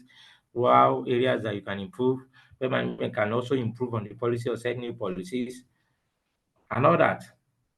Okay, so 10.1 talks about improvement for, like I said, this what you have there is generic. And 10.2 talk about incident, non-conformity, and corrective action. Incident, non-conformity, and corrective action. All right. So how do you close out your incident? Do you investigate? There are different procedures at that too. So for some organizations, investigation must be done within 5 to 7 working days. All right. But depending on the kind of incident or class of incident. All right. And of course, 10.3, continual improvement, like I told you, must provide room for continual improvement of the standard. All right, so all these you can see the PDCA cycle, the plan, the do, the check, and the act. You can see P. So for planning, we have plus 4, 5, 6, 7 on that planning. For the do, we have plus 8, which is operation. For the act, for the check, we have plus 9, performance evaluation. And for the improvement, you need to act on what you have checked. We have plus 10 improvement. On the act, we have improvement. So it's saying, the PDCA is saying, plan what you do what you plan, check what you have done, act on the basis of your outcome. All right. That's what that place is saying. Say plan, determine and assess the HNS risk and all that. You can see, so plan, we have plus 4, plus 5, plus 6. On that plan, on the do, we have plus 8 operation, the check, performance evaluation, and the so this is proper requirement. You can see, like I told you, 5.4, we have a consultation and participation forecast. 10, we have general improvement. 10, conformity and corrective action. 10.3. All right, so that's it. That's it. Standard. So I've explained all this. I've explained. All right, so quickly let's look at the implementation process of ISO 14001. So the implementation, when you start, sometimes you do gap assessment. I want to do gap assessment to know where they are, judge them against the criteria, know where they are and how you can come in. Then the implementation of the operational health and safety standard. Then conduct internal audits and review results by top management. That's the 9.2 and 9.3. All right, then after you have done that, you need to do selection of a certification body that will come and audit an external body, like PCB, like BSI, like Bureau Veritas, like SGS, different certification body that can come and audit your system. And audit, when you select the certification body, they are the one that will do the takedown audit. So what they do in takedown audit? Takedown audit, they just come and check your documentation and prepare and do their findings against the judge. So for takedown audit, they will not really write non-conformity report for you, but they will write out their findings and give you what their findings is for the takedown audit. But so there's always, you must do stage 2 between 6 months of stage 1. So stage 1, the essence is just to check your documentation, whether they are proper, whether they match the requirements. So they give you your findings, the certification body will give you your findings on what their findings is all about. Then they'll give you time to implement them, to run the system. And then they come back to come and do the actual certification, whereby maybe they give you a major non-conformity or a minor. If you have a major, you have to close that major non-conformity within 30 days. And they have to come back to come and re-audit you within that 30 days. But if you have minor, they can still give you a certification, but you will get, you have to close out the minor non-conformity too. So then confirmation for registration, you give your certificate, then continual improvement and surveillance audit. I think I've talked to you about the surveillance audit, that it's an annual audit. So for instance, if an organization gets a certificate, it's got certified occupational health and safety, let's say this November 2023. So by November 2024, they come for surveillance audit 1. By November 2025, they come for surveillance audit 2. By November 2026, they come for a recertification audit. So the certificate they're giving in 2023 has expired. So if you have any question, you can ask me on the chat box. So, all right.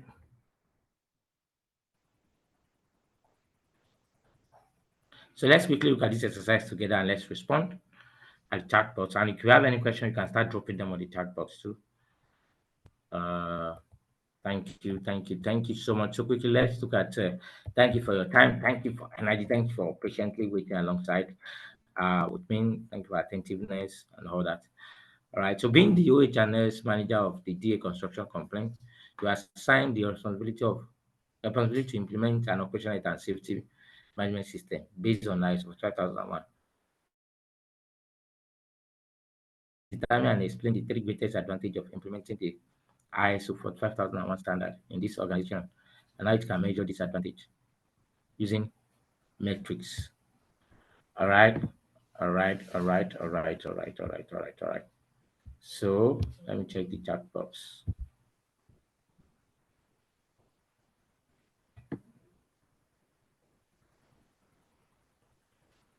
All right, so with the first question, difference between effective and efficient, people are just,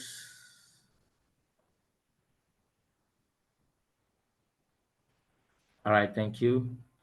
So is a satisfied customer, is an unpaid customer.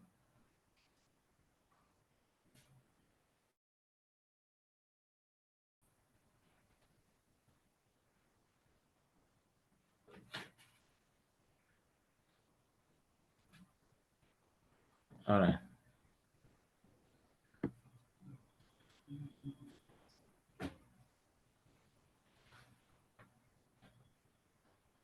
I'm trying to check. Okay, thank you. I've seen effective is being committed with all the heart, and efficient is same as well. E.g., hi Joyce. Okay, this is coming from Joyce Rega. Hi Joyce, I'm doing that job effectively and efficiently because decide to be committed to it. They are both saying the same thing. All right, both saying the same thing, sir. All right, that's Joyce's opinion. Let's see, Salman Omobola. Okay, efficient can be negative or positive. Okay, effect. No, I mean effective, not effect. Okay, effect can be negative or positive. Efficient is the cause of positive effect. All right. Yes, being efficient is simply doing the right thing at the right time. Why being, sorry. Why being effective is using various resources to accomplish greater results. Okay, that's in follower. Mary Jane, efficiency is the ability to produce an intended result. Effectiveness is the ability to produce a better result. Okay. No other opinion. All right, we have all tried. Okay. Okay, so let me just quickly shed more light to it.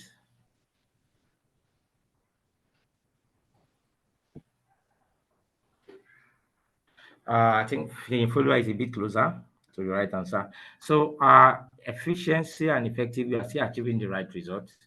but you are achieving a good result, a greater result. Two things separate them. Two things separate them. It's time and resources. Time and resources. So when you are effective, you are doing what you are supposed to do, achieving the right at the right time or at the expected time. But efficiency is that you're achieving the right result at a reduced time or with a reduced energy or reduced resources. So 10 men dig a well for 10 days. They are supposed to do it. 10 men are supposed to dig a well for that. Very effective. But 8 men dig that same well for 10 days and say it's efficient. Or even maybe 8 men dig it for 8 days and say it's efficient. All right. So that's just the major difference. Okay. Yes. So any question, any question, any question, any question, any question?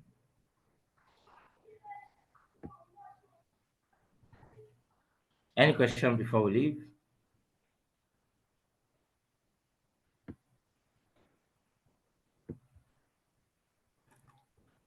All right. I'm not seeing anything in the chat box.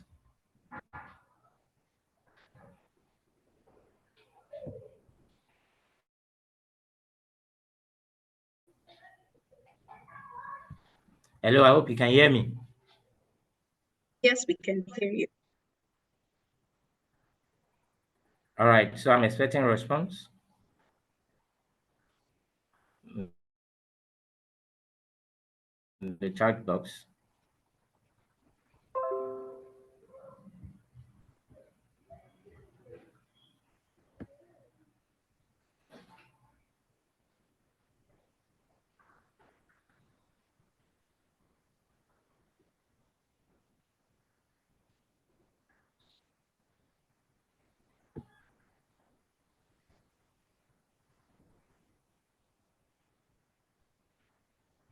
Well, Femi, I guess you can attend to you can give them clarity on the last question on the slide, or exercise on the slide rather.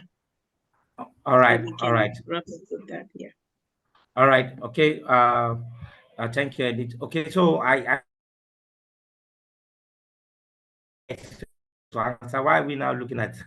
All right, so quickly, if you go back to that, I don't know whether you have the material. If you go back to that, okay, let me see if I can share. Where we are the first material where we have advantages of OH&S. So you can see this. Can you see my screen? So you can choose any top 3 things here, of course. So for a construction complaint, when they implement it, they will reduce their incidents. In fact, a lot of incidents used for construction complaints. Yes, the incident will reduce. So the advantages start to enjoy, and then they can measure. They say what are the metrics. So the metrics involved will be okay.